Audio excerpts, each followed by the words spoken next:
Respected guests, ladies and gentlemen, Assalamu alaikum. My name is Aisha Ahmed, and I'm your host today for today's event.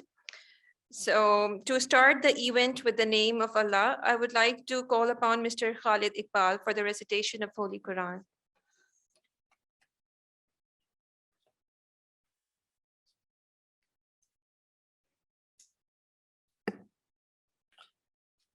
أعوذ بالله من الشيطان الرجيم بسم الله الرحمن الرحيم قل هو الله أحد الله الصمد لم يلد ولم يولد ولم يكن له كفوا أحد صدق الله العظيم.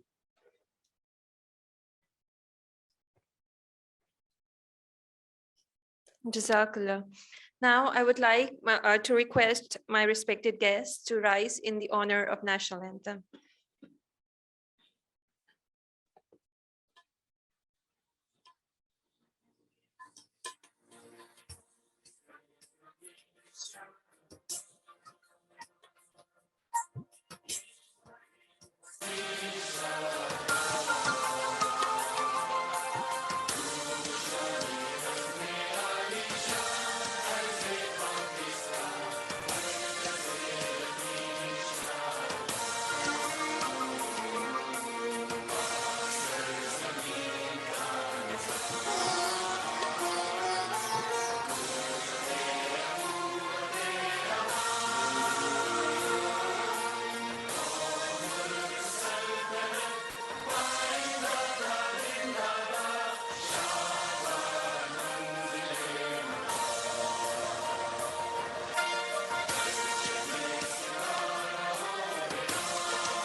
We are pleased to welcome our distinguished guests, participants, international delegates, strategic partners, print and electronic media at the 5th International Wind Energy Summit 2022. The annual event is supported by our valued sponsors, Olive Technical Services Private Limited, by FFC, Zorlu Energy, and Sindh Transmission Dispatch Company. This event is supported by Energy Department, Government of Sindh, World Wind Energy Association, Alternative Energy Development Board, Government of Pakistan, Sustainable Development Policy Institute, and NEPRA. Energy Update Magazine and Publicity Channel are the organizers of today's annual event. Energy Update has already successfully organized 100+ corporate events in the last 20 years, which also include our 4th International Wind Energy Summits, 10 power generation conferences, 18 Environment Excellence Awards, 14 CSR Summits and awards, and several other events on important topics like solar, hydropower, CNG, LPG, LNG, corrosion, health, and energy conversion. The theme of today's summit is Marching Towards Indigenous and Sustainable Industry. The 5th International Wind Energy Summit 2022 will feature keynote addresses, interactive panel discussions giving unmatched learning and networking opportunities to the delegates who shall benefit from the annual summit's proceedings. Following are the key areas of discussion: challenges and opportunities in Pakistan's wind energy sector, ROI of multi-level foreign and local investments in wind projects, wind, solar, hybrid systems, round-the-clock power at cost-effective price, development of indigenous energy storage factories and testing labs in Pakistan, transfer of technology for WTGs, environmental degradation in light of COP26 and economic impacts, roadmap for microgrids to microgrids systems for 2025 to 2030. Now, I would like to invite Mr. Naeem Qureshi, Chairman, Organizing Committee and Managing Editor, Energy Update Magazine, for the welcome address.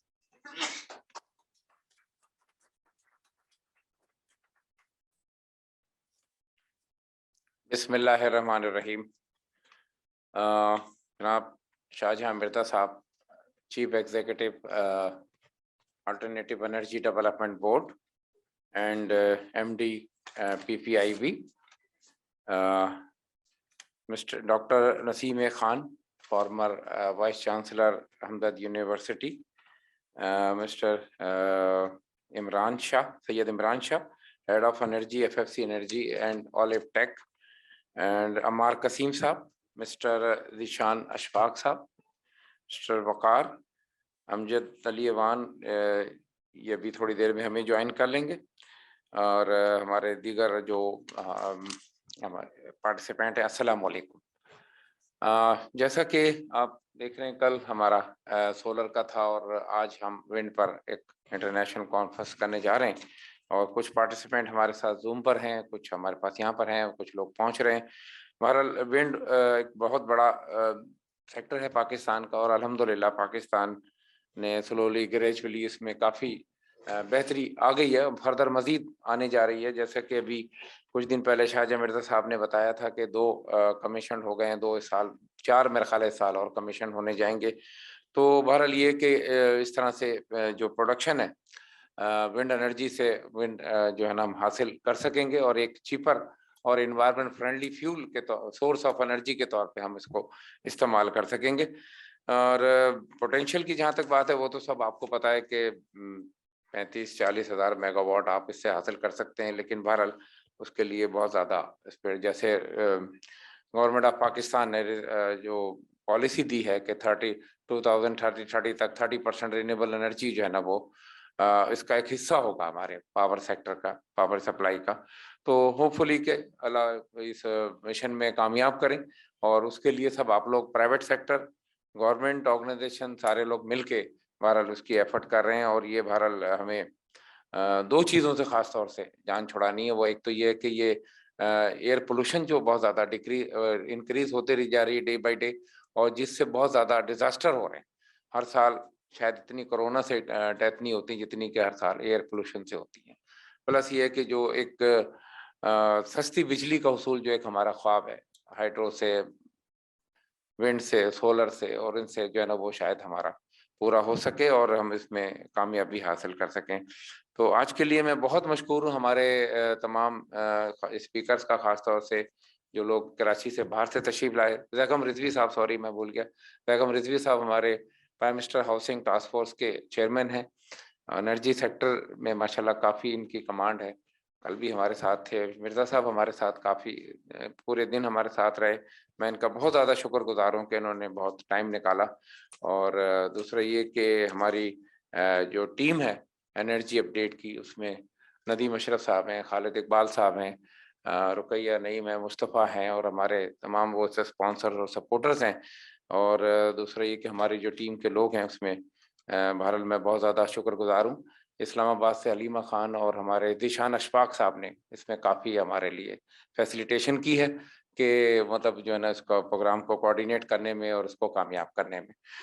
تو بہرحال یہ کہ عرفان افضل صاحب کا، sorry میں نام بول رہا ہوں، عرفان افضل صاحب بھی لائن اپ ہوں گے۔ اور 11:30-12 بجے ہمارے جو منسٹر آف اسٹیٹ ہیں انویسٹمنٹ کے، چیئرمین بورڈ آف انویسٹمنٹ اصفر احسن بھی ہمارے ساتھ اس میں شامل ہوں گے آج کے سیشن میں۔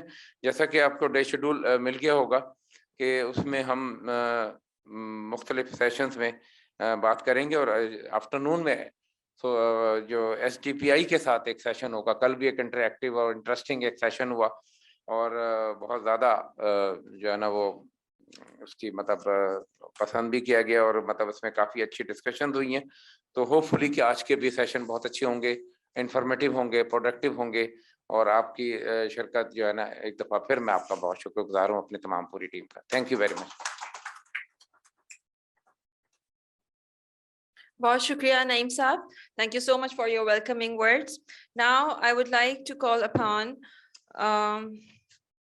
Mr. Shah Jahan Mirza, who is the CEO of Alternative Energy Development Board. He is our keynote speaker for today's session.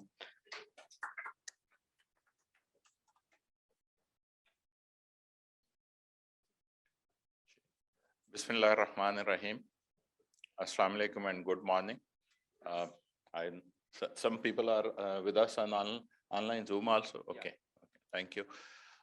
It has always remained a privilege to be here in this kind of gathering and in this kind of conferences where we can exchange the views with the other stakeholder from the government side and the private sector and the media and the other stakeholders. Academia is also here. So I congratulate Naeem Qureshi Sahab and Energy Update Magazine, SDPI, for conducting this type of conferences. And these conferences are really very useful.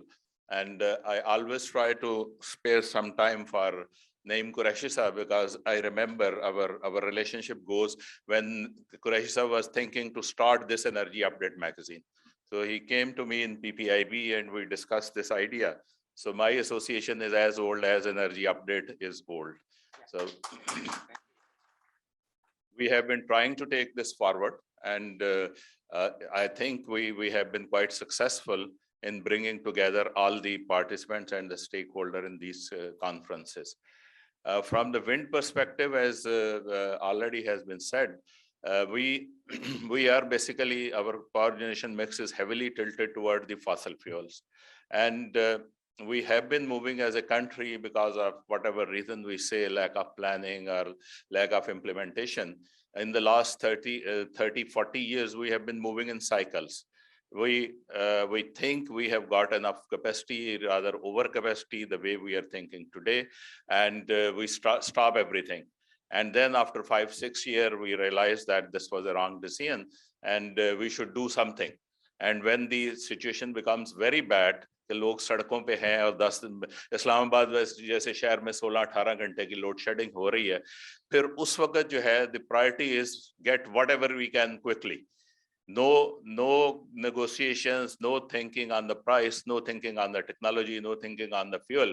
So whatever could come quickly, and I think in good faith we can understand. I mean, if a political government is there and there are rights on the road and everybody garao jalao ho raha hai, so they are basically pressed that whatever could be done. So that is the cycle we have been moving on. And in that process, we have committed a lot of projects on fossil fuel, and we have committed a lot of projects on imported fuels, which is putting a lot of burden on Pakistan exchequer. So with this scenario, as I said, the planning has been probably lacking in this whole process. So the first step which the power sector and the government has done in the right direction, that is the indicative generation expansion plan, which was approved last year by NEPRA. Though it's the first approved draft, so it has some deficiencies, and it will be improved going forward because it has to be revised every year. But at least today we have some document to follow and plan for the next 10 years. Maybe this planning change a little bit, but at least we are not going to go off the mark as we have gone previously, that we get into the overcapacity and then we get into the shortages. So this cycle hopefully will become an end. And in this context, to reverse this energy mix, honor the commitment with the international agencies on the climate change and SDG 7, which is basically deal with the power, specifically the electricity. So I think that commitments, the government has made a plan that they want to take the renewable energy to 61%, including hydro. Initial policy plan was to bring in wind, solar, and bagasse 30%. And hydro was not part of the renewable energy. But generally, small to medium hydros are considered the part of the renewable energy because the water is a renewable resource. So government decided that this should be included in the renewable. Now we are currently our generation mix is that we have around 27% of hydro and 5% of renewable, wind, solar, and bagasse. So this 32%, the target is to take it to 61%. And Another thing which we are trying to do, that is the more and more reliance on the indigenous and the clean fuel rather than going to the imported fuel. With this 61% target, we basically at Alternative Energy Development Board, we have been given the target to bring in 10,000 megawatt by 2030 from the private sector. This will whole be in the IPP mode, and the policy is the cornerstone is the competitive bidding. So we are gearing up to do the first competitive bidding and call the bids, hopefully, inshallah, by end of next month. And target is to achieve 1,000 megawatt of wind and 1,000 megawatt of solar power projects to be commissioned in 2024. Obviously, this is a challenging target. We are standing in the 2022, and the process of bidding, evaluation, award, financial closing, and construction. So this all takes a lot of time. And maybe because we're doing this kind of bidding first time, it may take a bit longer. But again, we are committed to the target, and we will increase this. Currently, total wind energy total RE projects are 2,100 megawatt, and in this RE, the major contributor is the wind. Wind is around 1,450 megawatt, and another 8 projects of 410 megawatt are under construction, which will inshallah be commissioned in next 2 months. So we will take the wind to around 1,900 megawatt within this year. And we are further working to basically increase the renewable in the grid, and we are basically this time we're trying to prepare it in a systematic and scientific manner. So the first exercise which we are doing, which will be completed in a week or two, we are trying to identify the areas in the grid where we already have a capacity to bring in the renewable projects, because our grid is quite old and there are a lot of challenges to bring in the large quantities of the renewable energy into the grid because of its variability and intermittency. So that is one of the greatest challenge in this whole process. The grid upgradation is also going on. AEDB, with the support of World Bank, USAID, have got studies conducted with the integration of VRE into the grid. The locational study has already been done by World Bank, and based on that, we are developing that what are the areas and what are the pockets where we have capacity to bring in these power projects without affecting the grid. And in this context, again, we are also thinking about bringing in the hybrid projects with the wind and the solar, because these two resources combined probably take it to the 14 hours a day. The solar is in the daytime and wind picks up more and more in the evening time. So this is good combination. Although the 2019 policy allows to bring in the new technology. So we have some proposal on CSP, which is the concentrated solar power and waste to energy, and some other technologies will work around that also. And we are trying to build a block into the IGSEP for these new technologies so that we can get RE based on 24-hour supply. So that is another benchmark we're doing. Similarly, the targets are in front, challenges are quite a few. And as I said yesterday, basically these challenges, no one stakeholder can manage these challenges. The investment need to come from the equity investors, from the lenders, and local and the international investors and the lenders. So private sector has a major role in that. Similarly, government has a role in that, power purchaser has a role in that. And of course, the academia and the research also needed to help and support this whole initiative. So with this, we are hopeful that we'll take this initiative forward and we will deliver, inshallah, and we will be able to meet the target set for the climate change, and the NDDC, which has been approved last year by the government of Pakistan, that also gives a target. Just to quote a number, if we look at the IGSEP, currently our CO2 emission per kilowatt hour is around 358 gram.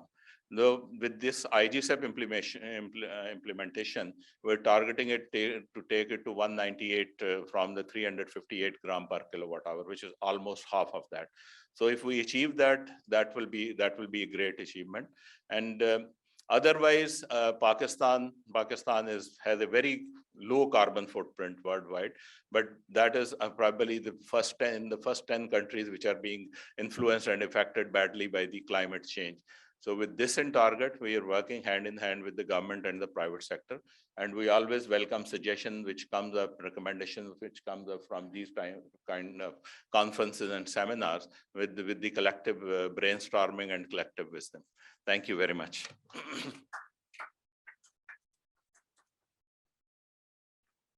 Thank you so much, sir, for your enlightening words. Now I would like to call upon Ms. Gina Diallo, who is the Director Energy of USAID. Ms. Gina Diallo, please.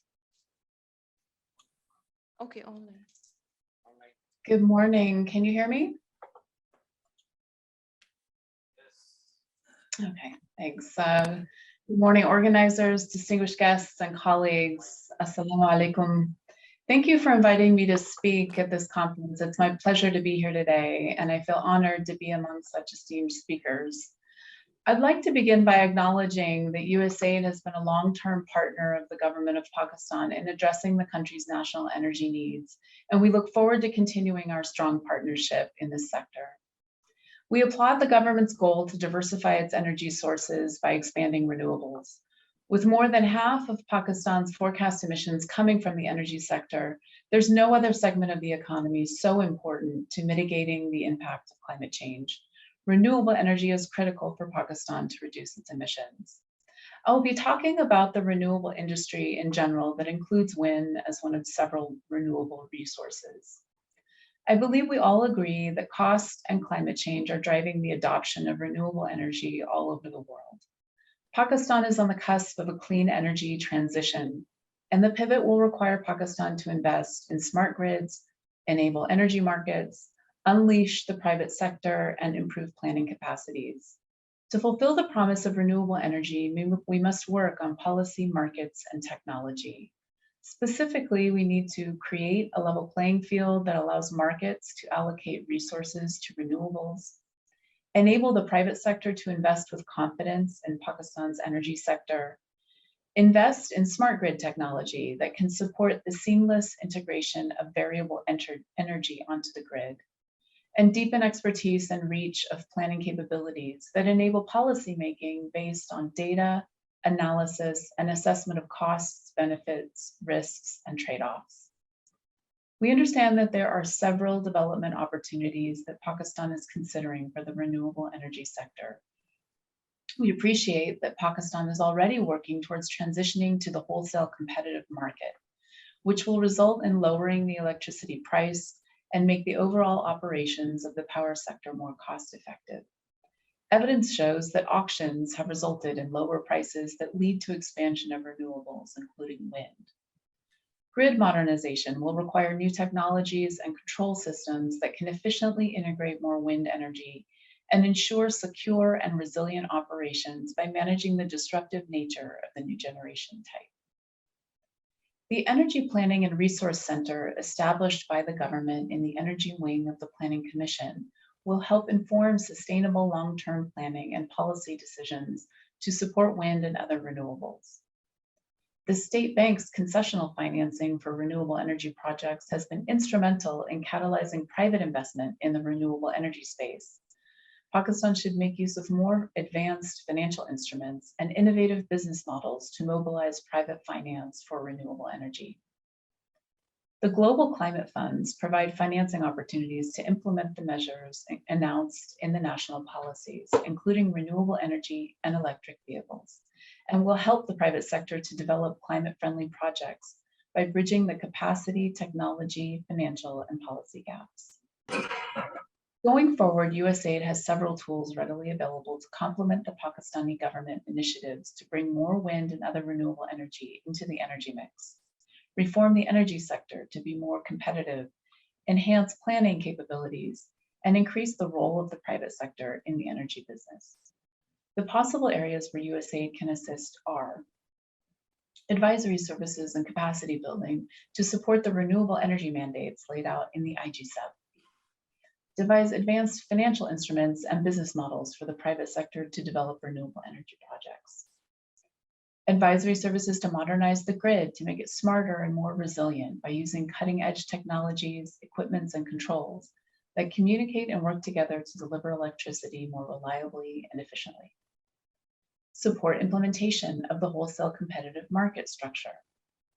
Once the structure is approved by the government, there are several avenues to support its implementation.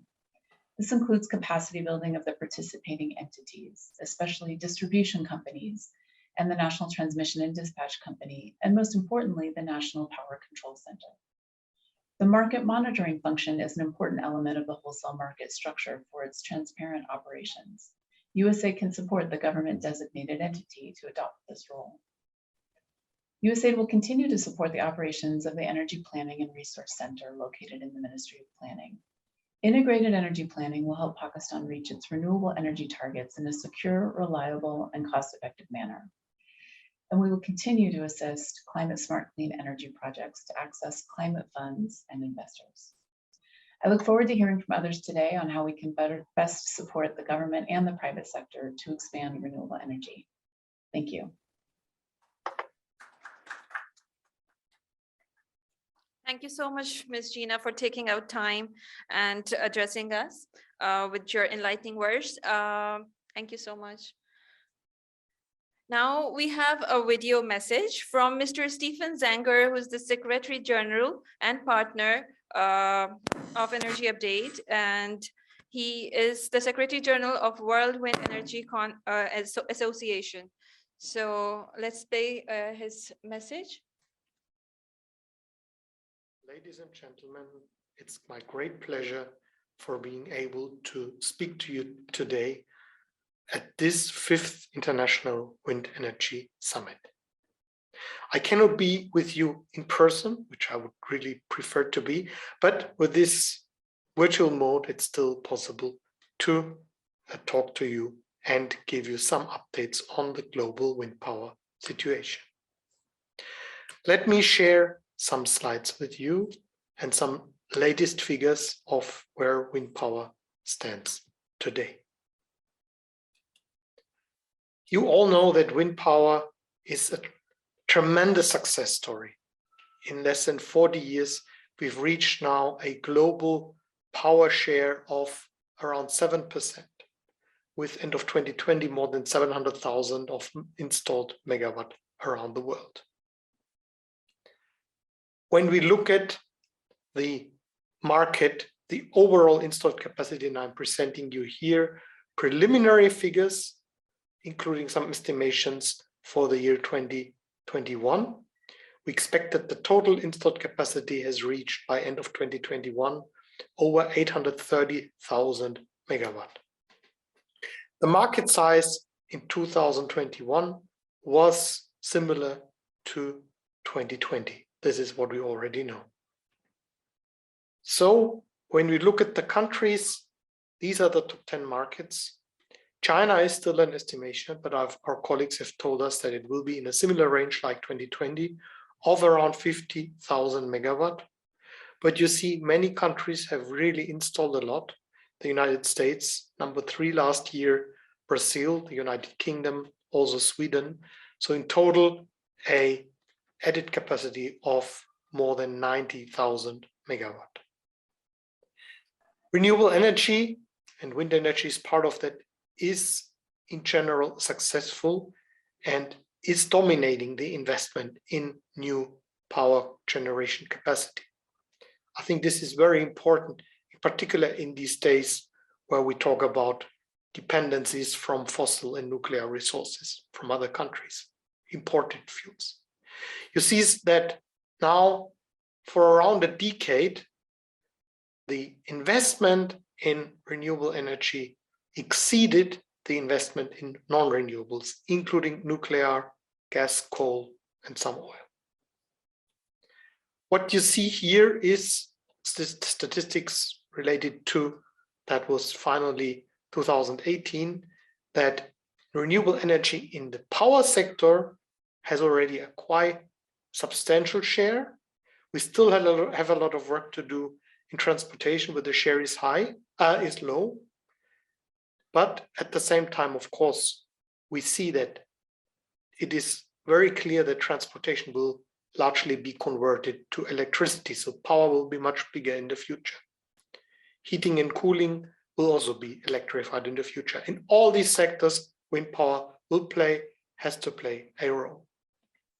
So we see that the long-term role of wind power will be 40 to 50% of the global power supply, again, based on the assumption that the power supply or the power demand will increase substantially because more and more sectors will be electrified. That includes, as I said, transportation sector and also heating, cooling sector. Let me now give you a brief overview of what WWA has been doing in Pakistan. And I'm proud to say that we've been working in Pakistan for many years now, more than a decade. My first visit to Pakistan was in 2004, and we've been working with researchers on site in Pakistan. Now we've done many studies working on the legislative frameworks, analyzing the legislative frameworks and the needs of the industry. We've organized many events, amongst them 2 very big events. Many of you may have joined them in Islamabad as well as in Karachi. We've done several projects, including studies, and the first one starting in 2015, mapping the growth of Pakistan's wind energy market, where we for the first time did a comprehensive analysis of what are the barriers that keeps the market back. And I'm very pleased to see that there is now a substantial growth. We have now recently worked a lot with the government of Sindh, and it's my great pleasure that I am now in a panel together with high-level representatives of Sindh province. We're very happy that we can contribute to the growth of wind power in Sindh province. We've done, as I said, different papers, various policy papers, and now, of course, we see on the one hand the progress of the wind power market in Pakistan. We also see, of course, some points which need to be addressed. Let me mention that there is some confusion about the targets for renewable energy, and we've certainly highly welcomed an ambitious, a high target for renewable energy, including sun and wind. And we hope that the originally set target will be kept, and we're confident that that can be achieved. We also are aware, of course, of the discussion of changing the framework from the feed-in tariff to auctions. Although, let me underline that Pakistan is an amazing success story, bringing down the cost with the feed-in tariff system.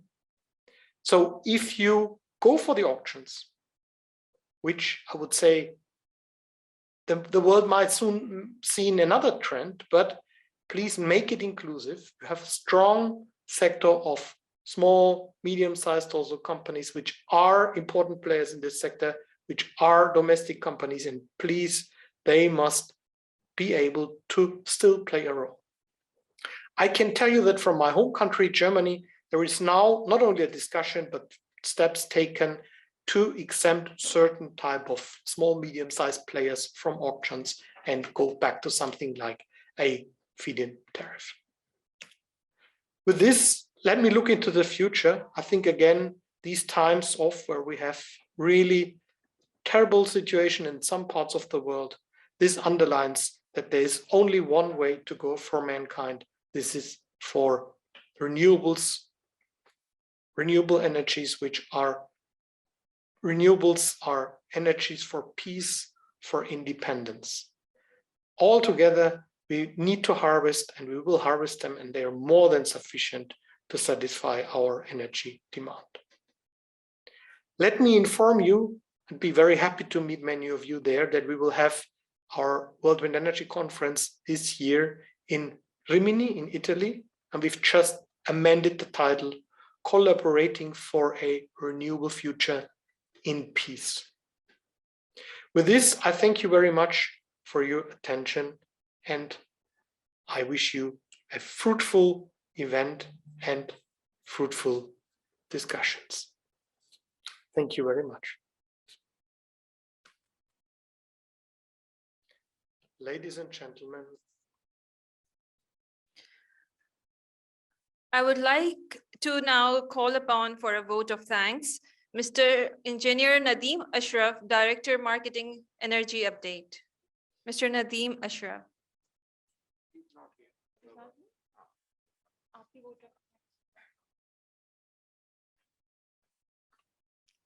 Nadeem Ashraf साहब शायद किसी काम से बाहर हैं, तो बहरहाल मैं आप सबका मशकूर हूँ। और टी इज़ रेडी।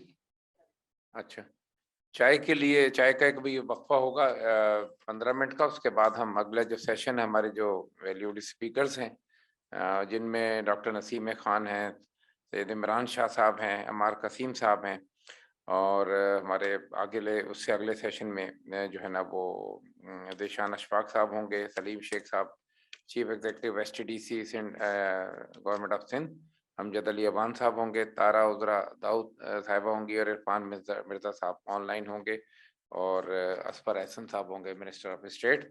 तो टी इज सर्व्ड, तो please. So let's start our next session.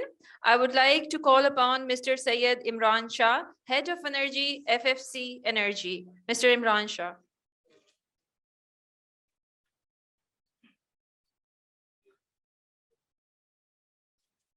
Assalamu alaikum. We are starting my presentation with a video. Times have been dark lately, but together, as a unified and resilient community, humanity has realized the power of collaboration and interconnectivity at a global scale.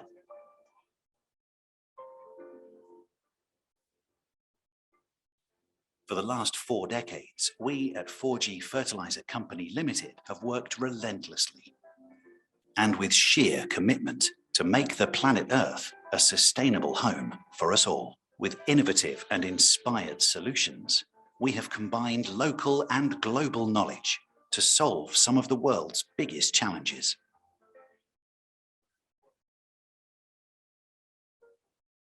FFC has always harbored ambitions for contributing towards the green energy of Pakistan.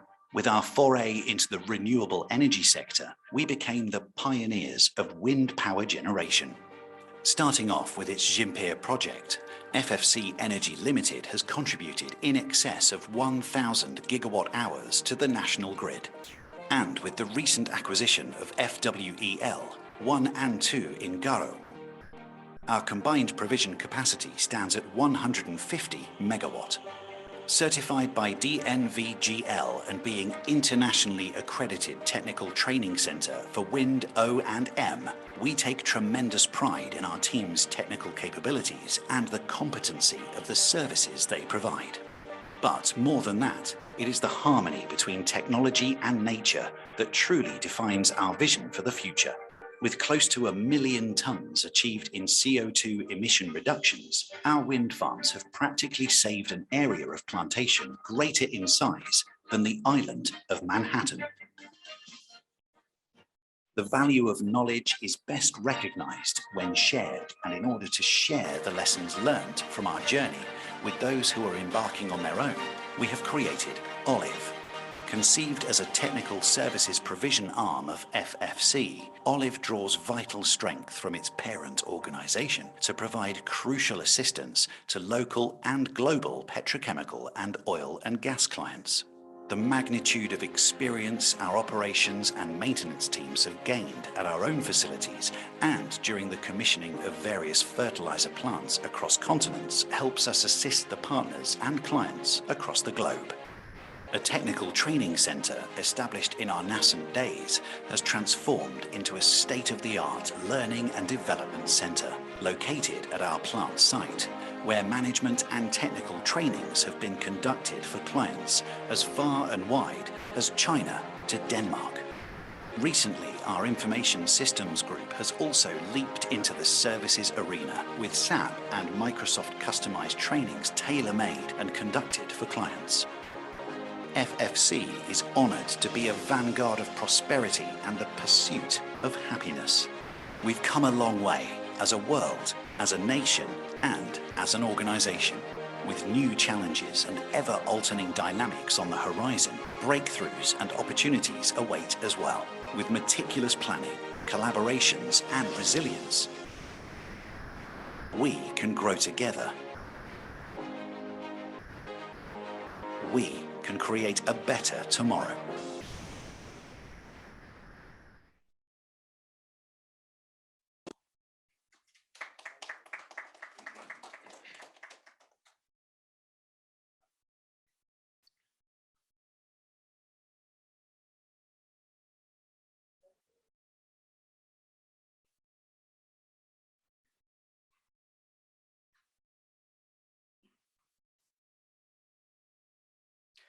Assalamu alaikum. My name is Imran and I'm representing here FFC Energy, Pakistan's first wind power project, which was developed and owned by Fauji Fertilizer Company. So today the presentation is focusing our 10-year experience. Our plant was commissioned in 2012 and we have almost completed 10 years. So I'll share the operational experience of last decade of Pakistan's first wind power project and the challenges we have faced and how we managed those challenges. You all know that FFC started its first wind power project, FFC Energy or FFCEL, and later on acquired 2 more wind power projects, Foundation Wind Energy 1 and 2, and also have a sizable equity and jointly developed the project of Thar Energy Limited, 330 megawatt project. FFC also own a service-oriented company, a service sector company named as Olive, to provide O&M services and specialized services to all power plants. FFC has an associated company, FFBL, which has a coal power project, FPCL at Bin Qasim. And together, FFC and FFBL have multiple captive power projects at our sites, and they are in operation since 1980. So these are comprised of gas turbines, steam turbines, diesel gensets, and now we have solar as well as our captive power projects. The largest shareholder of FFC, which is Fauji Foundation, has 2 thermal power projects, Fauji Kabirwala and Foundation Power Darki, and a solar company, Foundation Solar Energy. And Fauji Foundation has good shareholding in Hubco, which has not only multiple thermal power projects, but also Pakistan's first hydel IPP. So you can see that a lot of power is in our family. So what we carry as an organization is loads of power generation experience, which is 40+ years, a pioneering knowledge of RE industry and carbon markets. We have the most diversified, experienced operator in local wind industry, and we are socially responsible and locally connected organization. And our management systems are based on enterprise risk management principles. So on the basis of our management systems, which are based on enterprise risk management system, we have conducted a risk analysis of purely the operational risks of wind industry in Pakistan. And I'll share with you 2 key risks, only 2 key risks today. First risk we faced is that the unavailability of foreign experts for specialized jobs for Pakistan. And second is unavailability of spares, especially the complete assemblies from OEM. So these are the key risks we have for the operations of wind power projects in Pakistan. So timely availability of foreign experts and timely availability of spares and completed assemblies are always a challenge. And there are reasons to it. The reasons why we have those challenges is like the allowed O&M costs is on decreasing trend. So it's a challenge that we can afford the foreign experts here in Pakistan for specialized jobs. Second is challenges in the international travel. global supply chain issues, the bargaining power of supplier. If you see the Porter 5 force model, then the force, which is the bargaining power of suppliers, hits us very hard. So for example, if we want to have a one assembly, our supplier says that you have to minimum order 4 or 6. And if we need it on urgent basis, they say that it will be available like 8 to 10 years down the road. And they also put one condition that we are not providing you only the spares and assemblies. Our vendor servicemen should also be there to replace that assembly. So they are exercising their bargaining power on the local wind industry. And that's why this is one of the key challenge we have. And last but not the least reason is the pandemic, wars, sanctions, and FX related issues. So these are the reasons why we are facing these two key risks. Now, what should be the solution? So we thought a lot about these two risks, and we come to this solution. And if you read it correctly, the solution is in the green shirts. So we should have a green shirt team for the O&M, so to achieve the self-reliance. So these two challenges we have addressed by wearing green shirts and achieving self-reliance. How we did it, I'm going to share it with you. For example, first risk was, if you remember, was the unavailability of foreign experts. So we started mitigating this with extensive training of our engineers and technicians for last 10 years.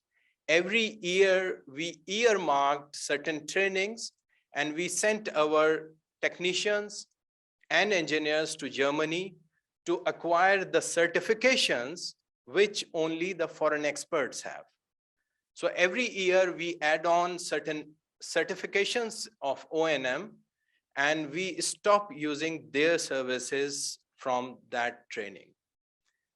We also benchmark ourselves internationally by acquiring DNVGL certification for the O&M services we provided.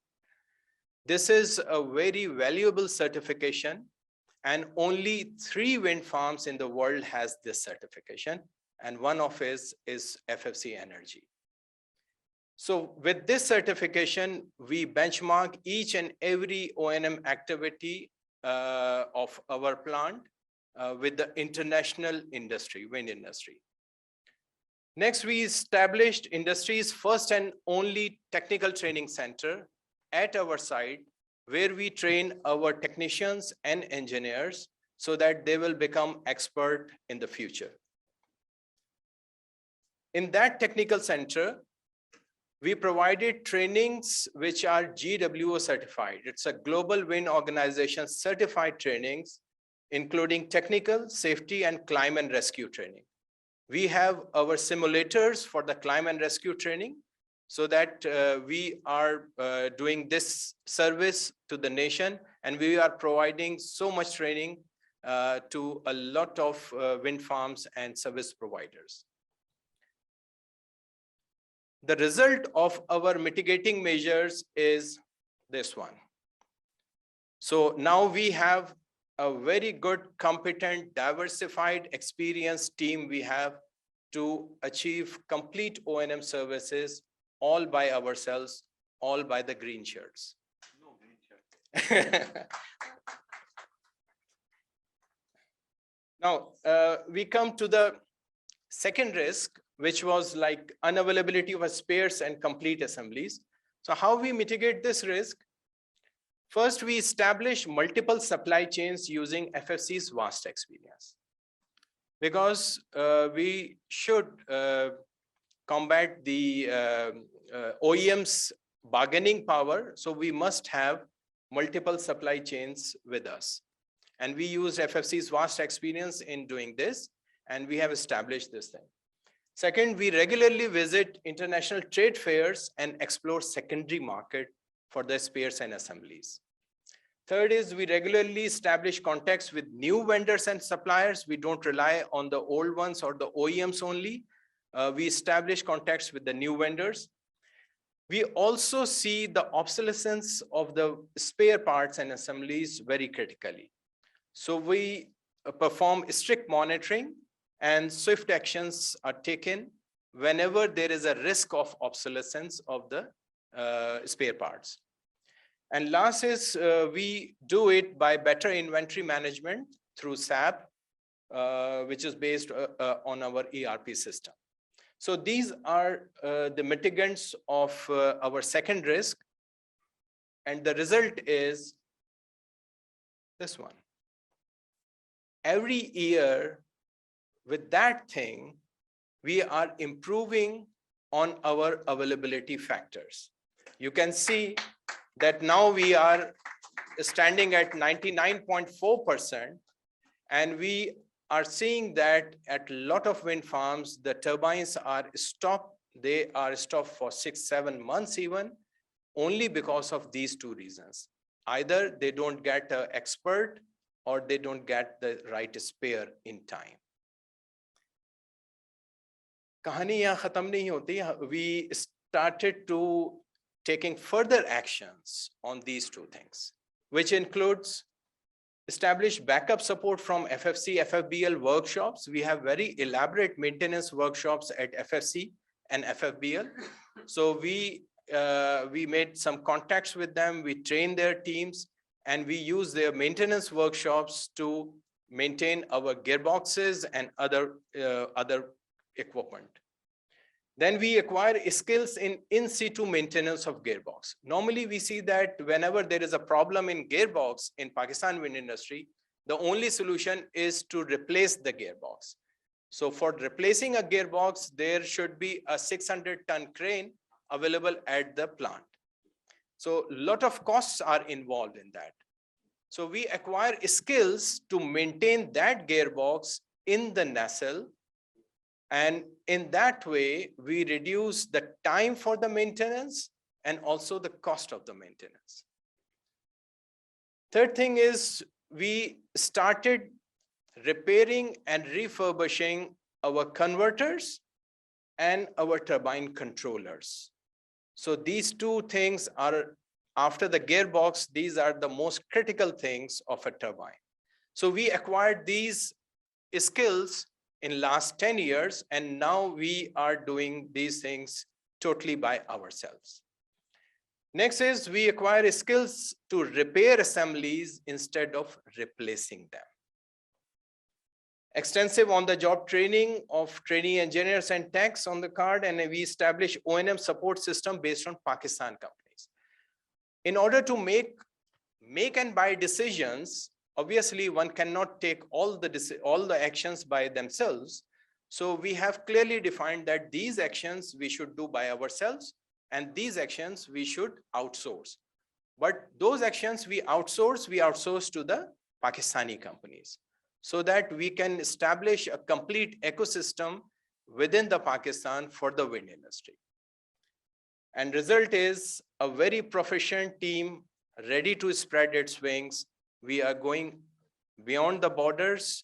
Whatever skills we have learned, we are at the stage that we can provide these services to others.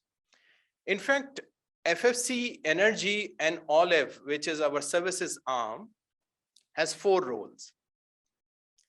We are the project developer of Pakistan's first wind power project and the owner as well.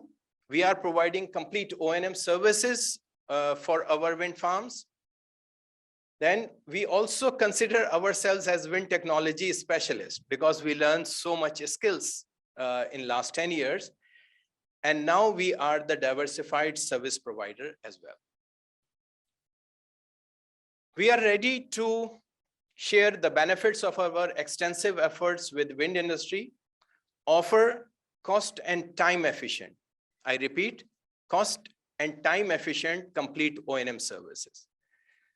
We perform end of warranty services. Right now, our team is at a wind farm in Gharo and providing this end of warranty services to them. And we are also providing other specialized inspection services, which includes asset integrity management, because we have like 40 years organizational experience of asset performance management, asset integrity management, and enterprise risk management. So we use those skills which we have learned so many decades and apply these to Pakistan wind industry. So the O&M in-house capabilities, we have a lot of tools available, but I am only highlighting 3 things here. One is the electrical assets. We have certain tools and expertise to monitor them, to make audit of them. We have performance monitoring tools to assure the performance of wind turbines individually and collectively as a wind farm. And we have maintenance tools for the wind turbines, including laser alignment, borescopy. Borescopy is very important thing. And I stress the importance of this borescopy, because in wind turbines, the gearbox is at 80 or 90 meters height. So in order to keep it healthy or take timely actions for the maintenance, we should have our fingers on the pulse of the gearbox. So borescopy is that thing which assure you and which restrict you to going from a healthy gearbox to a complete disaster. And there are certain other things. I'm talking about tower internals. Tower internals includes the crane, which is installed in the nacelle, cone cranes, and the elevators in the tower. Recently, one of the wind farm in Jampir, Muradabad area, they have a problem on their lift, the tower lift. And that lift is a German-made lift. So they call the German expert to come here in Pakistan and repair that lift or resolve the issue. But obviously, the German consultant can't travel to Pakistan in that pandemic situation. But that consultant told the company that there is a team in Pakistan who can maintain your lift and resolve this issue within a day. And with that confidence, our team went to that site and resolved the issue within a day. So doing this requires a decade-long efforts, which our team did that, and we are continuously doing that. There are 4 other things which, as I said, that with the make or buy decisions, these are the decisions. We are gaining these capabilities through our partners, and these partners are within the Pakistan. So it is the blade inspection or condition-based monitoring or technical training, specialized technical training, and repair and refurbishment. So all these things we are doing with our partners. So if you want to have further information, we have a stall at the same floor, and our experts are there to help you and to give you a detailed account of the activities or the services we are offering. So on the last slide, I thank you very much with Allama Iqbal's verse, which we keep it as our vision, Kasbe Kamalekun ke Aziz Jahan Shui. And we did that with all those steps we are taking for last 15 years, and we are still making our efforts. Thank you very much. Thank you.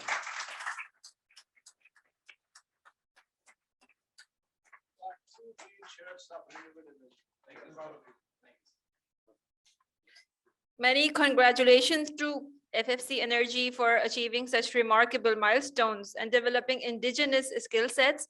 That's like an asset for the entire nation. Now, I would like to call upon Dr. Naseem Khan, former Secretary AEDB and VC of Hamdard University. Dr. Naseem Khan, please.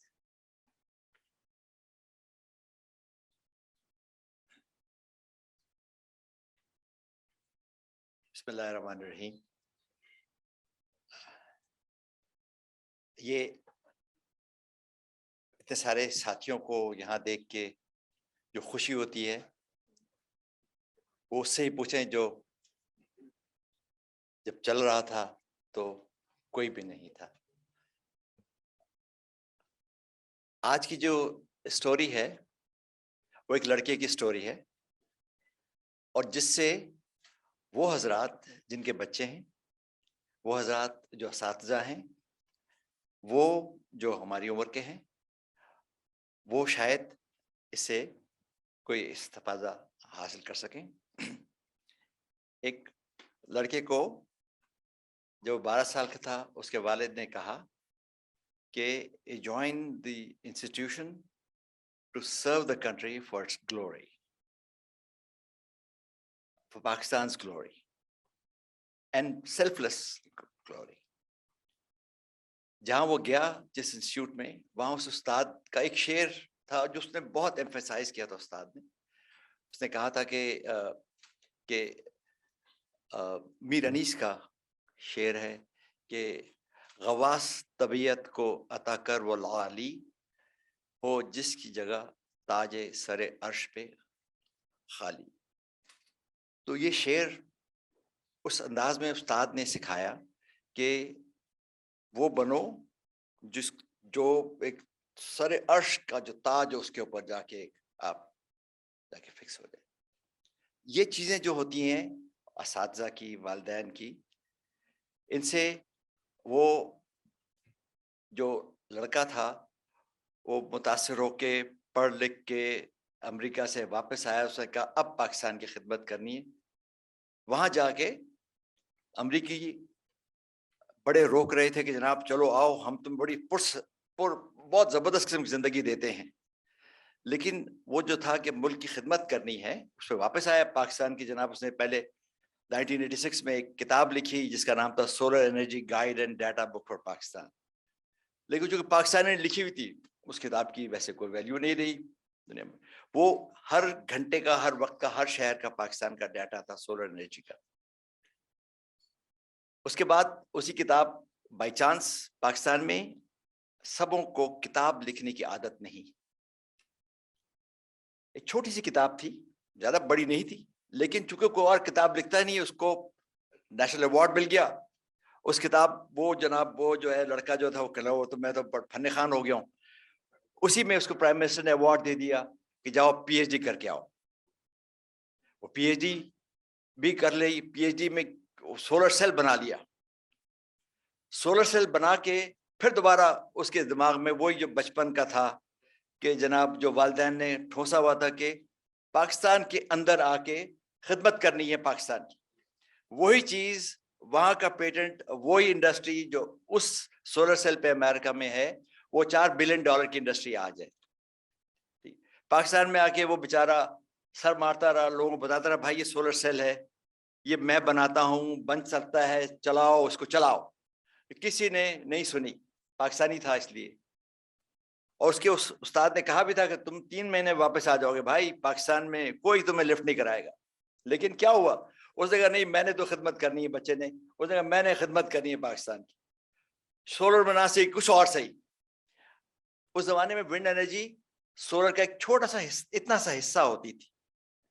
جو international conferences میں جو solar energy conference ہوتی تھی اس میں 8 گھنٹے ہوتے تھے, wind energy کو آدھا گھنٹہ دیا جاتا تھا. یہ 1990 کی بات ہو رہی. تو اس کے بعد جناب ونڈ انرجی کو پہ جب پڑھ کے جب دیکھا تو ایک عجیب و غریب قسم کی پاکستان کے اندر ایک اس کو نظر آئی جناب ہوا کی ایک موومنٹ نظر آتی. اس نے پھر ڈیٹا کلیکٹ کیا پورا پاکستان کا 1999 میں 70,000 روپے سے, جو اس کا ایک دوست بن گیا تھا Pakistan council for appropriate technology development organisation کے چیئرمین بنا تھا. اس نے کہا اچھا چل یار تو پاگل ہے, اس کو دے دیتے پیسے. تو اس نے 70,000 روپے دے کے ایک صرف لیپ ٹاپ دیا. تو اچانک اس کا رزلٹ یہ آیا کہ ایک کوریڈور بن رہا تھا بڑا زبردست قسم کا, لیکن ڈیٹا جو تھا وہ بڑا اسکیٹرڈ تھا. جس طرح ہم ابھی کل ڈیٹا کی بات کرتے رہے بہت دیر تک, وہ سارا جو ڈیٹا تھا وہ صرف 30 فٹ کا تھا. ڈیٹا ریکوائرڈ تھا 30 میٹر کا. خیر وہ ایلیویٹ وہ نکال کے اس نے نکالا تو بہت زبردست فائنڈنگ نظر آئی.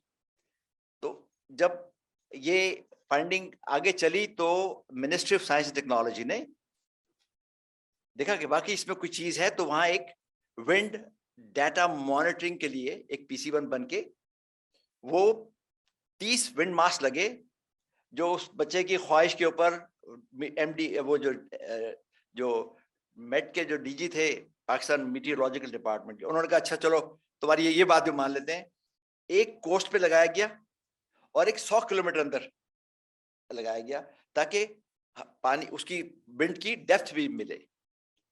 और नो डाउट 2 साल के अंदर जो डाटा आया एग्जैक्टली वो आया जो प्रिडिक्ट किया था उस मॉडल से कि घारो और केटी बंदर के दरमियान और उस तरफ पीछे हैदराबाद तक एक ही विंड कंडीशन है,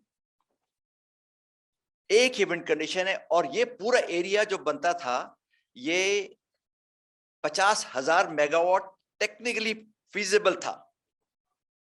अब वो लेके इसको वो सबों के पास जाता था, ये भाई 50,000 मेगावाट है, इस पे कुछ कर लेते हैं, कुछ कर लेते हैं। किसी ने उसके लिए पाकिस्तानी था इसलिए उसने पीछे नहीं छोड़ा और पीछे पड़ा रहा कि इसका कुछ करना चाहिए। टिल द टाइम उसको मौका मिल गया और उसने प्रेजेंटेशन दी प्राइम मिनिस्टर को, और प्राइम मिनिस्टर ने बहुत इज्जत अफजाई की, बहुत हिम्मत दिलाई और कहा कि मैं तुम्हारे साथ हूं और बैठ जाओ। और ये ऑर्गेनाइजेशन सामने आई जो ऑल्टरनेटिव एनर्जी डेवलपमेंट बोर्ड है, ठीक है।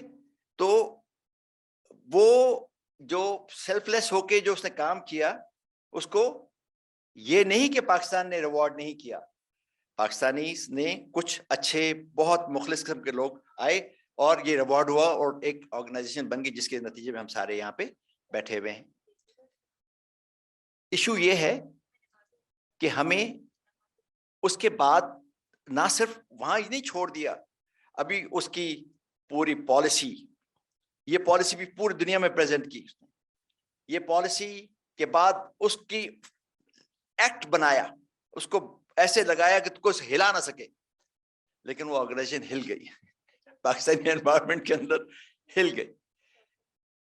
ये एक जो स्टोरी है ये आज सुनाने का मकसद सिर्फ इतना सा है कि आप एज पेरेंट अपने बच्चों को एनकरेज करें और उनसे कहें कि venture into new areas, venture into new areas, don't hesitate. There will be people who will support you at one time or the other. और जवानों के लिए खास तौर पे ये है कि they should make a mission here. अपनी जिंदगी का एक मिशन बनाइए, सिर्फ उसी जो रूटीन में ना रहें, नए एरियाज में जाएं। नए एरियाज में जाएंगे तो इस मुल्क में नई चीजें आएंगी। अभी आर्टिफिशियल इंटेलिजेंस आ रही है, बहुत यूनिक सी चीज है। मैं ये चाहूंगा जो यंगस्टर्स हैं वो उसके अंदर आए और किसी तरीके से हम प्रेडिक्ट करें कि विंड और सोलर एनर्जी जो पूरी इस वक्त जिसको उन्होंने कहा भाई जनाब इट इज रिन्यूएबल, मतलब ऑल्टरनेटिव अवेलेबल जो होती है, तो उसकी जगह वो इसको प्रॉपर प्रिडिक्ट कराएं फ्यूचर में ताकि वो बेस लोड बन सके, जिसकी वजह से एक्चुअली प्रॉब्लम आता है कि जनाब आपका बेस लोड नहीं है। विंड और सोलर का अगर विंड 18% है और सॉरी सोलर 18% है, विंड अगर 38% है, दोनों मिला के 56% की अवेलेबिलिटी बन जाती है पावर। और कपल अप कर दें इसको with hydro power in the north, तो अगर 30,000 मेगावाट हाइड्रो पावर नॉर्थ की, 30,000 मेगावाट विंड की, इसको आर्टिफिशियली इंटेलिजेंस के जरिए पूरा कंट्रोलिंग मैकेनिज्म ऐसा बनाया जाए कि जब विंड हो तो पानी रोक के उसको इस्तेमाल किया जाए फॉर रिजर्वॉयर। जब विंड कम होनी शुरू हो जाए तो हाइड्रो पावर छोड़ना शुरू कर दें, सोलर कम होनी शुरू हो जाए तो हाइड्रो पावर शुरू कर दें। तो इस तरह पूरे नेशन को अगर रिन्यूएबल एनर्जी की तरफ लेके आना है, और जो स्टीफन जो कह रहा था कि हमें 100% आर की तरफ आना है, तो इट इज पॉसिबल अगर हम सब मिलके 40-50 हजार मेगावाट विंड इधर सोलर के साथ लगाएं, 40-50 हजार मेगावाट रिन्यूएबल एनर्जी उधर पैदा करें, इनको इतना अच्छा इंटीग्रेट करें with the data which we have, 10 साल के एक्सपीरियंस हमारे FFC के पास है और अब तो इनके पास सारे बंदे मौजूद हैं, तो ये सारा मिला के अगर हम पूरे पाकिस्तान को वही जो आर्टिफिशियल इंटेलिजेंस जरिए डाटा के जरिए लिंक कर दें तो हम 100% रिन्यूएबल की तरफ आ सकते हैं। मेरी आप सबसे चलते हुए सिर्फ एक है, एक सिर्फ वो FFC में, खास तौर पे FFC से मैं कहूंगा भाई यहां तक तो आप पहुंच गए, बहुत अच्छे। अब आपने खामखे अपने आप को लीडर बना लिया, तो आप टेक्नोलॉजी अटेन करें, विंड टरबाइन यहां बनाएं और इन सब को जितने भी विंड टरबाइन के ओनर्स हैं उन सबों को अपने साथ में लाएं। और ADB से मेरी दरख्वास्त जो होगी, जो मैं कल भी दूसरे सोलर के लिए कह रहा था, अभी आने वाले हैं जिसे आप कहते हैं कॉम्पिटिटिव बिडिंग के लिए, अगर लेट्स से 20 विंड टरबाइन के फार्म्स हैं, दोनों ADB और ADSN के मिला के जिन्होंने आना है, इसका मतलब है हम तकरीबन 1000 मेगावाट की बात कर रहे हैं। आप चाहें तो खुद अपने तरफ से अपने एक्सपर्ट्स को मिला के या इंटरनेशनल बिडिंग के जरिए आप ये कहें कि जी पाकिस्तान में हमारे पास 1000 मेगावाट लगने वाला है, 2 लीडिंग मैन्युफैक्चरर आए, हम आपको 500 मेगावाट देते हैं। यहां आप बाइंडिंग रखें कि जनाब अब आप, या आप, I don't want to name any company because I'm not going to name any company, लेकिन एक वेस्टर्न टेक्नोलॉजी को ले लें, एक चाइनीज टेक्नोलॉजी को ले लें और सिर्फ 2 को अलाउ करें। जब 500 मेगावाट देंगे, साइजेबल टारगेट होगा, तो वो चीज पाकिस्तान में बनेगी। 50 मेगावाट पे कोई नहीं आएगा, 500 मेगावाट पे देयर आर चांसेस कि वो आएगा। और जब पाकिस्तान में मैन्युफैक्चरिंग होगी तो उसके साथ साथ जॉब्स भी आएंगे, लेकिन जो फ्यूचर डेवलपमेंट होगी, ये जो हमें जाना पड़ता है गियरबॉक्स के लिए जर्मनी, या एलिवेटर के लिए दोबारा जर्मनी एक्सपर्ट आएंगे, या इवन डिजाइनिंग के लिए जो आते हैं, हम में से कोई भी डिजाइनिंग कर सकता है विंड फार्म की कि किस तरीके से लगाना है, वो डिजाइनिंग विंड टरबाइन की हमारे पास कोई नहीं है। सब हम सोच नहीं सकते विंड टरबाइन खुद डिजाइन करेंगे। तो हमें चाहिए कि हम उस डायरेक्शन में जाएं और उसमें गवर्नमेंट का आर्म, टेक्नोलॉजी का आर्म, फाइनेंशियल आर्म सारे इकट्ठे होने चाहिए। उस अंदाज में अगर हम लाएंगे तो कोई वो जो है लिमिटेशन नहीं है कि हम ऑल्टरनेटिव एनर्जी डेवलपमेंट बोर्ड को ऑल्टरनेटिव एनर्जी मिनिस्ट्री बना सकें। Thank you.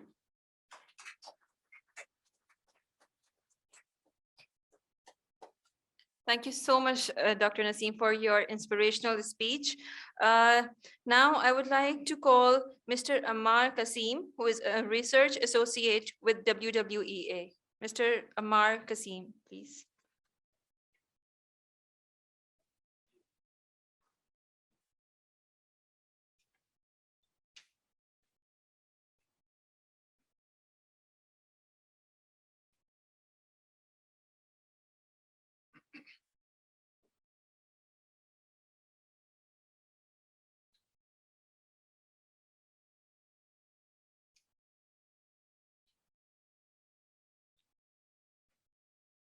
कोई क्लिकर है आपके पास for the slides?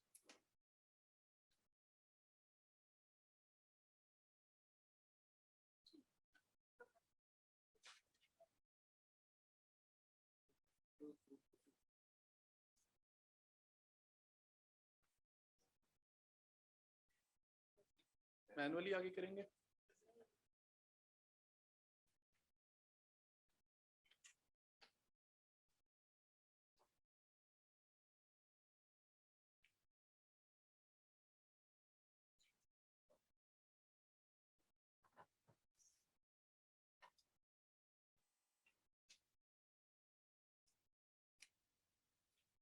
Bismillahirrahmanirrahim.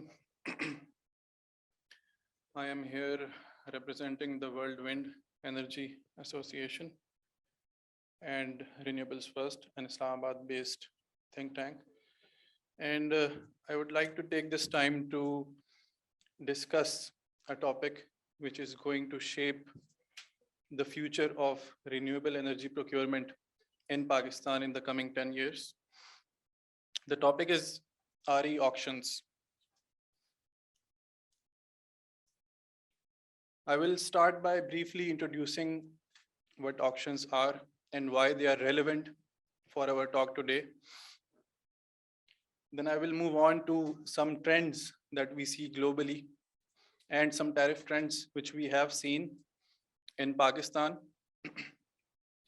Then I will discuss some global best practices in the area of auctions. And then we will briefly touch upon the policy objectives, the national electricity policy objectives, which have been set by the policymakers of Pakistan. So we can come to a common understanding of the future we see for the energy sector. Then finally, I would like to discuss the case of South Africa, a country which has a 10-year experience in organizing auctions. And I would emphasize that we have a lot to learn from this country. And finally, in the end, I would like to leave you with a few takeaways in the process of auctions. So we'll start with a short introduction. As you all know, the Alternative and Renewable Energy Policy, the ARE 2019, has defined that the procurement of renewable energy is going to be through the process of auctions. And the ARE 2019 also sets a goal of 20% of RE, wind and solar, in the electricity mix by 2025 and 30% by 2030. And accordingly, the revised IGSEP has planned and it has optimized based on financial modeling that a total of 10,000 megawatt, which is a large amount, is going to be added to the grid through the method of auctions in the next 8 years. Now, effectively, this limits the total share of renewable energy to 21% in 2030, which is 10% lower than the one set by the ARE 2019. However, this is still a very big step for Pakistan, where wind and solar today stand at only 5%. In the diagram, you can see the plan for the next 8 years, which IGSEP lays out for the year-wise capacity addition of wind and solar. So coming to the topic of auctions, auctions are basically when a number of developers put forward their bids and they are selected based on a certain evaluation criteria, and this criteria is generally least cost globally as well as in Pakistan as defined by the policy.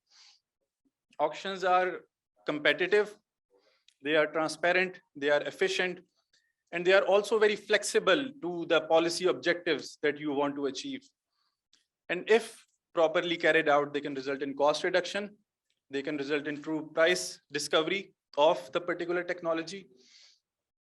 And in addition, they can also result in local value creation. However, these are all potential benefits of an auction. Just because you have an auction does not mean that you will be able to successfully procure energy. And we have plenty of examples globally where they have tried auctions there and they have failed for a number of reasons. Projects have not been able to realize on time. They may not be able to get enough bids. They may not be able to get a good market going. We have plenty of examples of failures globally. And three of the main ways in which an auction can go wrong. One is underbidding. When a company sets a price, presents a price too low, and then is not able to deliver. We also have a case of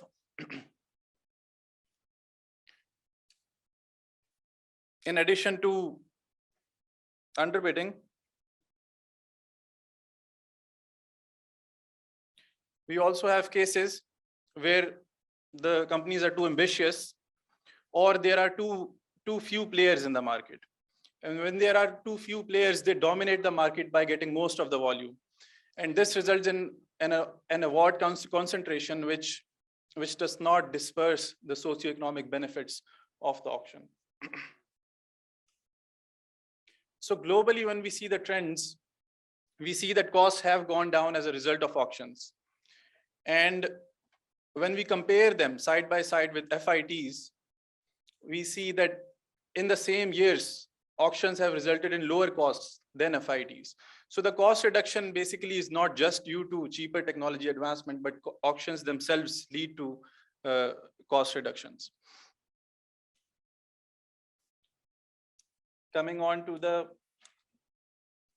tariff trends in Pakistan in the past 10 years, according to NEPRA data, we see that there has been a reduction of almost 70% in auction in tariff prices in wind and solar.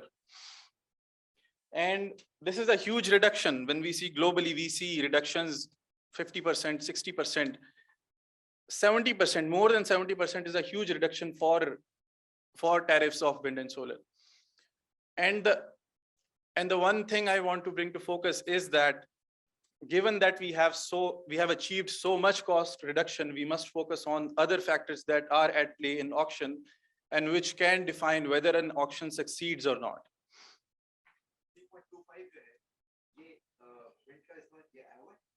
This was not able to go through, but the 4.7 tariff for wind, this is operational.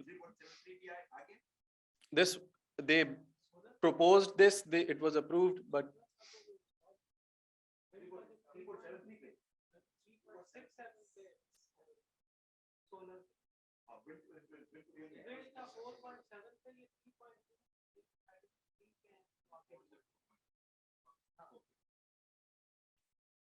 so given that this is such a huge cost reduction, once again, we must focus on other factors which are at play in auctions. So coming on to the national policy objectives of Pakistan, we have certainly least cost criteria as a very important pillar of the energy policy objectives, but we also have in the power market goals of market growth and indigenous sources and participation from the private sector. We also have goals of social equity and energy security and the environment and social and economic advancement. Least cost is certainly a very important pillar, but we have all those other goals which policymakers have set that we must ensure that they do not get ignored in the auctions which are going to come in the next 8 years. And what do we mean when we say moving beyond costs?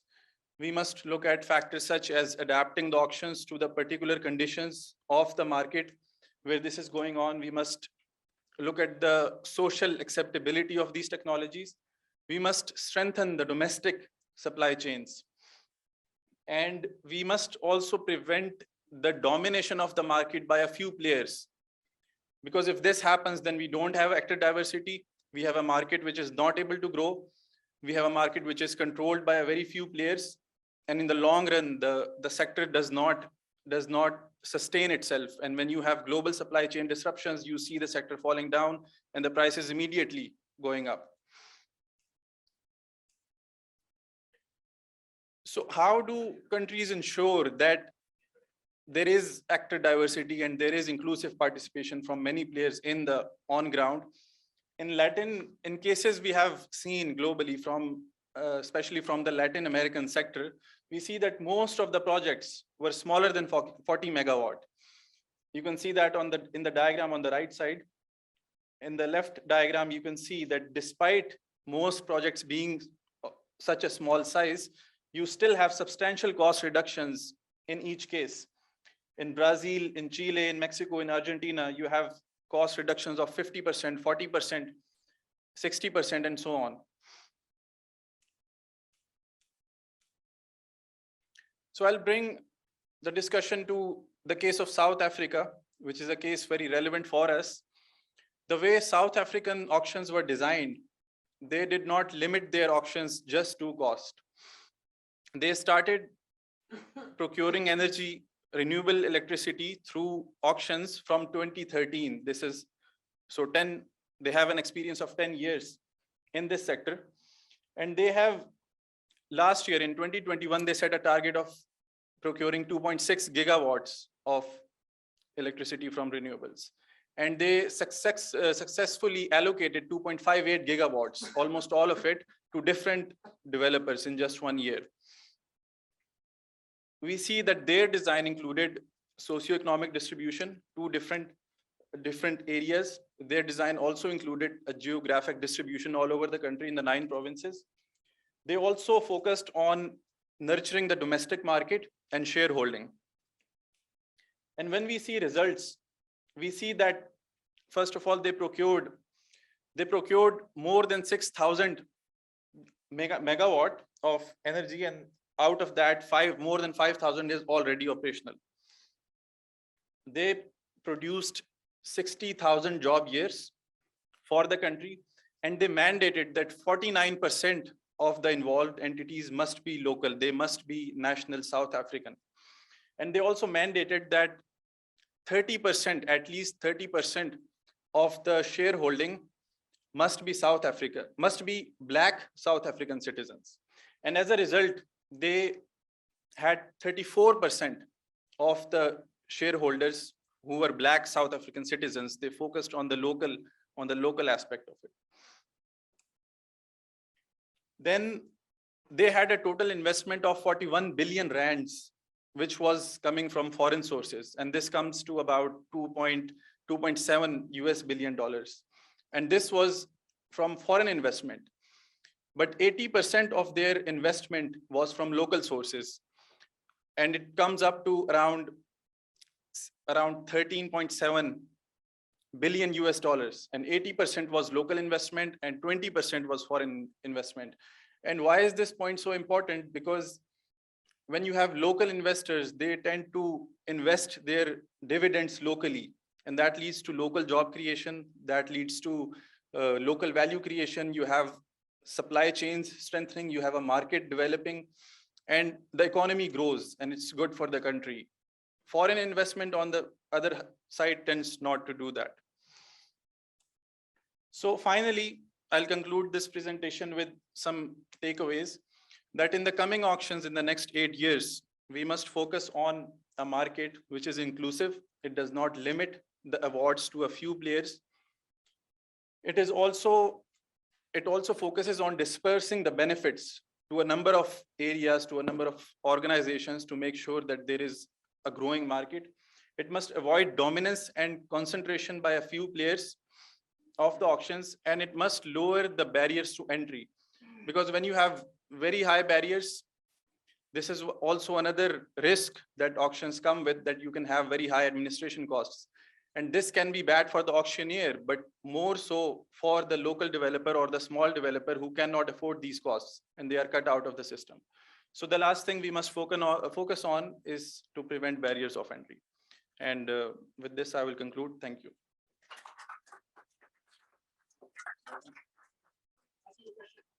Ji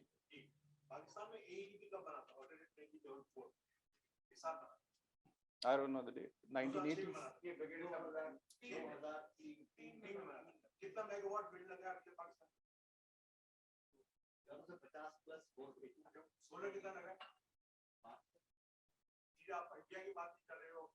India में कितना solar लगा अभी तक 50,000 megawatt, ठीक है ना? Wind कितना लग गया? 50,000 मेगावाट। हमने 14 साल में कितना लगा? 1450 मेगावाट। प्लान्स क्या है चाइना का? 11 लाख मेगावाट विंड और सोलर चलाएगा। आप कह रहे ऑप्शन करो, किस चीज का ऑप्शन करोगे आप? कौन आएगा ऑप्शन का? लास्ट जो टैरिफ है नेपरा का विंड और सोलर का 3.5 से, इससे कम और क्या होगा? आप इस तरह बात किया तो इतने बड़े जगह प्रेजेंट कर रहे हो, दुनिया में क्या हो रहा है बताओ ना। बाइडेन ने कहा कि मैं 30,000 मेगावाट ऑफशोर विंड लगाऊं, इमरान ने भी कहा, नवाज शरीफ भी कहा, बात इस तरह किया करो ना लोगों को। देखिए मेरी बात सुने, वो बच्चा है, बच्चा जो बात जो आपने की, मैं कह रहा हूं आप इस जो आप कह रहे हैं ना, हम सब यहाँ बैठे हुए कसूरवार हैं, वो अकेला नहीं। We are all responsible and criminals for what you say. So let's encourage this boy. Thank you very much. You made a very good presentation.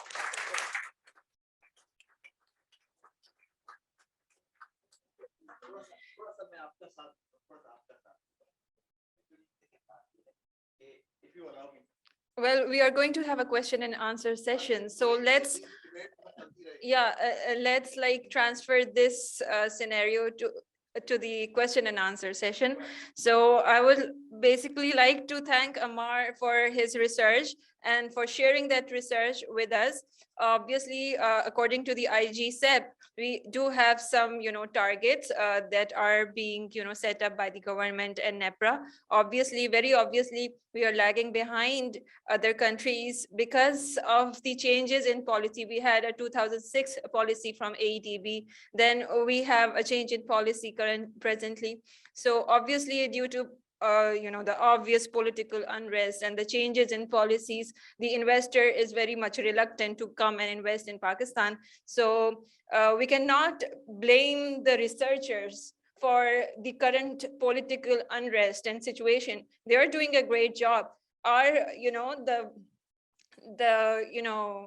Where we lag is the policy making and the implementation of that policy, basically. So we are not listening to the researchers. The thing is, we are not listening to the researches that are being conducted. If we had listened to the planners, the brain of Pakistan, we wouldn't have stood where we are today. So let's not blame the researchers. Let's divert our, these words for a different direction.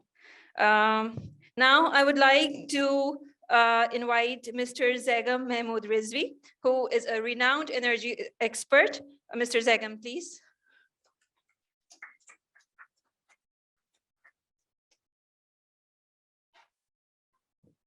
Bismillah ar-Rahman ar-Rahim. मैं बहुत सी technical बातें तो नहीं करूँगा. If there are some foreign listeners, I should say in English. You may think, okay. What I really like to say is, you see, basically, I appreciated Naeem Saab that he kept the solar first. And today we are talking of the wind. Because you see, if you all see what we call of the renewable energy, if renewable is solar, wind, hydel, and biomass. But basically, the mother of all these renewable energy is solar. So we should really see that God has been so kind that he has the sun shining all over the world and every poor man, rich man's house, which is shining every day in the morning. You see, what is wind? Wind is air, but air becomes wind when there are temperature differentials. There's a vacuum created because of temperature differential, and the wind starts blowing. When wind starts blowing, the air becomes the wind. So the wind power, the origin of the wind power is the solar. If there's no temperature differentials, hydel. God has been so kind. You see, about the earth, area of the earth, and so the water is about 1:4 times. But God has been so kind that God sends the sun to the sea, water evaporates, then asks the wind to take this cloud up to the mountain. First job is done by the sun, creating a cloud on the sea. Then ask the air to become the wind and take these clouds to the mountains. Then ask the sun, take your temperature a little bit low, so it freezes on the mountains. And then one day, God says, go and evaporate part of the water. And that starts flowing through the rivers and all that and becomes the hydel. Even in the biomass, the source of that is the sun. So I think we need to really realize that God has been, there are three things basically on the universe. God has been abundantly generous: sun, wind, air, and water. And here we are not short of all these things, but short of this and practicalities. On the wind, sir, what I just say that technically very good presentations are being made, and I really highly appreciate that our knowledge has really substantially improved on what's going on and what needed to be done. But I think we also should think of some practical solutions. For example, in the world now, very recently, about a 400-kilometer small canal, 400 plus more than that, all canal has been covered by the solar panels. And that solar panel is producing, the canal is passing high raised bed and so it's producing the solar energy. Canal hai, log apna kishti bhi chala rahe hain, enjoy bhi kar rahe hain, barish se bhi bach rahe hain if there is a rain, and it's giving you energy. All along the canal, they are putting the windmills. So the same energy is also used through the power of wind and as well as the solar. So 24 hours is all moving really this. In India, there are companies who go to the villages and say कि आपके खेत के चारों boundaries में मैं पोल लगाऊंगा solar wind के, और उन पोल्स के ऊपर साइड पे बड़ी इंटेलिजेंटली वो सोलर पैनल्स लगेंगे. So that energy produced by the solar, as well as on the top there is a windmill, he will then make a deal to the villagers that I will give you so much electricity to move your sunset 2 hours beyond. कि 2 घंटे आपको मगरिब के बाद भी काम करने का मौका मिलेगा free cost. So the productivity of the agriculture farms in those areas has substantially improved. क्योंकि वो जो 2 घंटे हैं उनको farmers को कम गर्मी में, दिन में उनके लिए मुश्किल होता है गर्मी में काम करने की वजह से, कम गर्मी में अपने खेतों में काम करने का with zero cost. So this is what he gives them. The rest of the energy he produces and gives it to the grid systems. And I was in Germany. I visited a farm. This is a huge area. He had much raised solar structures. This design of the solar structure, solar panels was such that his agriculture implements could move between the panels. And he was having all that plantation, चाहे वो tomato लगा रहा था, जो भी सब्जी लगा रहा था उसके खेतों में वो सब लग रही थी. ऊपर solar panels raised structure से वो solar power produce कर रहा था. And then he had the windmills all around. So he told me that I produce electricity solar and also wind, meaning hybrid solutions, and I provide electricity apart from my farm to many villages around the world through the mini grid concept. So what actually we need to do is, I was in Lahore, there's a Pakistani manufacturer, I was very much impressed. They're working on the solar street lights, new design, locally manufactured. अभी देखें ना हमारे यहाँ solar street lights नहीं है तो बिजली नहीं चल रही होती. अब दुनिया भर में तो this all become solar street, जो garden में lights हैं ये भी हैं और solar powered. So वो उस पे काम कर रहे हैं. अब उससे मेरी बात हो रही थी. अभी what is issue is rooftop solar, moving from rooftop solar to the hybrid solutions. Wind के मसला ये है कि जो थोड़ा सा आपको उसकी हवा चलती है तो उसका स्ट्रक्चरल डिजाइन आम घरों में उस तरह लग नहीं सकता. बट अल्लाह का शुक्र, अल्लाह ने चाइनीज पैदा किए हुए हैं कि सस्ती और अच्छे सोल्यूशन जो है अफोर्डेबल बना रहे होते हैं. तो वहां पे काम हो रहा है कि जी जो प्लास्टिक के कम वजन के घरों के लिए 4-5-6 किलोवाट के सोलर जो विंड मिल्स लगाएं जिनको घरों के स्ट्रक्चर को लगाने में कोई मुश्किल ना आए. So once inshallah, I hope inshallah it will be coming very soon in the market in our part of the region.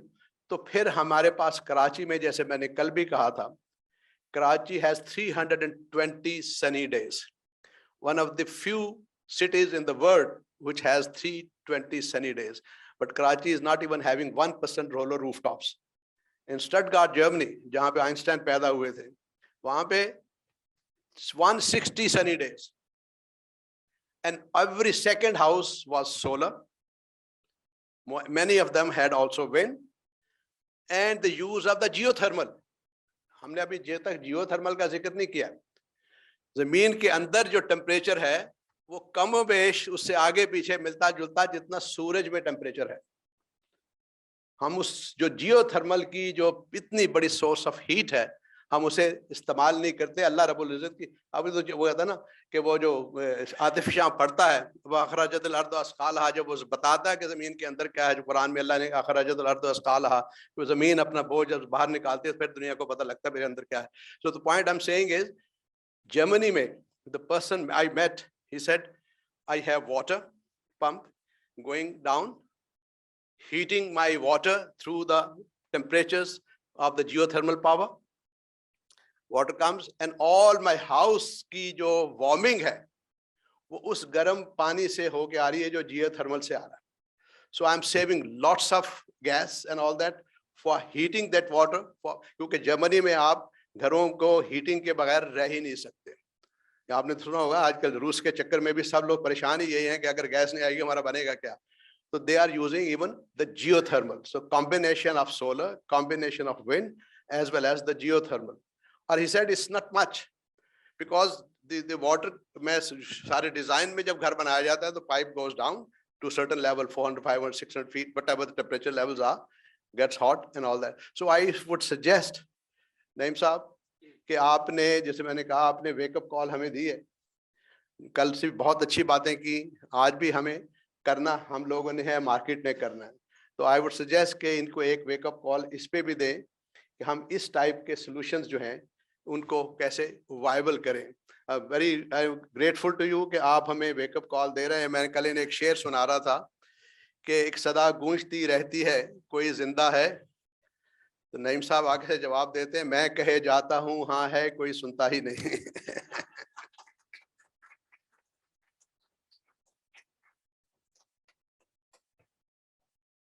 हम तो सुन लेते हैं, नईम साहब की अक्सर सुन लेते हैं।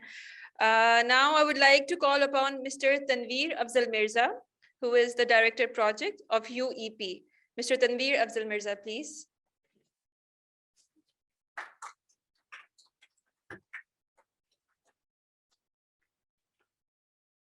अस्सलाम वालेकुम।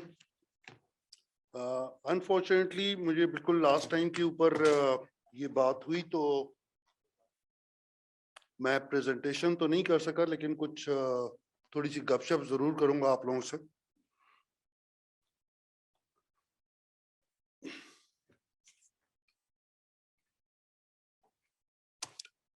और आज के टॉपिक के हवाले से simply I think we have international listeners also, right?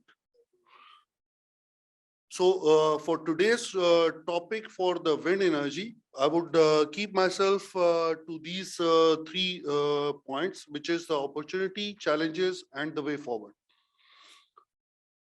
Coming down to the opportunities, I think most of us, we know that as we are talking about wind or solar and they are the renewable energy projects. So definitely the theme behind it is that we wanted to build our economy in the future without the fossil fuel.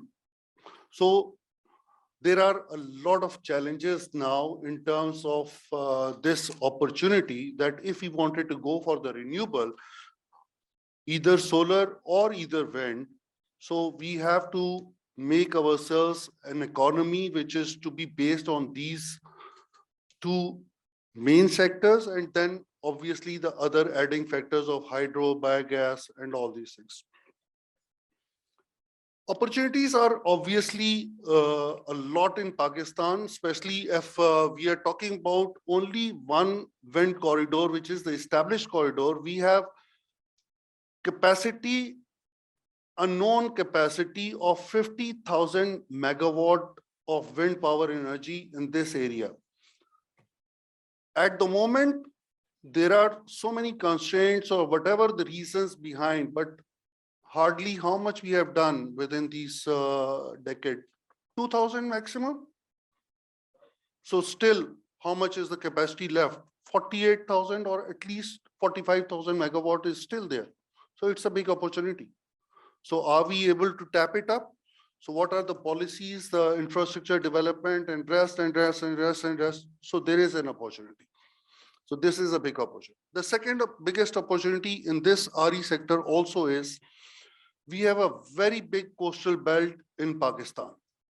So we have not tapped that up till now, an onshore wind power project development.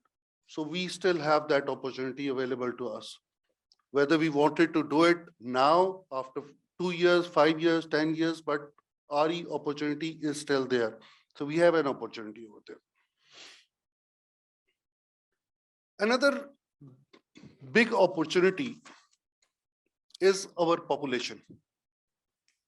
How much is our population?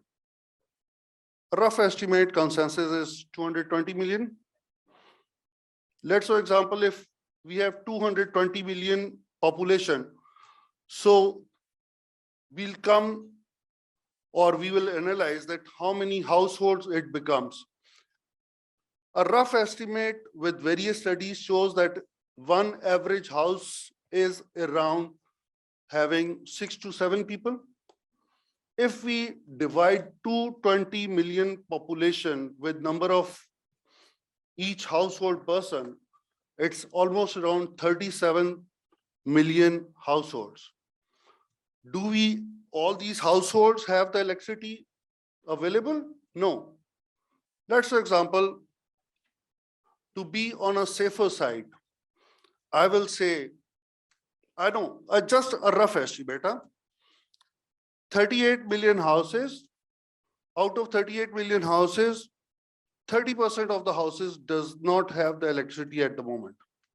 A very minute, how much it would be? Should be around 11 million houses, almost. They are having no electricity. So it still is a big option available. Now we can go further, dig down how much is the consumption per house and this and this and this and this. But still we have a lot of opportunities available. Another big opportunity in the RE sector is the confidence. Before, Pakistan was not having any confidence on the renewable sector. I remember Dr. Naseem when he was in ADB back in 2005 or 6, when they have introduced the Zolu plant and the initial 4 or 5 turbines, they did not work. Big chaos everywhere in the Pakistan market. Oh, wind energy is not suitable for Pakistan. No need for any wind turbines. This is a flop technology for Pakistan. But what happened? These and allied people have commitment. And now, what happened? At least we are able to have 2000 megawatt of wind energy with at least 15, 20 or more than 20 projects are in the line now. So this is a big opportunity. Second, the last one I would say is that now there are so many of the initiatives and policy making is going on for Pakistan to go towards the industrialization of the country. So with the industrialization, definitely we understand that the basic need of any industry is the power. So if we are going to provide the power, definitely we'll think that our industry will flourish. So these are some of the very basic opportunities available to us. Now, I would like to share the idea of what is the challenges we are facing.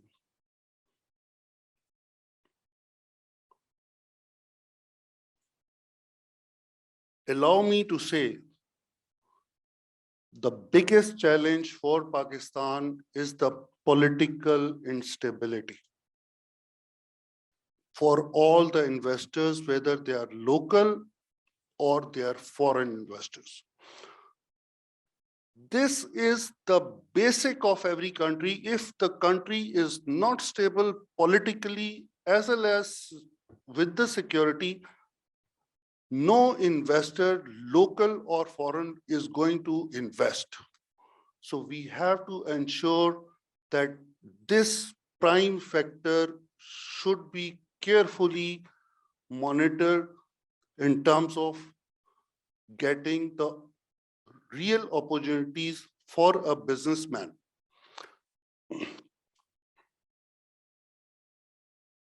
Then another big challenge for especially the RE projects, especially solar and wind. I believe most of the project developers which are working over here, they know when we go and interact with many of the government entities, we know that these projects, wind or solar, they are categorized or mentioned in writing in black and white. They are must-run projects. But unfortunately, on real practical grounds, they are not.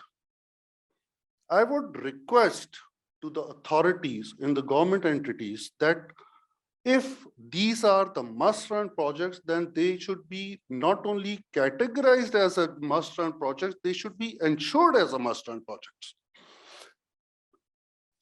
I think you all will agree with me that in our EPA, it is also mentioned that there are certain categories in tariffs and schedule 1 in the tariff category where it is mentioned that if the wind power projects are exceeding their capacity production from 31% to 32%, there is a reduction in the tariff. From 32 to 33, there is certain limitations is that. So why we are still hesitating to make these projects as a must-run project? Because in the long run, if they are going beyond 31% of the capacity production, then the tariff is going to be reduced. So this will enhance the production for the project developer, but on the other hand, it will benefit the government itself. So this is a big challenge, how to ensure this thing. Then another big challenge is what we have discussed, but this is a challenge for DISCOs, anti-DC, transmission lines is also a big challenge. But my concern is transmission lines is a challenge since I was in this area since 2008 or 9 or 10. It still is a challenge. And I don't know when we are able to rectify this issue of transmission lines. Our grid system is also out of dated. So many various members in the government and in various other areas who are managing this transmission sector, they are saying that, oh, wind is not very suitable to us, solar is not very suitable to us, because at some times the wind is like this, and then very slow. So it will disturb our grid. So why then all the other nations in the world, they are adopting the wind or solar energy? Are they mad? They are trying to disturb their whole economy, whole grid system, or they have adopted some new technologies?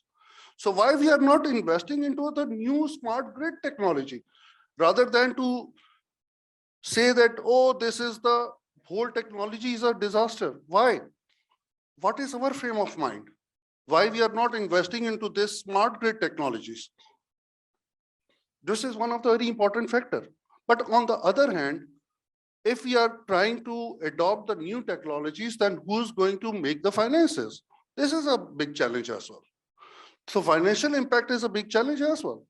So we need to have a real thought process from the government stakeholders that sit together to identify the real on-ground challenges so as to mitigate it in a very professional manner.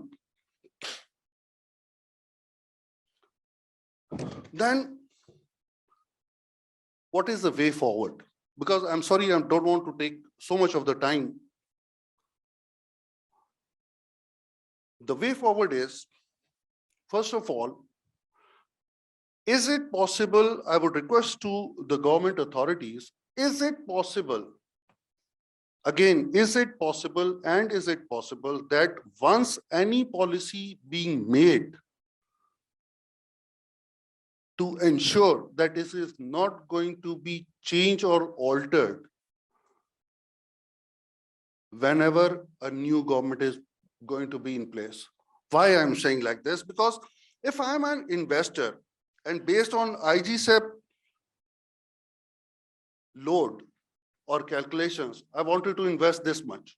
But a new government will say, and oh, this IGSAP is not, we don't want to go for 30,000, we'll go only for 5,000. What we'll do?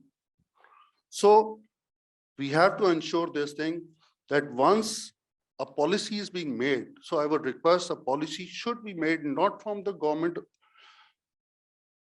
people who are in the sitting side, but also take all the government benches, even the opposition, and this for some specific tasks, that these are some of the specific areas for which we don't want to touch these policies. Let everyone to agree on it and let everyone to sign a declaration that this is something which we are not going to share or not going to alter anything. Second thing is that another way forward is that we have to, as I've mentioned, I believe some of you were here yesterday as well, and maybe not, and mostly are not here when we are having a solar thing. We have to involve the academia. We have to involve them for many of the basic research.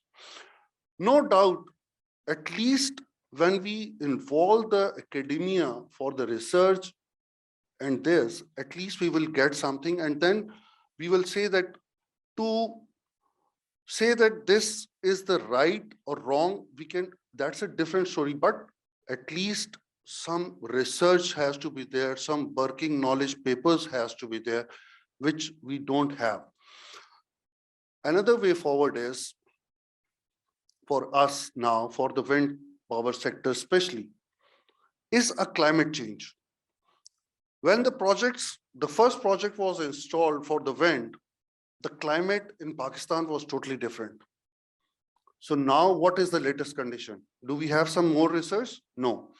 I know the people on the individual basis they are doing, but collectively, that's why I'm saying, I'm talking about the collective things, not the individual initiatives. I'm saying on collective basis, there should be a new climatical data to be available for the developers who are coming in to establish the new projects.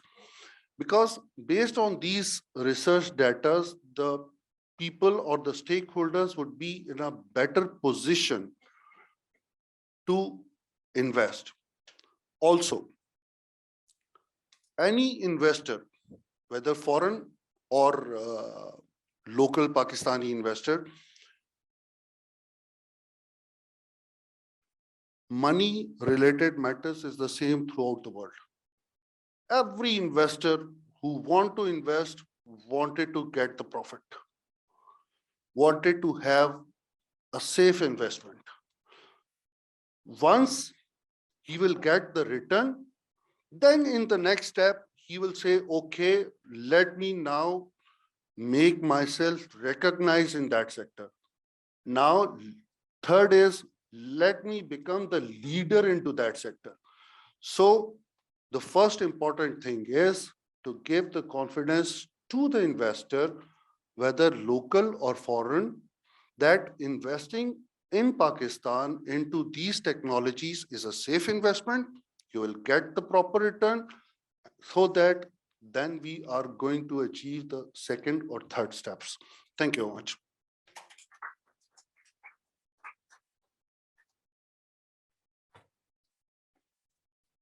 Thank you so much, sir, for your insightful speech on the opportunities and challenges faced by the RE sector in general and wind energy sector in particular in Pakistan.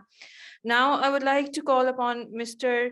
Tanveer Afzal, sorry, he was Mr. Mohsin Shekhani, Chairman Abad, Association of Builders and Developers. Mr. Mohsin Shekhani, please. He's not here. Okay, so Mr. Mohsin is currently not available. So let's have the question and answer session. Anybody from the audience who would like to come up with a question for the presenters in this session?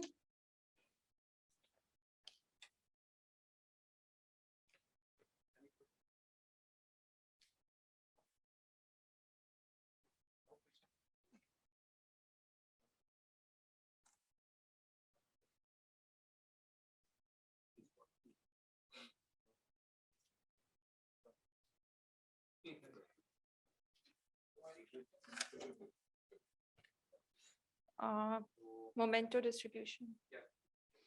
So let's move on to the momento distribution, and later we'll have a group photo. I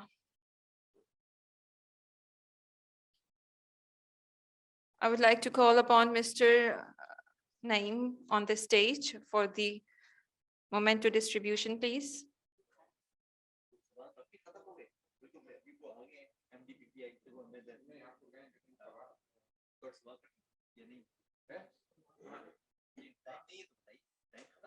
time है मोमेंटोस के कितने time है आप अपने वो सिर्फ मैं थोड़ा सा आपसे मेरा सब नहीं है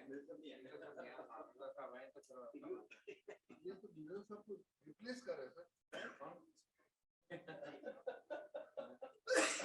मशरूम साहब आ गए ये वाले मिर्जा साहब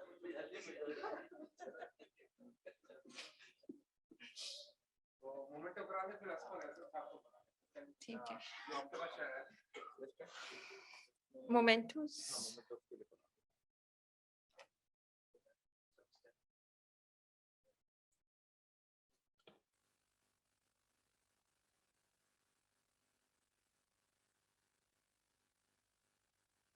Okay. I would like to invite Mr. Dr. Naseem Khan on the stage to distribute the mementos amongst our guests, please.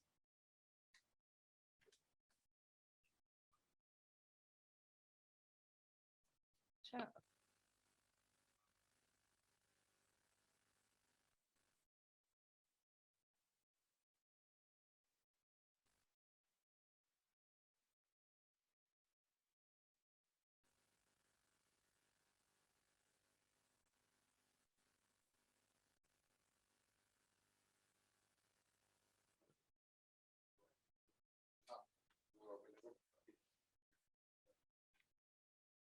I would like to call Mr. Syed Imran Shah, Head of Energy, FFC Energy, upon stage to receive his memento, please.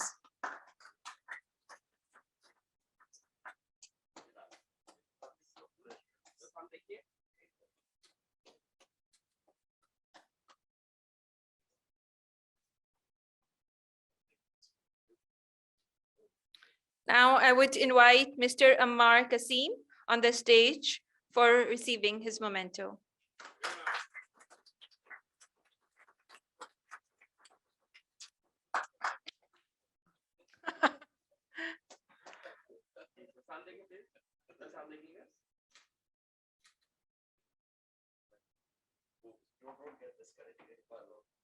Frustrated हैं सारे हमारे बहुत frustrated मैं क्या था कि क्या position क्या 5 साल से स्टैग्नेशन है इंडस्ट्री में उसकी वजह से वो जो इन्वेस्टर है वो 8 साल से बेचारा बैठा हुआ है उसके एलओआई है उसने पैसा खर्च किया हुआ है लोगों को पैसे दे रहा है तो जब वो थोड़ी सी ऐसी बात आती जो इरिटेटिंग होती है foreign investor they really burst out because there's no result which is seen in the हमें एक्चुअली हमारा प्लेटफॉर्म जो है जो Sir Raji.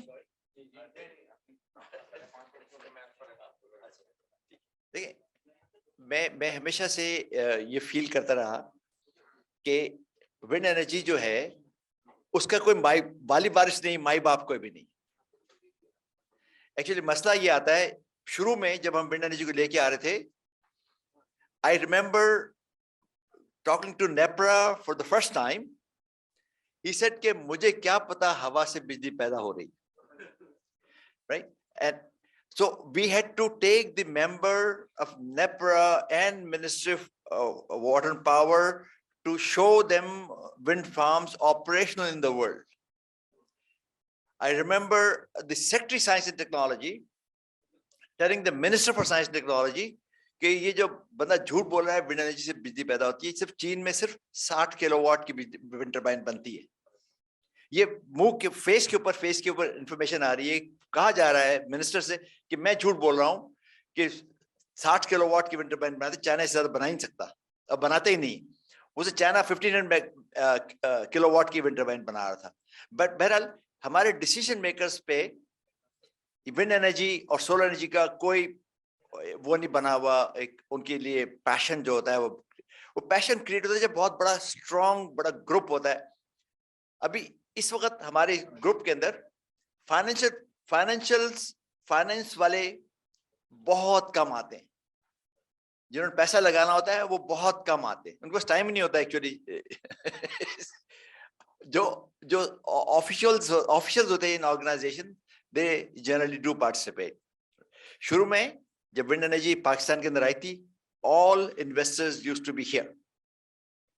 They used to be here. They used to be participating in the functions. They should still continue to. We have to make this platform so attractive کہ وہ سارے participate کریں اور وہ ایک unison میں ایک collectively decision making کے اندر گورنمنٹ کے پاس جائیں. ADB اکیلا کچھ نہیں کر سکتا, حالانکہ ہم نے کیا لیکن ہمیں چاہیے کہ ADB کے ساتھ پورا فائنینشیل گروپ مل کے گورنمنٹ کو کنونس کرے کہ ہر سال ایک ریگولر گروتھ کا گراف بنے, بجائے اس کے کہ آپ ایسے اسپوریڈک آئیں تو انویسٹر انٹرسٹڈ نہیں ہوتا اس کے اندر. انویسٹمنٹ اس وقت آتی ہے خاص طور پہ مینوفیکچرنگ کی, جب اس کو آپ ہر مہینے کا ہر سال کا ٹارگٹ دیتے چلے جائیں گے. ہر سال ہم آپ سے 100 میگا واٹ لیتے رہیں گے, آپ کینڈی آ کے بنا لیجیے. آٹوموبائل انڈسٹری میں ضرور آتی ہے, حکومت آتی ہے پوری. ونڈ انرجی کی انڈسٹری میں حکومت اس طرح نہیں آتی. جو ہمارا جو پریشر گروپ ہے, it's weak, it's very weak, maybe it doesn't even exist. World wind energy association والے جو آتے ہیں, the world wind energy association کا ایک حصہ ہیں. پاکستان ونڈ انرجی ایسوسیشن کا کوئی ممبر ہے یہاں پہ؟ See, this is the conference of wind energy.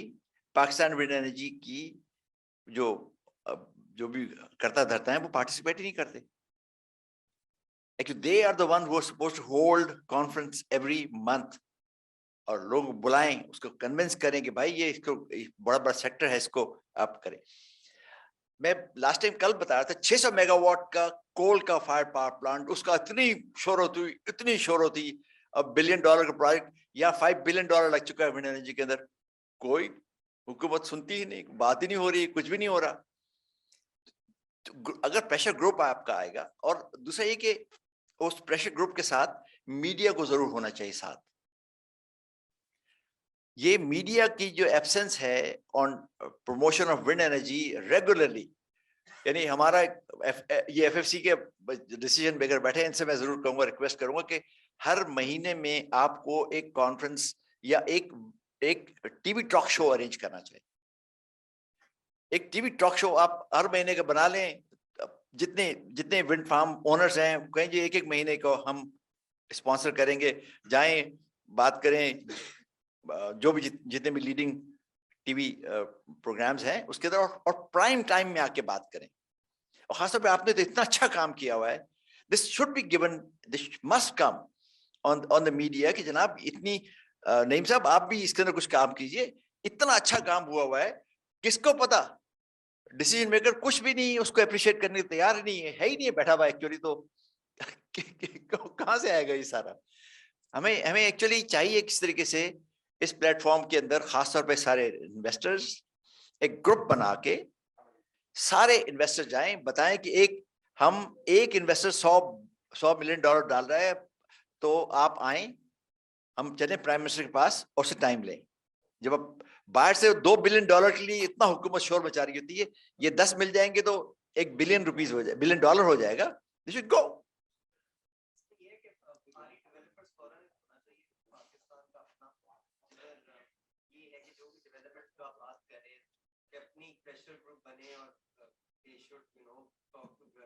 देखिए ऐसा है कि बने हुए हैं देखिए लेकिन वो अपनी मैं I don't want to say anything बने हुए हैं लेकिन they will only come once they want once they want, no otherwise they don't want to come. तो ये प्रेशर ग्रुप जो होता है ये बिल्कुल सेल्फलेस होता है और सेल्फलेस होके वो उसमें काम करते हैं और टेक्नोलॉजी में काम करते हैं उन्होंने ये तो इसमें मल्टीपर्पज है एनर्जी भी दे रहे हैं आप और एनवायरनमेंट भी सेव कर रहे हैं और जॉब्स भी मिलते हैं ये लेकिन देखिए ना गवर्नमेंट सिंध का डिसीजन मेकर यहाँ है ही नहीं ठीक है they are the ones who supposed to be sponsoring this they should be sitting here yesterday Niaz was here that's about all तो हमारा एक बड़ा डिलेमा है कभी भी इस किस्म के फंक्शंस के अंदर डिसीजन मेकर्स प्रॉमिस करके भी नहीं आते कल बड़ा अच्छा हुआ सेक्रेटरी आए हुए थे बहुत अच्छी बात हो गई you should have been here also today तो अगर आप सब दोबारा एग्री करें तो हमारी जो पाकिस्तान विंड एनर्जी एसोसिएशन है उसको रीएक्टिवेट करें उसके अंदर दोबारा उसमें थोड़ा सा उसकी मीटिंग्स कॉल करें और मीटिंग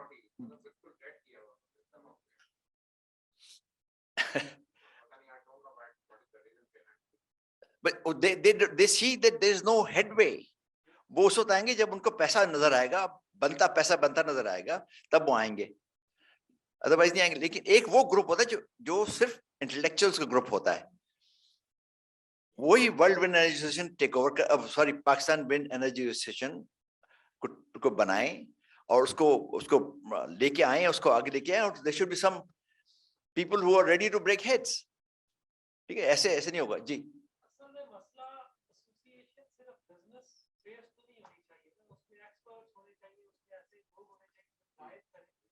बिजनेस जो है उसका अगर इंटरेस्ट नहीं तो ये ये तो नहीं कि अगर एक बिजनेस कर नहीं रहा तो आप तो जब आप मैं जर्मन विंड एनर्जी एसोसिएशन की बात अगर करूं तो उसके 18,000 मेंबर ये नहीं कि सिर्फ डेवलपर्स हैं या बड़े बिजनेसेस उसके मेंबर्स हैं छोटे हैं रिसर्चर्स हैं यूनिवर्सिटीज हैं ओईएम्स हैं सारे मिलकर आके चलेंगे तभी आगे Absolutely right.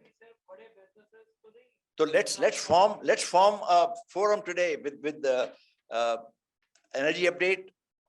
With energy update, let's form a forum. Or energy update should create a new forum, and which could be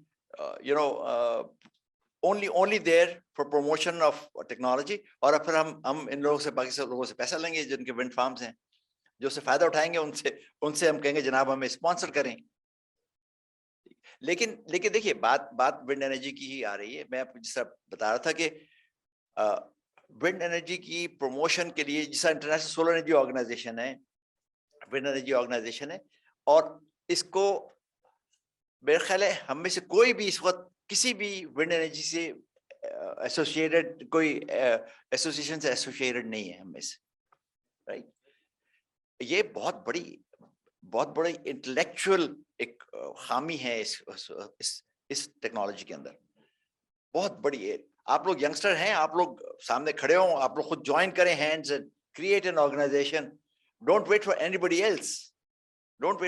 else we see some smart faces here all of you and create an organization make vibrations we need youngsters to come forward we need some people to get up go aji hum karna chahenge hum promote karna chahenge solar and wind energy there should be two separate organizations there should be separate organizations और हमने जो देखो हमारा part जो हमने play कर दिया हुआ है अभी आप लोगों का पार्ट है जो आप लोगों ने प्ले करना है और आपकी जब आएंगे तो you will play for next 20 years हम लोगों ने आज कुछ काम करना शुरू भी किया तो चंद एक सालों की बात है तो इसलिए आप लोग आगे आइए राइट और खासतौर पे वी हैव वेरी डायनामिक मैंने तो एफएफसी का जो आज जो प्रोफाइल देखा बहुत मजा आया आई एम रियली इम्प्रेस्ड तो ऐसे ही आपके बाकी अच्छा कितने विंड फार्म ओनर्स आए हैं यहाँ पे और कितने विंड फार्म ओनर्स हैं नदीप साहब नन दो हैं ठीक है, that's all. और एक तीसरा भी आधा है फौजी DHA का. तो देखिए विंड एनर्जी की कॉन्फ्रेंस है. Wind energy farm owners are not here. और किसी तरीके से जो ग्रुप बने वो ऐसा बने कि वो सारे आए, या उनका टाइमिंग ऐसे रखा जाए कि वो आए. अच्छा, उनमें से आने वाले वैसे आराम से आने वाले नहीं हैं. वो सारे के सारे वो हैं जो खुद अपने फंक्शन इतने बंदों को बुला के कर सकते हैं any time. They don't need to have a platform of this kind. But जो स्टूडेंट्स हैं, जो इंस्टीट्यूशंस हैं, अच्छा कितने इंस्टीट्यूशन आए हुए हैं, कितनी यूनिवर्सिटीज आई हुई हैं यहाँ पे? देखिए, no university is represented here. तो एक भाई को फोरम क्रिएट कर दो यार. यंगस्टर्स तुम सारे खड़े क्रिएट कर दो, हैं?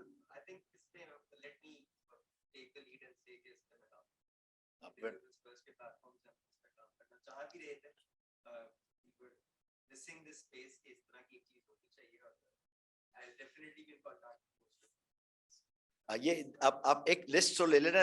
जो कितने ऐसे हैं who feel कि there should be an organization? How many of you would feel that there should be an organization? You'll become a member. How many? None. देखे भाई, इनमें से कोई तैयार ही नहीं यार.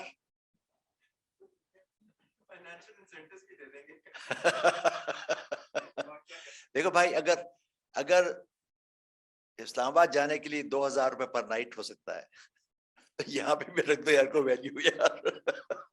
शायद टेक्नोलॉजिकली मोटिवेट हो जाए. नहीं भाई, यहाँ पे कोई बंदा भी विंड एनर्जी के लिए मोटिवेटेड नहीं है, कोई भी. अब ये देखे ना, सारे के सारे कोई भी नहीं है. आप ये जो जितनी प्रेजेंटेशंस हुई हैं सारी की सारी, they have not been able to motivate people around. Let's join hands, let's work together, create an organization if it is not existing. If it is existing, उससे ही कहें कि यार आ जाओ, हम तुम्हारे साथ हैं, बजाय इसके कि नहीं आप ऑर्गेनाइजेशन क्रिएट करें. Let's we must have a voice which should go right up to the current decision makers. मैं नईम साहब, मैं इम्प्रॉम्प्टू बोल रहा हूँ. मेरा ख्याल है अगर टाइम, अच्छा श्योर, अच्छा ठीक है. देखिए इन्होंने किराए पे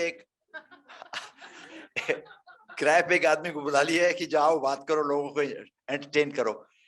मैं आपको बताऊं, जब मैं विंड एनर्जी का ये जो विंड कॉरिडोर जिसकी बात हो रही है, इसको जब यहाँ पे मैं प्रेजेंट करता था इधर इस मुख्तलिफ फोरम्स के ऊपर, तो जब 50,000 मेगावाट कहा तो उन्होंने कहा यार एक जीरो हटा दो तो भी हम तुम्हारी बात मान लेंगे. 5,000 मेगावाट तो शायद हो जाए, उसके बाद they did not, I was able to get about ये FFC और ये सारे जो है शुरू के जितने विंड फार्म्स हैं, we were able to attract 90 investors before the NREL came in. NREL came in 2007 end. तो हमारी जो विंड के अंदर इन्वेस्टमेंट आ चुकी थी उस वक्त तक, राइट. तो इसलिए हमारा जो ट्रस्ट है उन Pakistanis is missing. Nobody trusted यार कि पाकिस्तानी ने किसी ने जो निकाला है विंड कॉरिडोर ये सही होगा, और एनरेल ने कह दिया हाँ, एनरेल ने कहा जनाब पाकिस्तान के अंदर विंड कॉरिडोर है. ठीक है, तो कहने मकसद ये कि हमें प्रेशर ग्रुप बनाने की जरूरत है. आप लोग जाके आप लोग बनाइए. ठीक है, थैंक यू, बहुत शुक्रिया. थैंक यू डॉक्टर नसीम साहब, बहुत शुक्रिया. तालियां होनी चाहिए इनके लिए. और मैं अब वेलकम करूंगा एक लास्ट स्पीकर इस सेशन के, उसके बाद लंच टाइम हो जाएगा. मिस्टर असफर एहसन, जो कि मिनिस्टर ऑफ स्टेट हैं फॉर इन्वेस्टमेंट के, चेयरमैन हैं बोर्ड ऑफ इन्वेस्टमेंट. और जो हम बात कर रहे थे इन्वेस्टमेंट की, तो Asfar is very dynamic person और doing very good job for जो है investment in Pakistan, specially in energy sector. तो Asfar, you welcome and over to you. Thank you very much. Thank you, Naeem Qureshi Saab. Assalamu alaikum, everyone. First of all, I want to congratulate Mr. Naeem Qureshi and Energy Update for their continuous efforts to host dialogues, conferences, seminars, and multiple other activities in the field of power and energy. I am observing Naeem Bhai's efforts since last over 1 decade actually, or maybe 15 years, I think. And his persistence, his patience, his efforts, his continuation is actually beneficial for the industry. Because I personally believe that there is a need of more and more dialogues, industry get-togethers, and multiple events on regular basis, because this is important for the industry. I'm not an energy expert at all, so I asked Naeem Bhai that why you are inviting me. He said that because you are managing the investment portfolio. So I want to share the narrative and the perspective of Board of Investment Government of Pakistan and about the investment. And we are working with the energy sector also very closely. Our mandate is actually to facilitate the investors, whether local or the foreign, with the ministries, with the regulators, with the concerned stakeholders. And Alhamdulillah, when I joined the Board of Investment in November, before 3 months, now in the last 3 months, the face of BOI actually changed. And we are facilitating all the investors. We are working in different directions with the different countries and different priority sectors, as well as other sectors. And with complete responsibility, I want to share with you that within 2022, you will see the materialization of few investments, FDI in Pakistan in different sectors. And I am from the corporate sector, as majority of you are aware. So I'm not working on ad hoc or only the short term, but we planned for the long term. And we want to create an enabling environment for the investment inflow in Pakistan. And we are working with Saudi Arabia, especially with the China, with Qatar, UAE, Netherlands, Korea, and a few other countries very closely. And in different projects, in different sectors, we presented few ready projects from Pakistan. And all of you are also requested to share the ready projects with us, because I believe after 3 months that investments and investors are available. What is our role to place them, to provide them the ready projects with complete feasibility, with very good feasibility, because I believe that government to government is a very slow process. So I'm more focusing on government to private and private G2B and B2B actually. And this is what I requested and I shared my views with the Prime Minister, who is my immediate boss as well. And he also in agreement to work and focus on G2B and B2B more. But we also shared the government 80 projects of the government with different investors with different countries as well. So my dear friends, there are many good things happening in the government as well, apart from the political instability these days. Day after tomorrow, on Friday morning, we are actually launching the 125 regulatory reforms at the presidency with the President of Pakistan. And this is a federation project. Board of Investment worked very hard with 60 different institutions, ministries, and regulators to make this happen. And in different, and this is especially for the SMEs actually. And this is very beneficial because we are ensuring the implementation of these reforms. So that's why we are hosting this. On China front, we initiated the Pakistan-China Business and Investment Forum with 20 big players from both sides. The Prime Minister is chairing this forum. This was personally my initiative when I joined the Board of Investment. And China Embassy in Pakistan and Pakistan Embassy in China are the part of this forum actually. The whole purpose is to work on collaboration and joint ventures. And again, all the power sector players here in the hall and virtual participants also are requested to join this forum. All details are available on our website, invest.gov.pk. And please visit our website. This is updated website. This is not a typical government website. This is an updated website on daily basis. Everything is there. Our priority sectors, our ready projects, all these information related to 125 reforms we are hosting now, and also about the Pakistan-China Investment and Business Forum. And I also want to share with you, already you are aware that we signed the framework agreement with China government during the visit of Prime Minister Imran Khan. And I was privileged to be the signatory from Pakistan side. And from China, the NDRC chairman actually signed this document. And as per the Chinese system, this framework agreement is very important because now in the future, during the negotiations and the dialogues, this framework will help the business and the investors from both sides actually, because this is what their mandate is all about. I already mentioned about Saudi Arabia. We are in communication with Saudi Arabia very regular basis, and 2 weeks back we had a detailed meeting with Investment Minister of Saudi Arabia, Khalid Al Faleh, and they are interested in investing in Pakistan.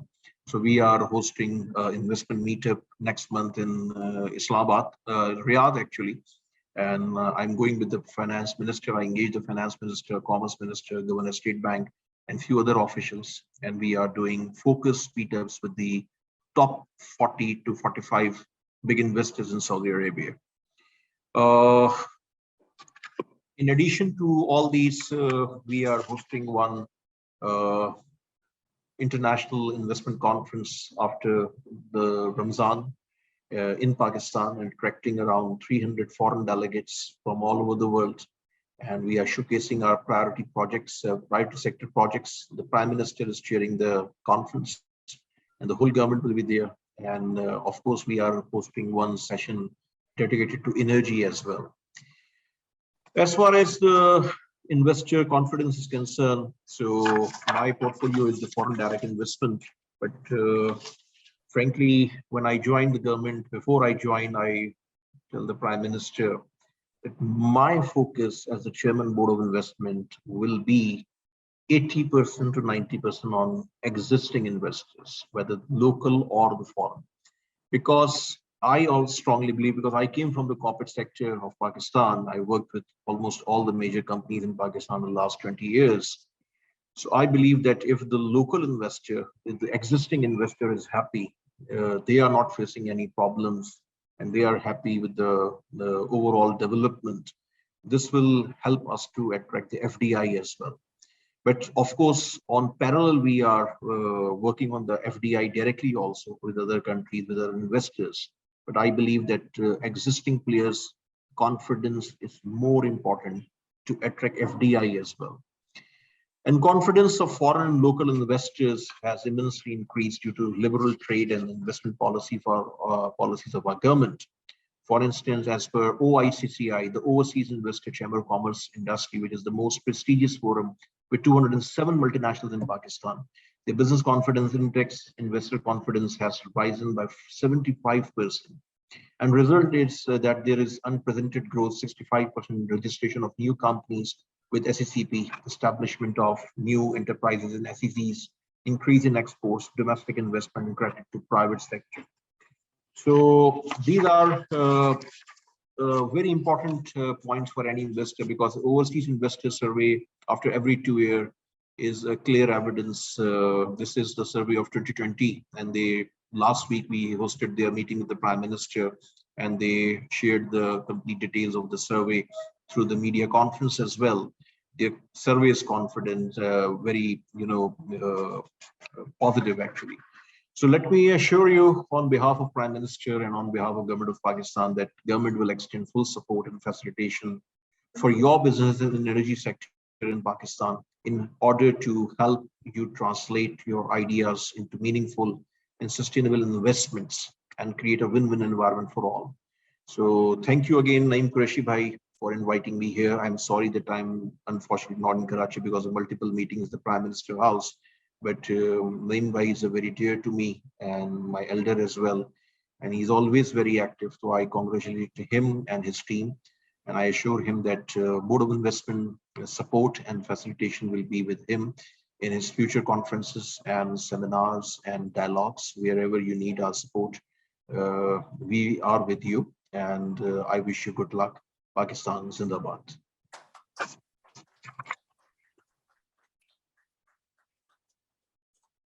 Thank you very much, Asfar. Nice comments and your aims and efforts. और हम दुआ करते हैं अल्लाह ताला आपको इस मकसद में कामयाब करे, और बहरहाल पाकिस्तान के लिए, मुल्क के लिए और इंडस्ट्री के लिए जो भी आप एफर्ट्स कर रहे हैं, अल्लाह ताला उसको कामयाब करे। और हमें मतलब जो है ना बहुत ज़्यादा इस वक्त इस फील्ड में काम करने की ज़रूरत है। तो माशाल्लाह ऐसे यंग और लीडर्स जो है ना वो अगर आएंगे तो इंशाल्लाह बहुत ज़्यादा तरक्की होगी और पाकिस्तान डेवलप होगा। थैंक यू सो मच एस्पर एहसन साहब, बहुत शुक्रिया again. Now we are going to conclude this session, and एक शील्ड है मोमेंटो जो कि हमने देनी है, और मैं चाहूँगा कि मिस आयशा अदनान यहाँ तशरीफ लाएं। और आपका बहुत शुक्रिया कि अचानक एक शॉर्ट नोटिस पे आपको हमने इस पे ज़हमत दी, और आपका बहुत बहुत शुक्रिया।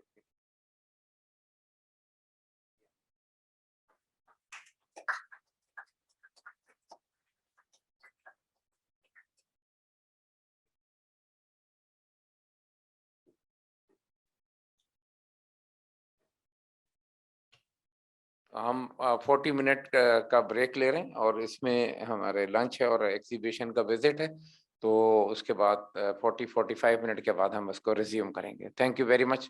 लंच इज रेडी, और आप प्लीज लंच कीजिए, उसके बाद फिर इंशाल्लाह मिलते हैं। Good afternoon, ladies and gentlemen. My name is Ishan Ishfaq. I'm the managing director for Sovitech, which is one of the leading renewable energy developers worldwide. And we have a very strong footprint in the Latin American markets. And we entered the Pakistani market back in April 2020. And now we are keenly looking at the market developments and the upcoming auctions.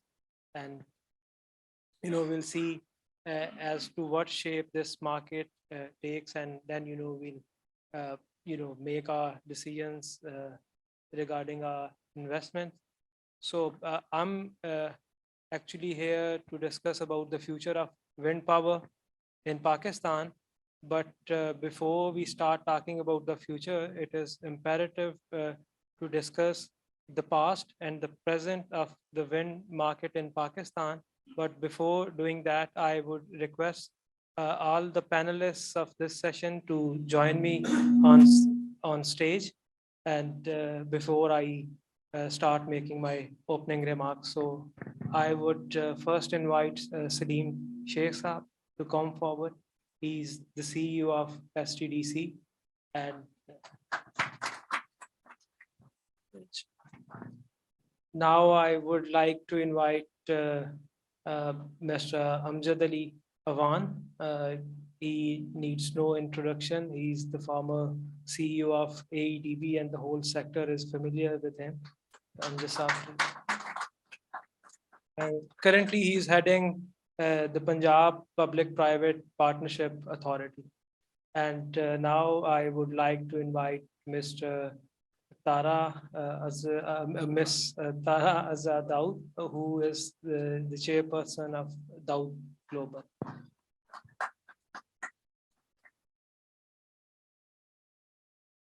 Mr. Moin Iqbal, who is Director Sales for GE Renewables, please come to the stage.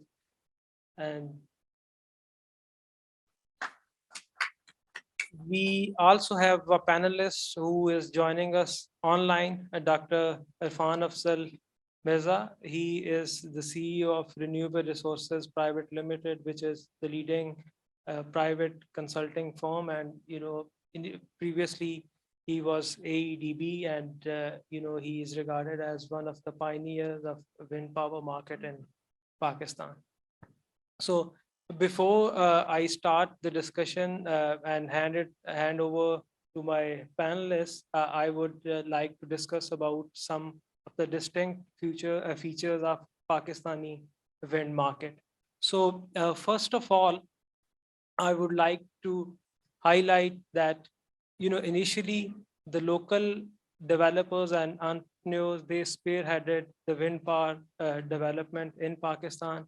And when the market started getting shape, we saw some Western investors, and later when China-Pakistan economic corridor was introduced, the additional impetus to wind power market was provided. And in terms, another distinct feature of the wind power market in Pakistan is the diversity of OEMs, which we don't find in similar size markets in different parts of the world. The share is evenly distributed among the leading Western and Chinese turbine manufacturers.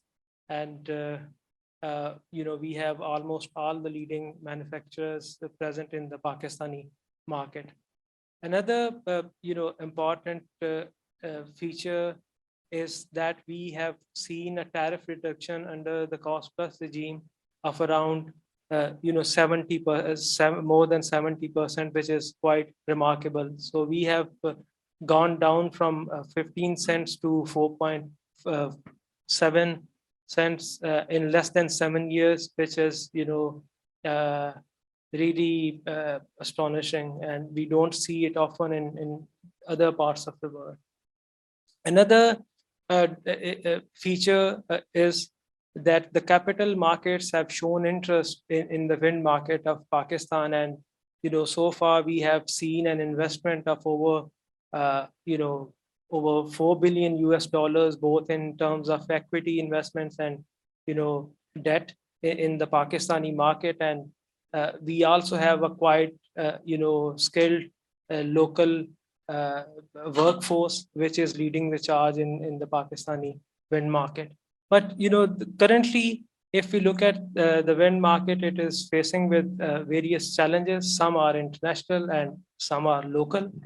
Looking at the international challenges, as we are currently experiencing due to the COVID, due to supply chain disruption caused by the COVID pandemic and rising transportation and raw material costs, we have started seeing, costs of wind energy going up, which is, contrary to the trends which we have, seen over the last decade or so.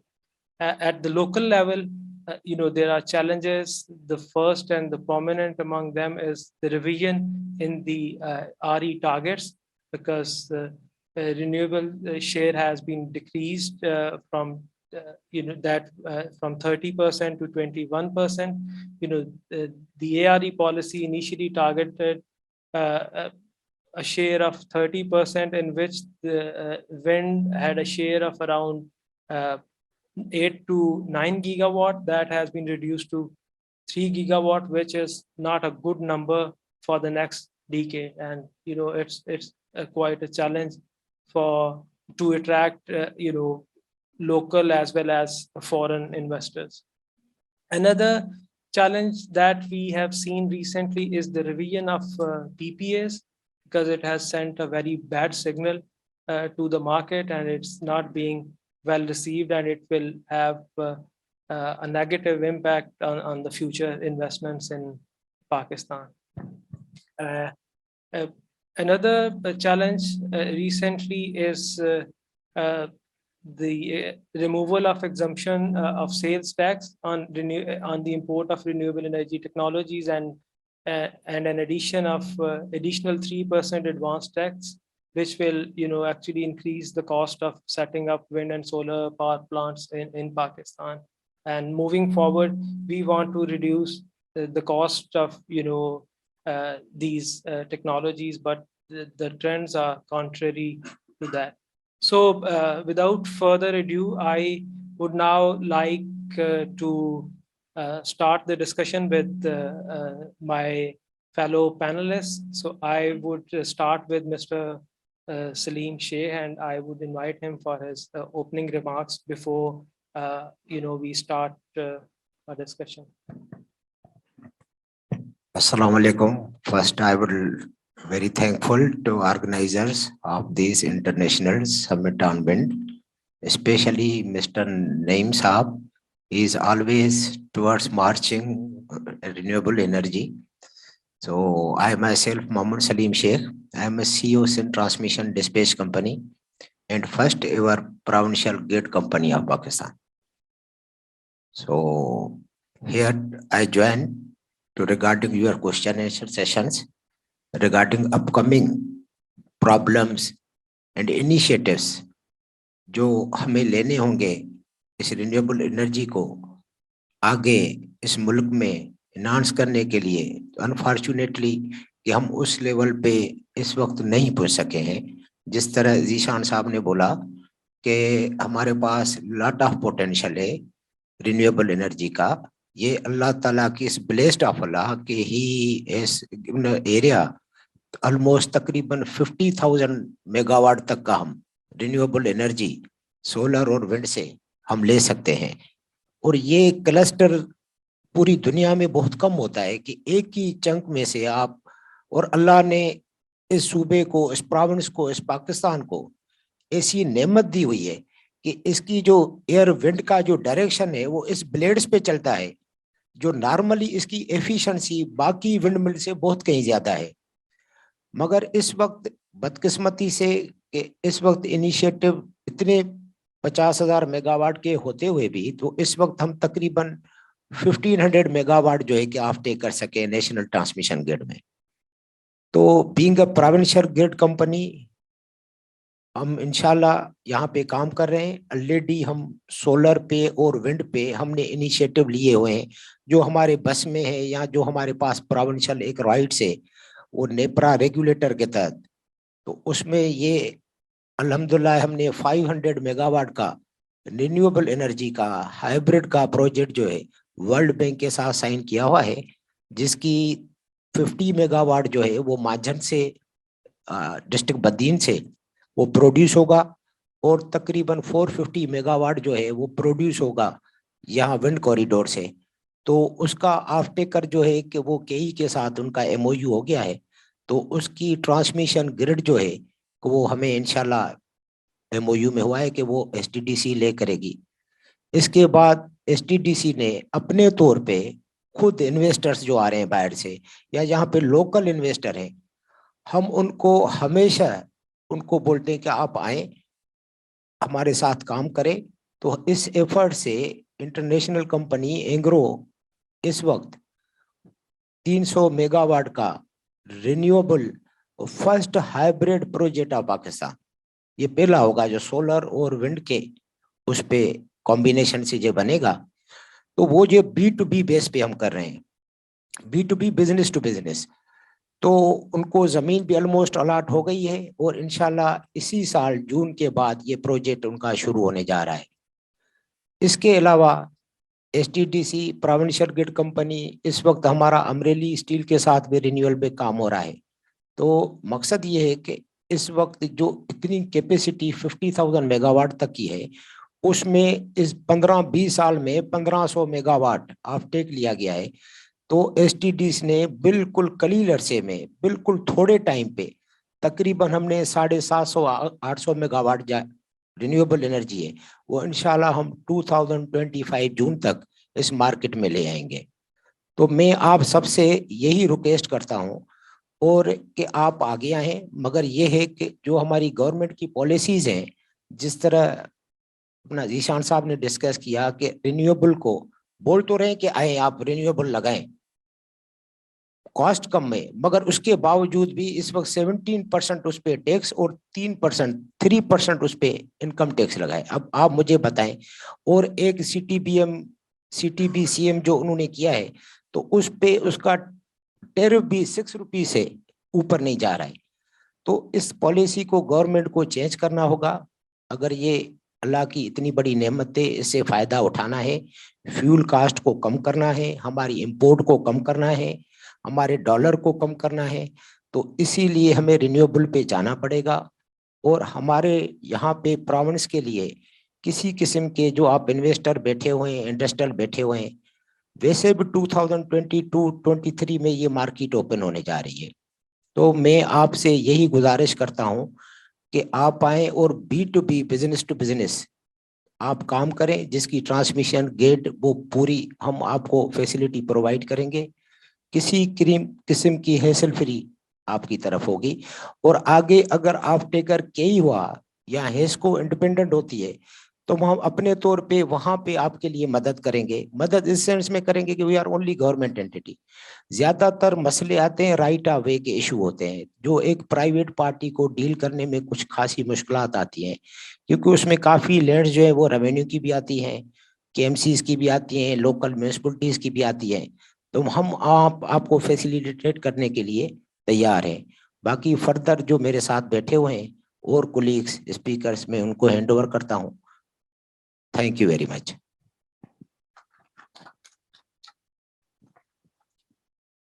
Bismillahirrahmanirrahim. I'm Jadali Awan. I'm heading right now Punjab Public Private Partnership Authority. I'm the ex-CEO of Alternative Energy Development Board.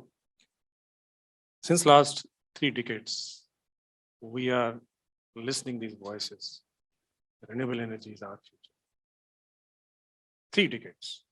Since 80s, my engineering project was on renewables.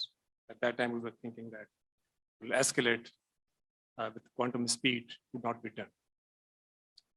So I think we should, first of all, we should narrate the things in the right perspective. Instead of using the word future, it's our present. Now or never. We do it, and we are failing consistently. I will be giving you some examples how policy failure is actually gnawing the roots of this whole sector. The question that comes in the mind first, and I think everybody's mind, why we need wind, why we need renewables in this country. Maybe in your minds, in different people's mind, the questions pops up may be a luxury, it may be an environmental advantage. But let me cite a couple of factors in front of you, then you can better understand the critical importance of renewable and particularly the wind sector. Pakistan's energy imports, 2021, $11.69 billion during the last 7 months. It's you start from the July to February, only 7 months. We never experienced this kind of energy imports before, $11.69 billion. And what is our balance of trade loss? If you see the Moody's charts, the current 4th quarter's energy deficit is 5.6 or something billion dollars. So if you reduce your energy imports, you'll get out of the shackles of this energy trade deficit. You'll be in the trade balance. So the first important thing is the correlation between your footprint in renewable energy with the energy economics or the overall economics of the country. If you improve this balance, if you indigenize your economy, because renewables will not have any long supply chain, and this will be indigenous thing. So you are basically developing indigenous economy if you're going for the wind. In that condition, you will achieve your required and desired trade balance. Number 2, now we are facing in the world the global crisis of Ukraine and Russia. Okay, check the energy prices in Pakistan before and after this crisis. All the energy units which are being generated through RFO or imported energy are actually showing you the high fluctuations, escalating. While now the war is not escalating beyond Europe, but if it so be, the pressure will be on the energy prices, embargoes, or God forbid if we face this kind of situation. So your energy security is at the stake when you create the project based upon the long supply chain and imported fuel. That's the second big disadvantage if you are not moving towards renewables.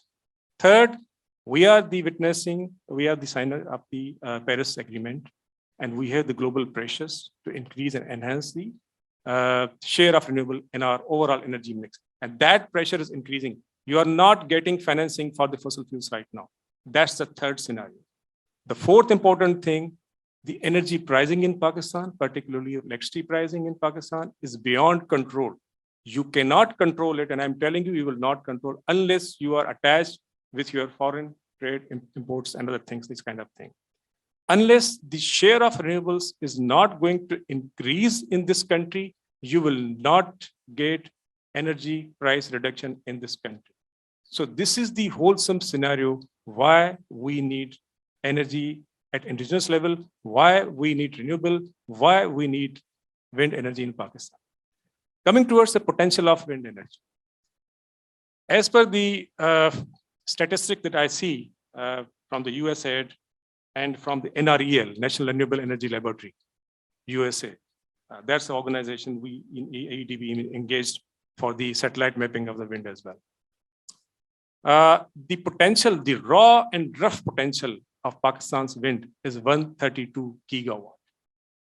What we achieved so far is 1 gigawatt or 1 point something gigawatt. This is what we achieved. And the potential is around 132 gigawatt. Pakistan is a rich, wind-rich country. It's not only Jhampi, it's not only Gharo. When I was CEO ADB at that time, we conducted a satellite mapping of the wind in Pakistan, and we actually discovered 5 rich wind corridors in Balochistan. And the wind dynamics is even better than Jhampi and Gharo. That's much there, and we created zones over there in those very areas. So that advantage is not going to be tapped right now. One big question, one big barricade that we create that, okay, we don't need wind energy because we don't need it. Our demand is low. Demand is not soaring. And due to COVID situations, other thing we witnessed that demand is actually coming down. So let me quote a policy from RE policy 2019. If you go in page number 4, second para, and that point was actually added by myself when I said that renewable energy and its supply should be demand agnostic. Whether or not you have demand or not, this energy should come. In that number 4 page and 2 para, it's clearly mentioned that you need renewable energy, not because of your capacity requirements, because you are going to displace the archaic, the old energy, fossil fuel energy, the expensive energy in Pakistan that's being generated at 20-25 cents per kilowatt hour right now. This is going to be displaced by the renewable energy. But unfortunately, what actually happened, the policy is there, roadmap is missing. With every policy, there must be a roadmap. When you require that, okay, you are going to achieve this, you are going to displace your expensive fossil fuel energy with the renewable energy, there must be a roadmap. That roadmap is missing. So these are actually the signs of the policy failures in Pakistan. And what we did in AEDB, in my time, let me quote you. In 2015, it was only 206 megawatt. With every year, we added 200 to 300 megawatt per year we added in the overall national portfolio of wind energy. And by 2019, it was around 1200 megawatt that was there. So that was the uptake. That time it was going up.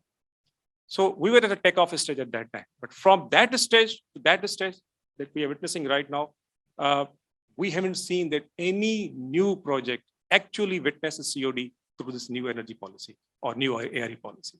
So if your policy mechanism is not working, we have to replace it. We have to change it because our overall advantage of renewable energy is at the stake because of these policy shackles and the management failures. Thank you very much. Thank you, Amjad Saab. Before I move on towards the other panelists who are present here, I would like to invite Dr. Irfan Mirza to make his opening remarks.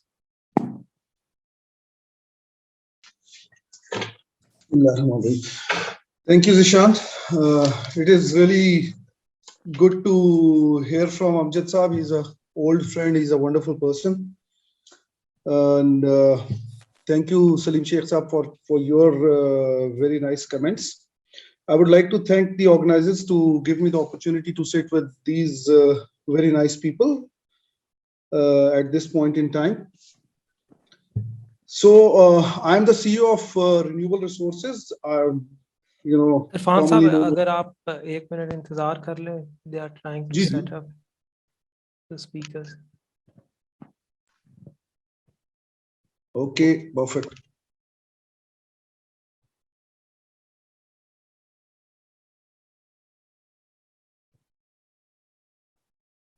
Ji, please start. Ji, so I have to start again. Thank you, Zishan. Thank you, Amjad Saab. Thank you, Salim Sheikh Saab. Very nice comments. It is good to be a panelist with friends. My company, I'm the CEO of Renewable Resources, commonly known as RE2.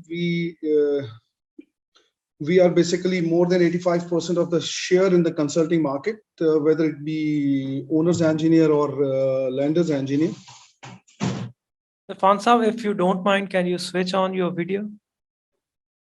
Yeah, I can do that for a few minutes so that I can say hello to everybody. But basically, because of the data issues, I thought my voice should not be interrupted. Hello. So you all are sitting in a wonderful environment with all. So I am a little bit casual because I am sitting at home right now. So I hope you people don't mind.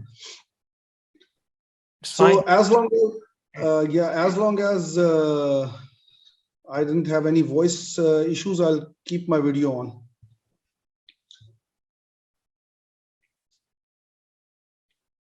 Okay,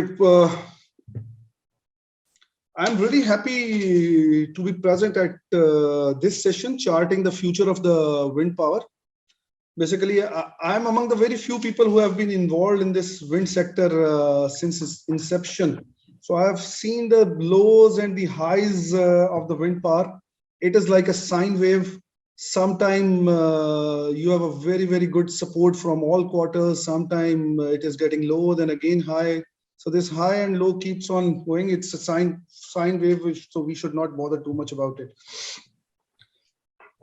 So as far as I'm coming to the topic, as far as the future is concerned, I think one of the future is, as I like what Amjad Saab is saying, is the present, is what Salim Sheikh Saab is doing.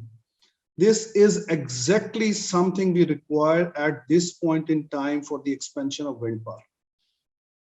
As a matter of fact, the renewable energy, that is the B2B. And STDC is such a wonderful initiative by the government of Sindh. And I see now the other provinces are following. KPK has actually followed that. They have their own company.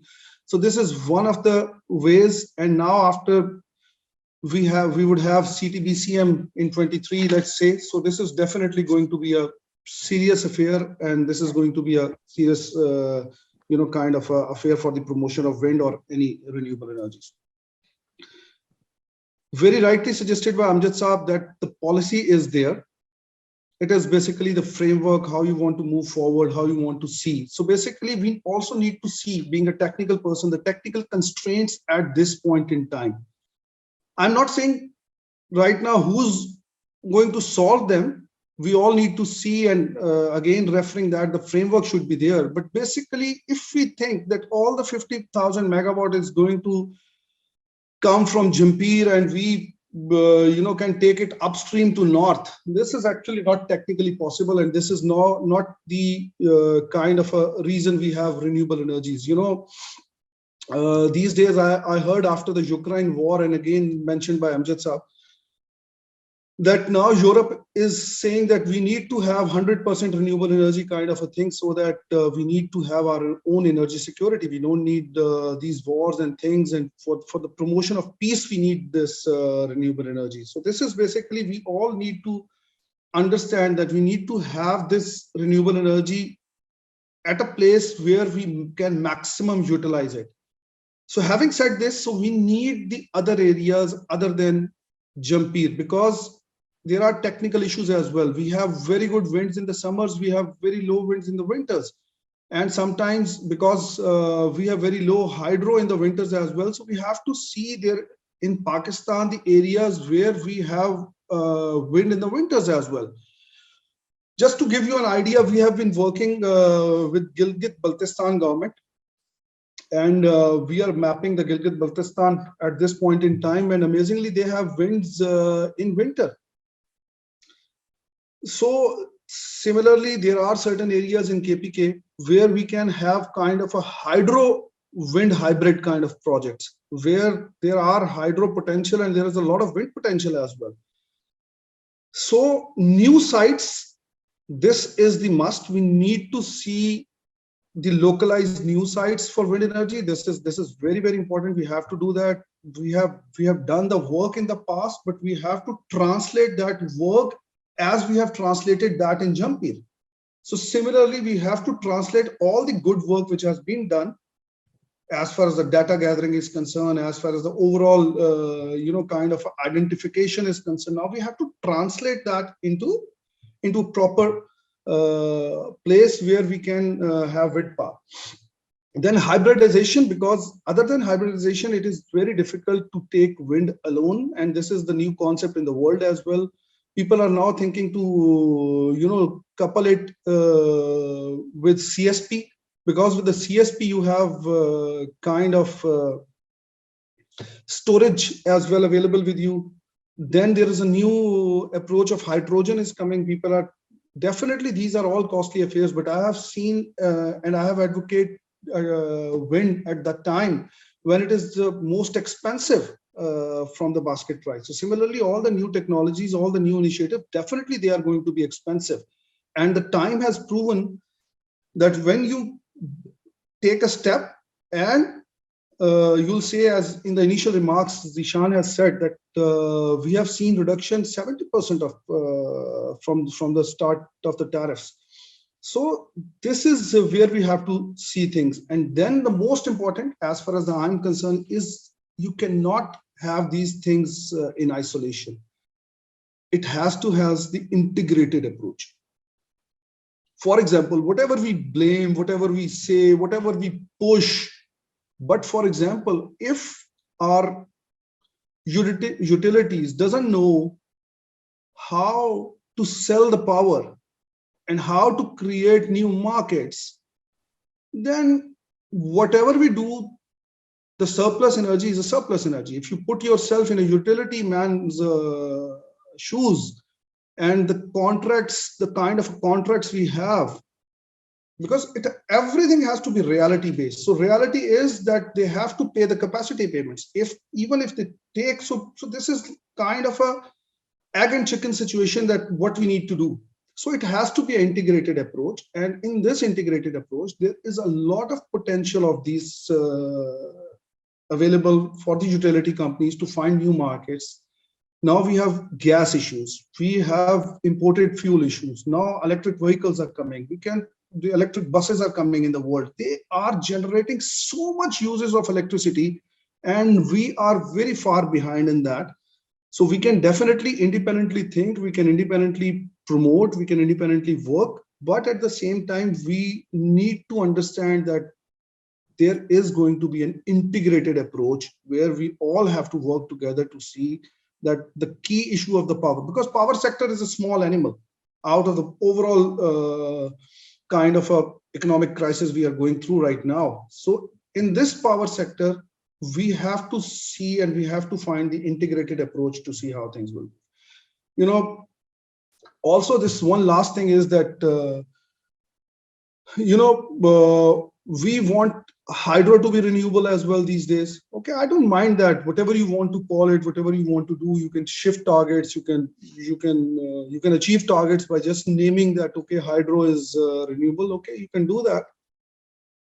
But at the same time, we need to see that even the world has realized few decades back, as Amjad Sahab very rightly said, that this is going to be the future. And now India, for example, have ministries and things, and we are planning to merge the different departments. Okay, I first of all, right now there are very able people who are sitting there, and there are very able people, but things change. It is how it shows how you think about certain things. So as a government, as a policymaker, we want, we are merging things. We are not kind of taking this as an independent energy security thing for us. What I was thinking that we should make it a ministry, rather than we say that, okay, we don't need a department which should have a name of Alternative Energy Development Board. So for investors, for the whole world, because optics does matter in this world. Please try to understand, optics does matter. So when the whole world would see that there is no Alternative Energy Development Board in this country now, after like 10, 20, 15 years of working, There is no alternative energy development. It shows that government doesn't want this. Okay, there are certain different departments with a different name, but as far as I'm concerned, optics does matter as well. So Zishan, I think you also planned some other questions as well. So I know there are shortage of time as well. There are other sessions as well. So thank you very much. And I've seen on screen Ms. Tara as well. Good to see you, Tara. So thank you, Zishan. Over to you. Thank you, Irfan Saab, for your comprehensive comments and informing us about the various uses of renewables. Now I would like to invite Ms. Tara Daud for her opening remarks, and it's really encouraging to see women like her in leadership roles. So over to you, Tara.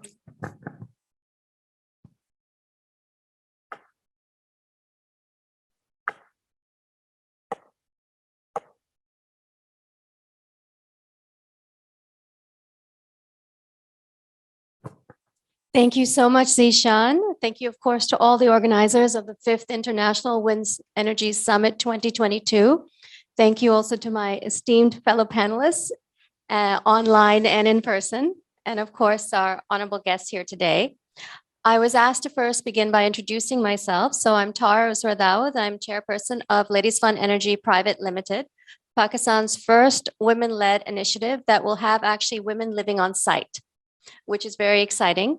Earlier, we heard from the fellow speakers about how Garo, Jamshir are wonderful wind corridors, but there's others as well that are yet untapped. Similarly, there's untapped resources, both in terms of gender as well as in terms of the natural resources of our country. And it's important for us in this company to not only have women have the opportunity to lead and be on site, but also to be a feeder for other companies, both nationally and across the region. I was also asked to discuss some of the challenges that have come forth with the certain policies. So one of the challenges is that, as you know, it's much harder to get a cost plus tariff. It's harder to get FDI because of the currency exchange and currency devaluation. And of course, there's other challenges in terms of limited space, limited incentives for growth. And so these are natural challenges. And each year, if you look at when our group started with HydroChina Dawood Wind Power, it was 16 years ago. It took 12 years to put that company together. It's had 5 years of financial close. Now to launch a company, although it happens much quicker, the policies are not necessarily as favorable. So that's something we have to take very, very seriously as a nation, because we know that renewables are very important. And as my fellow speaker already detailed at length why they're important, but one of the core reasons they're important is a large number of our nation do not have access to electricity. It's as basic as that.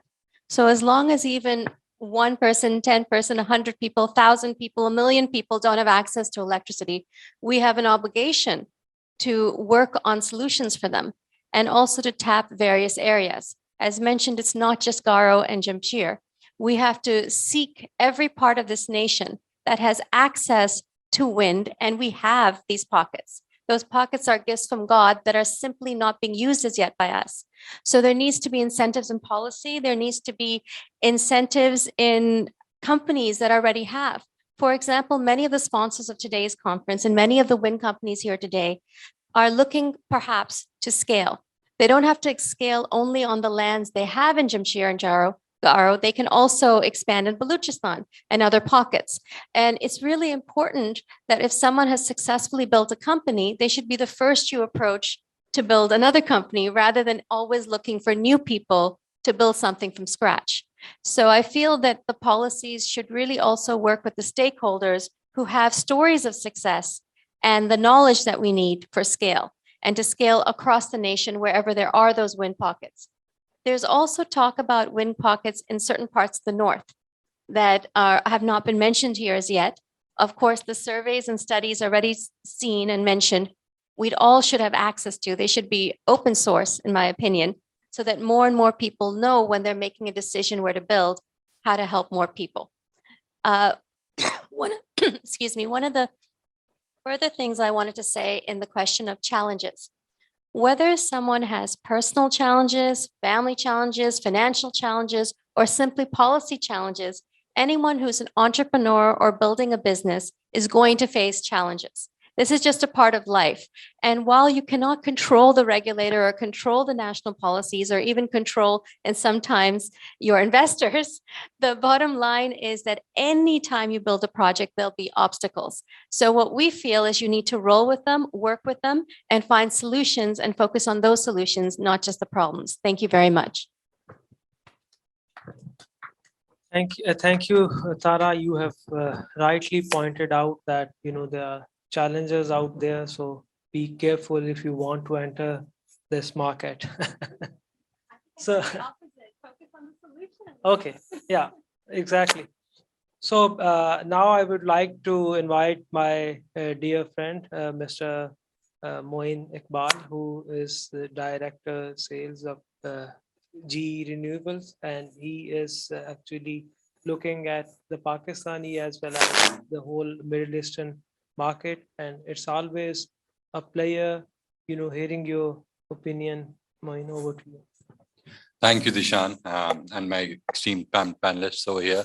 And thank you, Naeem Saab and Energy Update for keeping the fire lit under the renewable sector, which is flickering as we speak. So thank you very much for that. As Dishan mentioned, I lead GE Renewables, primarily onshore wind for the Middle East and the Pakistan region. And it's been a learning experience in every market that you end up in. What is good to see is that we're not the only ones struggling. We're part of a global energy transition, be it the Middle East, Pakistan, or the Western world. The COP26 gave a bit of direction and accelerated the energy transition that is happening globally. A lot of other alternate views on hydrogen coming across, hybrids coming across, but the objective was clear. In Pakistan, so far, the only basis for renewable energy is cost of energy. But that is not the only basis for choosing renewable energy. Climate change is real, is very real. We don't even talk or discuss that in Pakistan. And Pakistan is one of the more affected countries potentially from climate change. That should be on top of the agenda as well. We think that it's long term, but the effects are visible globally and in Pakistan as well. Cost of energy obviously is important and is something which is driving the rush towards renewables globally. And thirdly, but not the last, energy security. That is something which I think the world has woken up to. It was always mentioned there as a point, but the same way that climate change being a reason for renewable energy was not being entertained in Pakistan, energy security was not being entertained at the same level of importance as it should have been. And the adventure that is happening in Ukraine has made the world wake up to that situation. And I think as part of our rush towards trying to increase renewables, primarily from the renewables from cost of energy perspective, I think it is incorrect. I think as Amjad Saab said, renewables needs to be demand agnostic. The objectives on climate change and energy security also needs to be addressed along with that. While the world has accelerated the transition towards renewables, not just renewables, but the entire energy transition with EV coming in, a lot of other aspects coming in, hydrogen coming into play, we are still, I think, thinking about it. The IGCEP, the RE policy gave us very ambitious targets, but 3 gigawatts over the next 10 years is in light of what's happening globally, in light of the objectives that we have to meet in terms of climate change, cost of energy, energy security, is not taking us anywhere. We're very excited that we finally managed to get the RE policy done. There has been good progress on the IGCEP. There's been a locational study done. But despite that, our targets and objectives are very minimal. And if we want players to be interested, we talk about localization and all those aspects. These kind of numbers will not excite or incentivize global players to, build that supply chain and create and take Pakistan to be a force in the renewable energy space right now. So I think it's very important that we wake up to the energy transition. A lot of positives have happened over the past couple of years. We finally got a new RE policy. We have an annual basis of assessing how we want to generate our energy resources, but the direction is still not clear. We need to align the whole ecosystem so that we're able to capitalize on the global energy transition and help Pakistan achieve its energy security and impact the current account deficits as well. Thank you. Thank you very much, Moin. I agree that the security situation that has, arisen because of this Russian invasion of Ukraine and its impact on the energy markets, it's a wake-up call for us, for a country like Pakistan, to change our course and focus more towards renewables, compared to the imported fuels that we are currently, depending upon. And I also agree that, this 3 gigawatt volume of wind power for the next decade is not a volume that can excite an OEM or other bigger players to come to the Pakistani market and, start, looking at the development or start, investing in local manufacturing or, other ventures. So I completely agree with, some of your comments. And now I would like to come back to Amjad Saab. I have a question for you.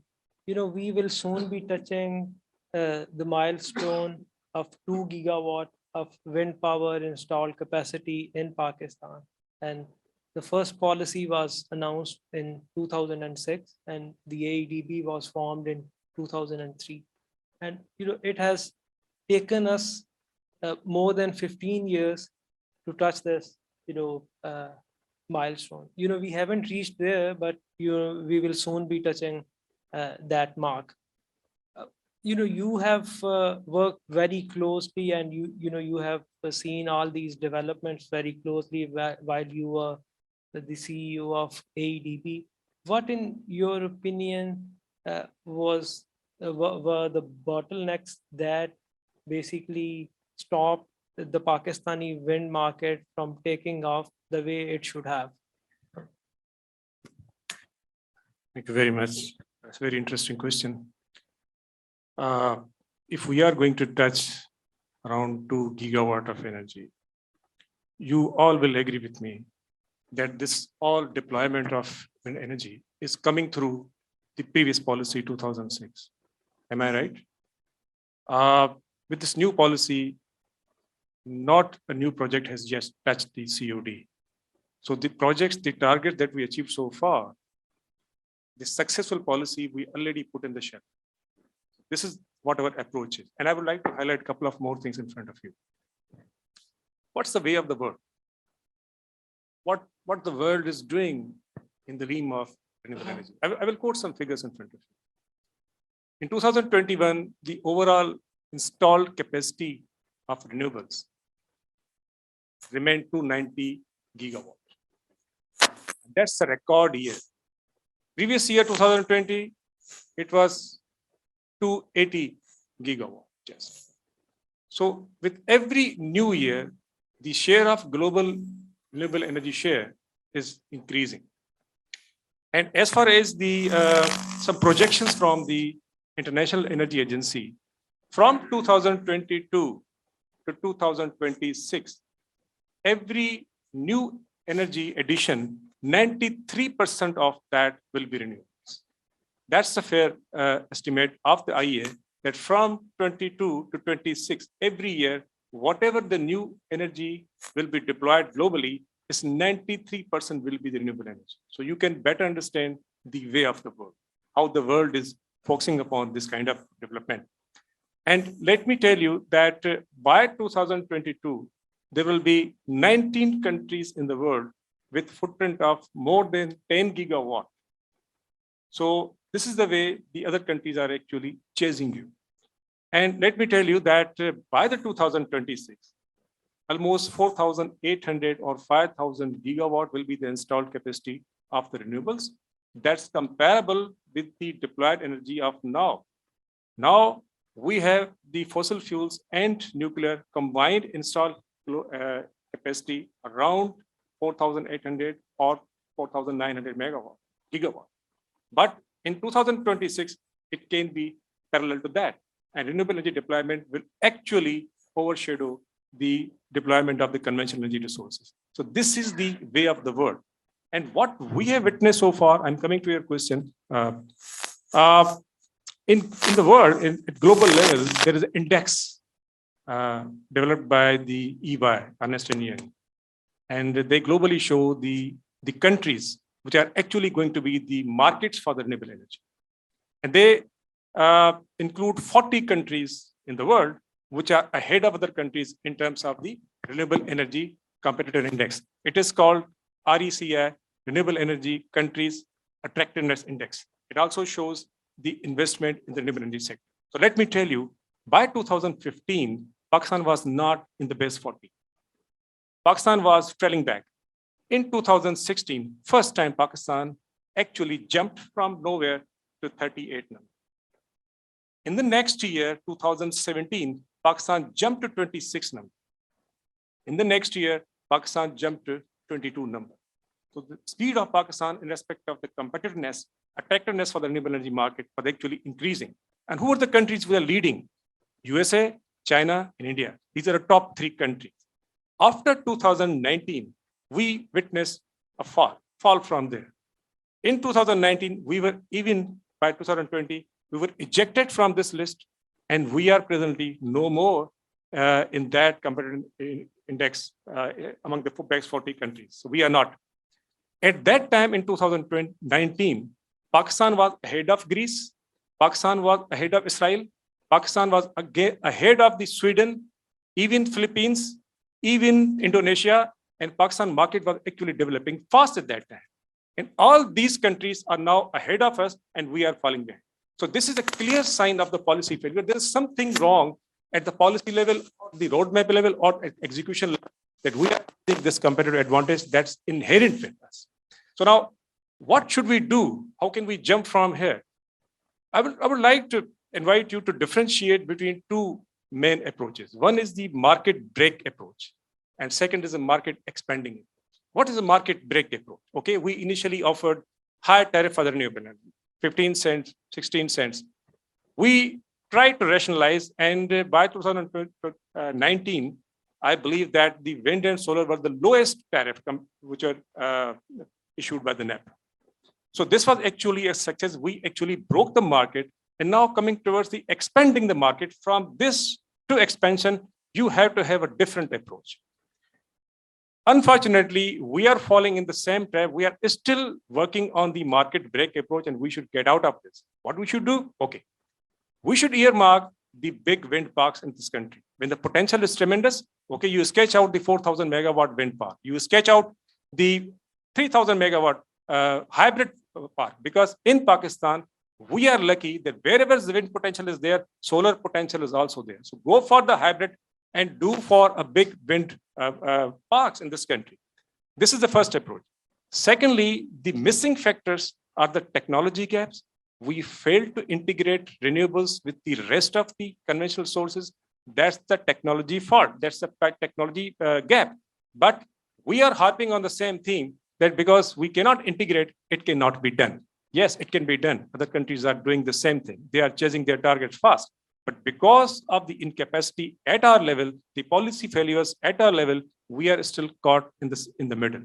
Second thing, creating awareness of the renewable energy, creating the knowledge with respect to renewable energy, and go for the market expansion approach.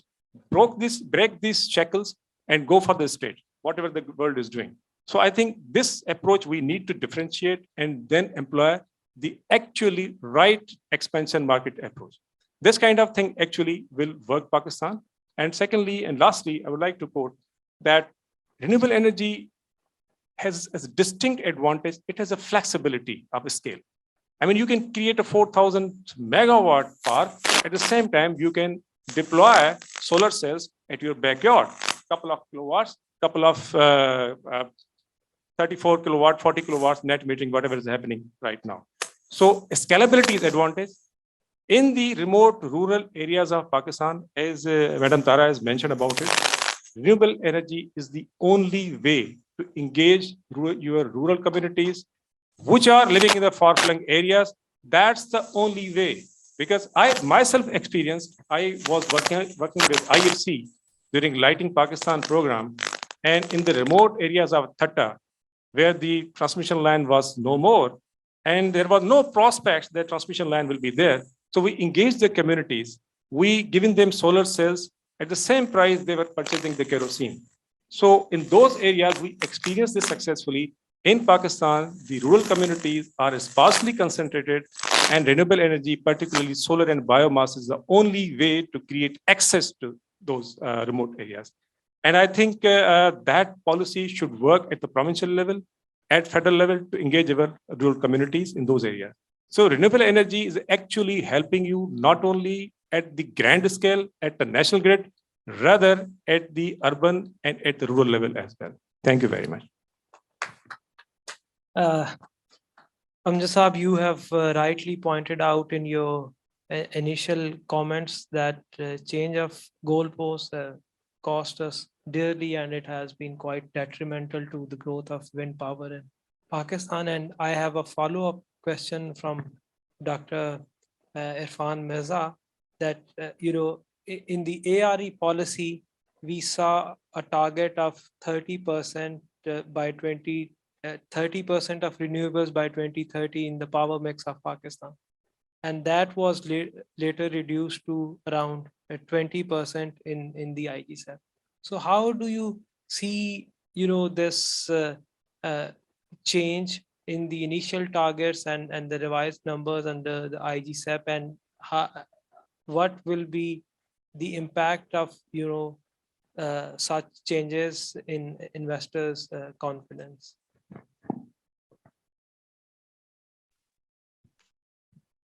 Thank you, Zishan. And the problem when you are sitting online is that thank God when you are asking question, I'm still in the room.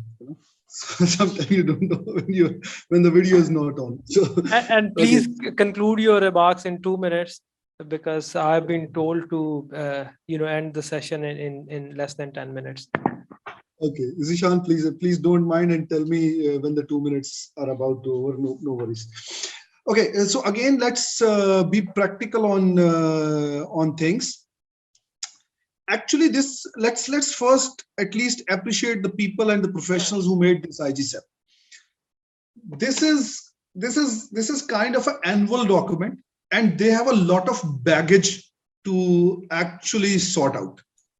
For example, there are more than 23,000 megawatts of the projects which have already been signed, and they have to somehow integrate that into this IGSAP.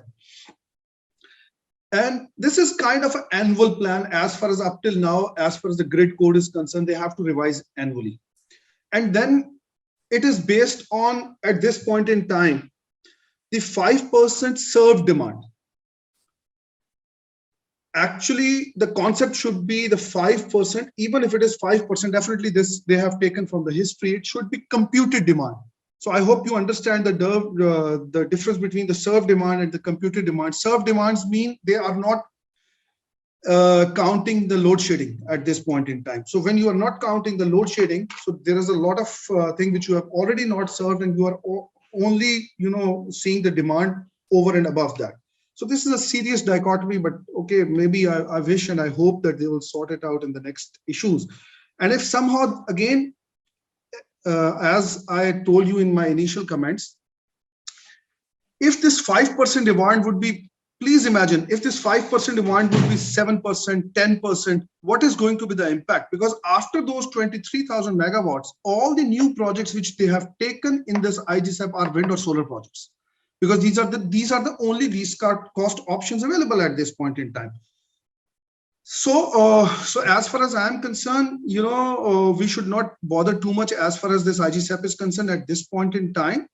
but we need to see where we are going the next, and we have to somehow think out of the box. And the next big thing would be this B2B. We need to focus on that as well. And we need to see how industries are going to utilize what STDC was saying initially. And I hope that all these issues of IGSF will be sorted out in the next annual issues of IGSF. Thank you. Thank you, Irfan Saab. And, on your comment regarding B2B, I have a follow-up question for Salim Saab. CTBCM's implementation will start from May 2022. What role do you envision for STDC in the multiple sellers, multiple buyers market? Ishan साहब, actually बात ये है कि जब तक हम जो investors हैं जो लगा रहे हैं उनको हम टैरिफ में कंफर्टेबल नहीं करेंगे, तो मैं नहीं समझता कि ये चीज़ आगे चल के कोई पाकिस्तान में कोई भी बाहर से इन्वेस्टर आएगा कि ₹6 पर यूनिट पे वो आगे अपना काम करेगा और वो फिक्स है। सबसे बड़ी जो हर्डल्स और ऑब्स्टेकल्स ये हैं कि कोई चीज़ बनाना या मैन्युफैक्चर करना कोई मसला नहीं होता। ये माइक है, इसको कोई भी आए इन्वेस्ट करेगा, फैक्ट्री होगी, लगाएंगे। असल चीज होती है उसको सेल करना। अब ये किस तरह सेल करेंगे? मार्केट आपके पास एक डिस्कोज है, दूसरी आपके पास केई की मार्केट है।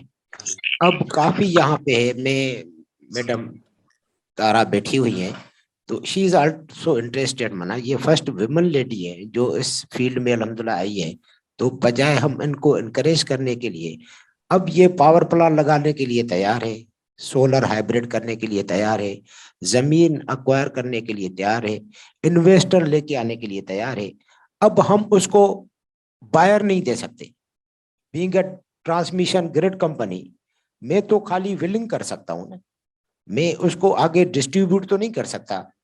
अब जब इसको आगे डिस्ट्रीब्यूशन कंपनीज है वो इनको इस टेरिफ पे ले रही है कि ₹5 या ₹6 पर टेरिफ यूनिट के हिसाब से, तो जब उनकी कॉस्ट बढ़ जाएगी तो उसको उसका ROI नहीं मिलेगा, तो वो कोई इन्वेस्टर किस तरह आएगा मार्केट में?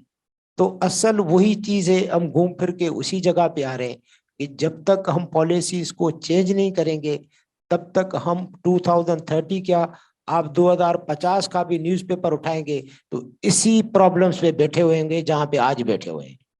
तो बदकिस्मती से यहाँ पे इशू ये है कि हम यहाँ बैठ के बातें तो बहुत करते हैं, या आगे भी इस्लामाबाद में बातें बहुत होती है। असल चीज ये है, हेलो आ रही है,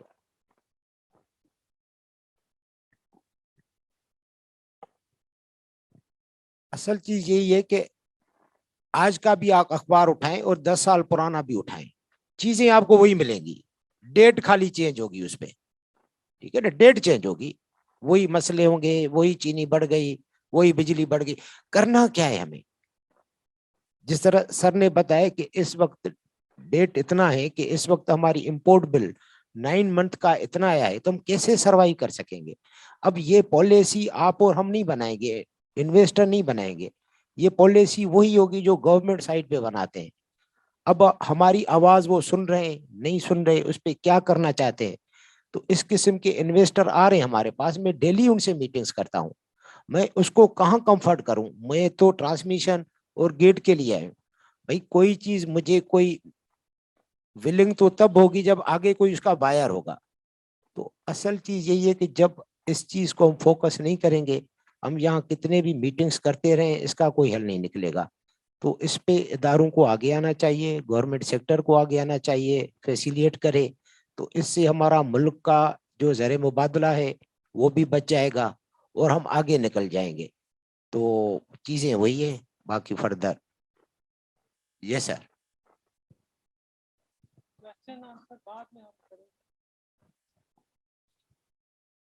जी शुक्रिया सलीम साहब। Before I invite Chairman NEPRA, who is the session chair for this particular session, I would like to ask Moin for his quick remarks on the rising costs of renewable, due to some supply chain disruptions that have been caused by the COVID pandemic and rising raw material and transportation costs, we have seen that OEMs and turbine manufacturers, they have started increasing costs of, their equipment. And moving forward, our goal under the auction scheme is to basically get the least cost generation. So how do you see this trend playing out, this rising cost and our goal of, achieving the least cost generation? Thank you, Dishan. Inflation is a global reality as of right now, and renewables has been hit significantly by it. We saw the COVID impact coming in through. The initial impacts were on the logistics aspects of it. The key core materials, steel, iron, copper, they've maxed out over the past couple of years. And as a result of which, what we've seen globally is a general increase in renewable energy prices globally. Thankfully, we did not get an opportunity to see those prices in Pakistan for fortunate or unfortunate, but we have yet to see that inflationary impact in terms of tariffs or projects in Pakistan. But the inflation is real to the point that literally costs are changing on a weekly basis. Not that we had gotten or digested that inflationary impact that we were seeing globally. What, again, the whole Ukraine incident has further expedited and escalated those concerns. Just to give you an example, and I did this exercise about 3 months ago, a single turbine would cost, and I'm not, regardless of nameplate, a single turbine, 2x turbine would cost around $250,000 to $300,000 per turbine from China landed to Pakistan. 2 months ago, that had gone up to more than $1 million.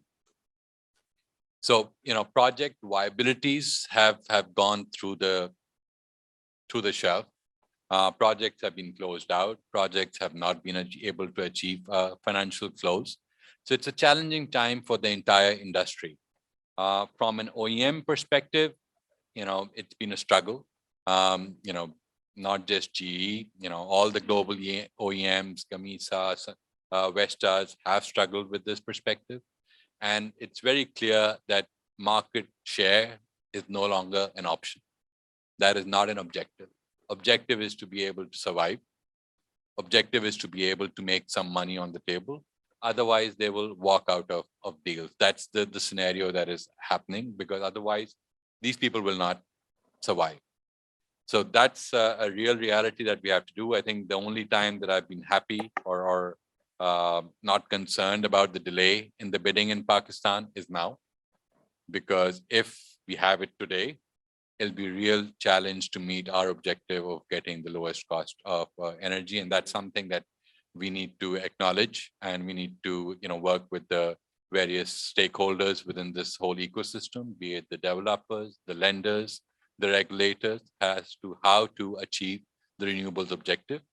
Because right now, the lowest cost objective might not be achieved, but we need to keep in mind the 2 other key objectives that I mentioned earlier. Climate change is absolutely critical.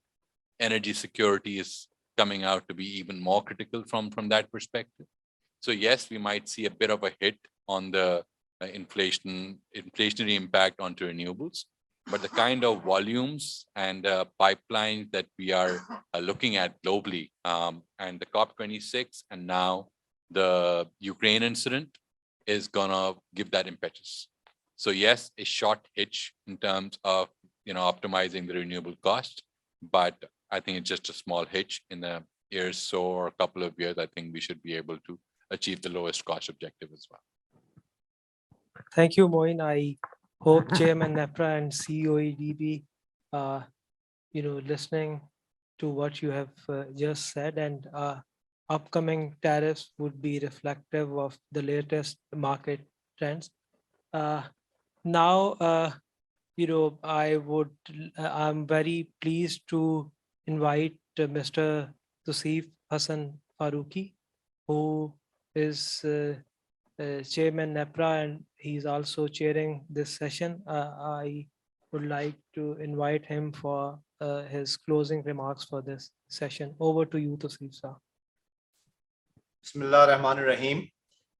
सबसे पहले तो sponsors का, host का मुझे बुलाने का बहुत शुक्रिया, और credit goes to Halima. She kept chasing me, और अभी मैं एक सेनेट कमेटी मीटिंग में गया हुआ था तो उसकी 3-4 मिस कॉल्स आई हुई, तो मैं जैसे ही वापस आया हूँ, और it was very gracious of senators के वो उन्होंने मुझे दे लेट मी गो, और मैं फिर उसको आके मैंने बताया कि मैं I could be able to probably make it for the last few minutes closing session. तो very interesting topic, और I missed it yesterday as well. कल भी बहुत कुछ critical चीजें आ गई थी. I was due to attend this session yesterday as well as today. तो मैं instead of just promoting wind today, मैं holistically renewable energy की बात करूँगा. Wherever I go, I always say this कि there is a reason कि हमारे founding fathers ने ग्रीन कलर चूज किया था पाकिस्तान का. That was a message loud and clear for us कि a day will come when they want to see us turn Pakistan green like the flag we have. And with the help of all those sitting in this August forum, this is our chance. This is our opportunity. There are certain occasions whereby there is an early entrant advantage in a business, but luckily we have late entry advantage in renewable business. We started at 17 cents per kilowatt hour, and we have come down to almost 3.5 cents per kilowatt hour. ये last tariff जब 2-2.5 साल energy policy मुल्क में नहीं थी, तो NEPRA didn't stop its function. We kept on pushing for it, and हमने 13 projects के जिसमें wind और solar थे उनका license और tariff दिया. Unfortunately, those projects didn't see the daylight as yet, क्योंकि हमारी ministry ने उनको notify नहीं किया on the premise के the capacity expansion as per the new policy requires comparative bidding. Personally, I was very hurt with this decision from the ministry, because I believe that the tariff that was given by NEPRA was, these projects were cheapest, cleanest, and the greenest ones, and that would have turned our dream into reality of turning Pakistan green. लेकिन अभी तक हमने हिम्मत नहीं हारी. We are still striving for that. Personally, I am very happy because in my last 20 years stay in Abu Dhabi, I am so used to comparative bidding regime, because that's the way to go actually. Because in costs, this upfront tariff shows your desperation, then cost plus also shows your desperation. But when it comes to comparative bidding, that shows the frustration or the I would say desperation of the vendors, those who want to compete. So they not only source most economically the product they are supplying, but they are also pushed to basically bring down their profit as much as possible, because they pretty much know if they are not going to minimize their ROI or ROE, then the other comparator is going to win the bidding. So I'm personally very happy that new energy policy requires us to expand, especially RE, on comparative bidding basis. I would assure you that NEPRA being your power regulator, we are the biggest champions of promoting RE, may it be solar, may it be wind, may it be bagasse or any other source, and so much so that I always share this little achievement that once I was in the Prime Minister's house meeting, and Prime Minister mentioned that I would like to take Pakistan's current 5% to 30% in 10 years time. तो मैंने हाथ खड़ा किया, मैंने कहा बोलो तौसीफ. तो मैंने कहा जी अगर मैं आपको एक सजेशन दूं whereby we instantly right now reach 32%, तो कैसा है आरी पे? उन्होंने कहा वो क्या है? मैंने कहा जी सारी दुनिया जो हाइड्रो को वो ट्रीट करती है, क्लासिफाई करती है as renewable energy. God knows why we call Tarbela Dam, but we don't call it a renewable energy project. तो उन्होंने उसी वक्त ऑर्डर दिया प्राइम मिनिस्टर साहब ने एनर्जी मिनिस्टर साहब को. अनफॉर्चुनेटली अभी तक वो एक किसी पॉलिसी में nahi aaya, but I'm happy that in the recent National Electricity Plan draft that we have received from Ministry, they have already classified hydro as renewable energy. So that might, few conventional or pure renewable energy projects might feel threatened. I don't know with the addition of hydro into that, but I personally believe that you should feel extremely happy that I have made your industry much bigger than what the actual size you think was there before this decision was taken place. And I'm so happy that wherever Prime Minister goes now, he mentions that I will take Pakistan's current 32% to almost 65% in the days to come. अभी सलीम साहब की मैंने बात जब मैं आया तो सलीम साहब बात कर रहे थे कि बहुत कुछ नहीं बदला और things are pretty much the same, but I believe that in the last 2 years or 7 months since I'm in NEPRA, a lot of things have changed. पहली दफा पाकिस्तान की हिस्ट्री में we have brought IGSAP, जिसमें कि future expansion जो है वो indicative generation capacity expansion plan उसके थ्रू होगी. अभी इस दफा इंशाल्लाह ये एनटीडीसी ने 2005 में लाना था. This is nothing but basically जैसे आप एक दोस्त से कहते हैं कि अगर उसके घर जा रहे हैं कि मुझे अपनी व्हाट्सएप लोकेशन दे दो, तो यू लॉक द मंजिल and you invariably reach there. तो हमने पाकिस्तान में पावर इंडस्ट्री ने शायद नॉर्थ में जाना था, but we went down south. तो अभी इसको हमने इसकी डायरेक्शन चेंज करके इसको टर्न अराउंड करके और इंशाल्लाह राइट डायरेक्शन में इसको लेके जाना है. तो जो IGSAP है वो मोस्ट फंडामेंटल टूल है जिसमें future expansion of the capacity is going to be demand and supply based. This is a scientific way of expanding capacity. तो ये पाकिस्तान में अल्हम्दुलिल्लाह पहली दफा हुआ.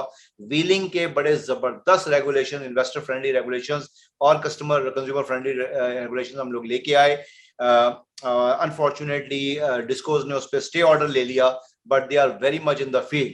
फिर इसके अलावा CTBCM हमारी जो इंडस्ट्री है उसको हम लिबरेट करने जा रहे हैं अपने इंडस्ट्रीज भाइयों को, और फ्रॉम 1st में इंशाल्लाह हम इसको लॉन्च करेंगे, जिसमें कि buying and selling of electricity will be totally bilateral. इसके कई फायदे हैं. सबसे पहला फायदा ये है कि they will have their destiny in their own hands. तो वो नो मोर बिकरिंग, मोर्निंग या कंप्लेनिंग कि जी बिजली महंगी है. आप अपनी खुद सोर्स करें और जितनी मर्जी सस्ती करें. तो that is going to bring a green revolution, because demand side हम खोल रहे हैं. सप्लाई साइड पे मैं रिक्वेस्ट करूंगा हमारे जितने पोटेंशियल इन्वेस्टर्स हैं वो इस बिजनेस में आए. This is going to be a incredible opportunity to make money.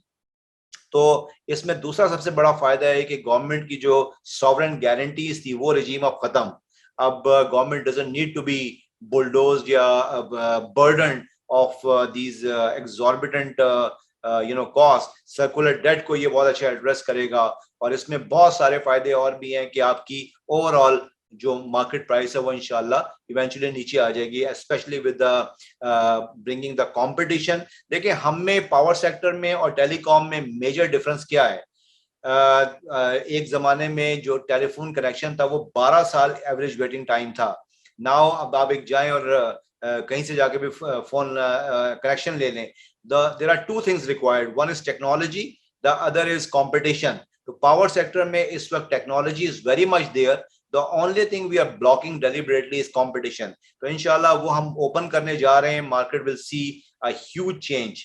तो once again coming back to renewable energy, I assure you that your regulator is very conscious of the fact that name of the game for future capacity expansion is going to be inshallah renewable energy. और हमारी पूरी कोशिश है चाहे वो wind हो, चाहे वो सोलर हो, या जो भी आपके नीट एंड क्लीन एनर्जी है उसको हम इंडक्ट करें. So with this I close my talk. Thank you very much. Thank you very much, Tausif Saab, for joining us today and informing us about the initiatives that NEPRA has taken, and also about the developments that are taking place in the market. I'm also grateful to my fellow panelists who have joined me here. And before we end this session, I would like to congratulate the organizers of this conference, especially Naeem Qureshi Saab and Halima Khan. And you've been giving us such events for past so many years, and I wish you good luck for your future events. So we end it here. Thank you.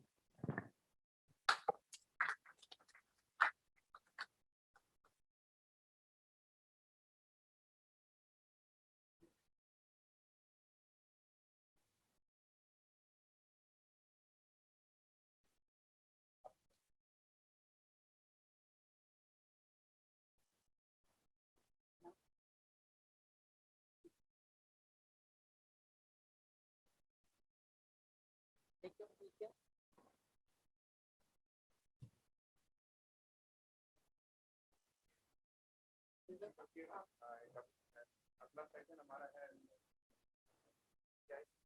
Conduct करेगी। इससे पहले हम कहेंगे कि memento engineer Shahjahan Mirza साहब से मैं request करूंगा चीफ एग्जीक्यूटिव एडीबी कि वो मोमेंटो की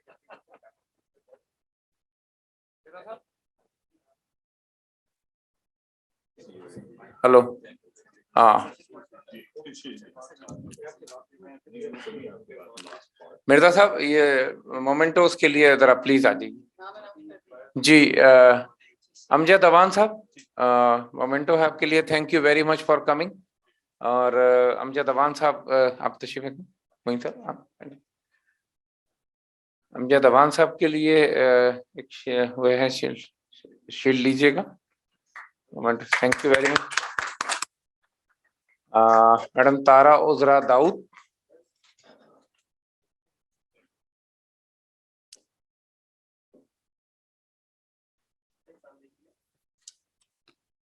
मोइन इकबाल साहब जी रिन्यूएबल से।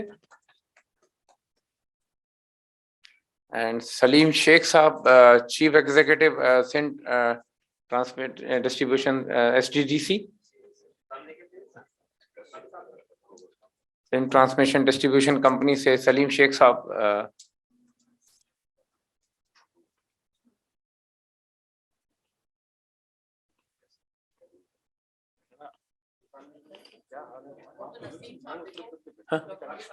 रह गए अच्छा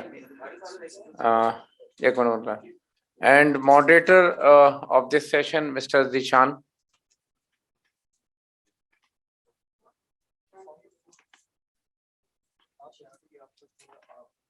निशान अशफाक साहब की मोमेंटो है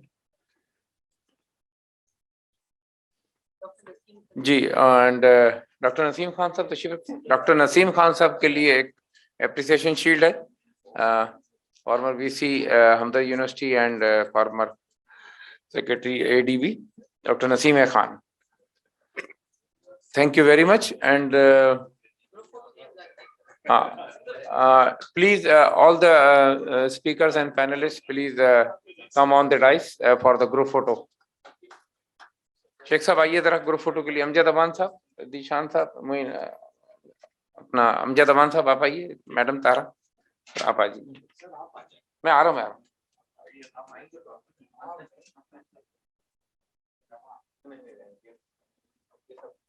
नदीम आ जाओ। भाई आप लाएंगे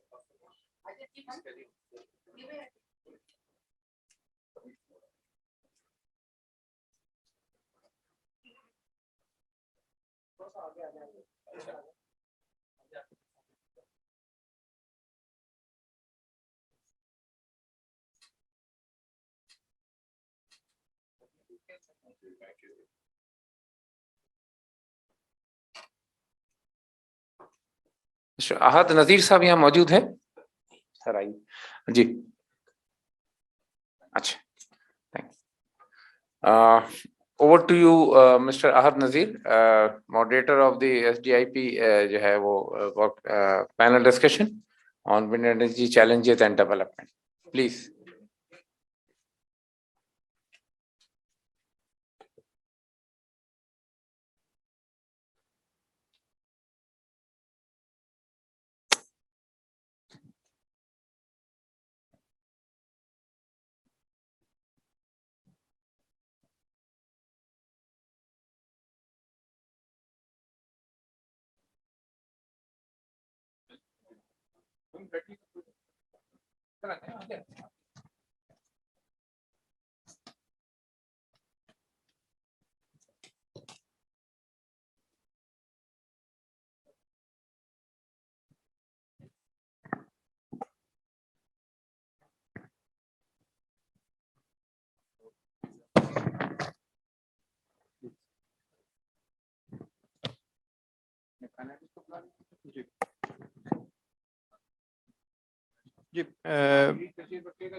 جی ہمارا جو نیکسٹ سیشن ہے اس کے لیے کائنڈلی اگر یہ پینلسٹ جو ہیں وہ اسٹیج پہ آ جائیں. تنویر افضل مرزا صاحب.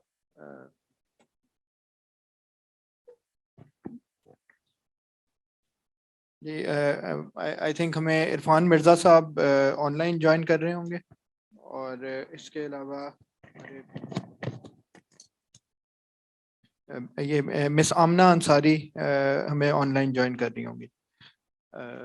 Thank you.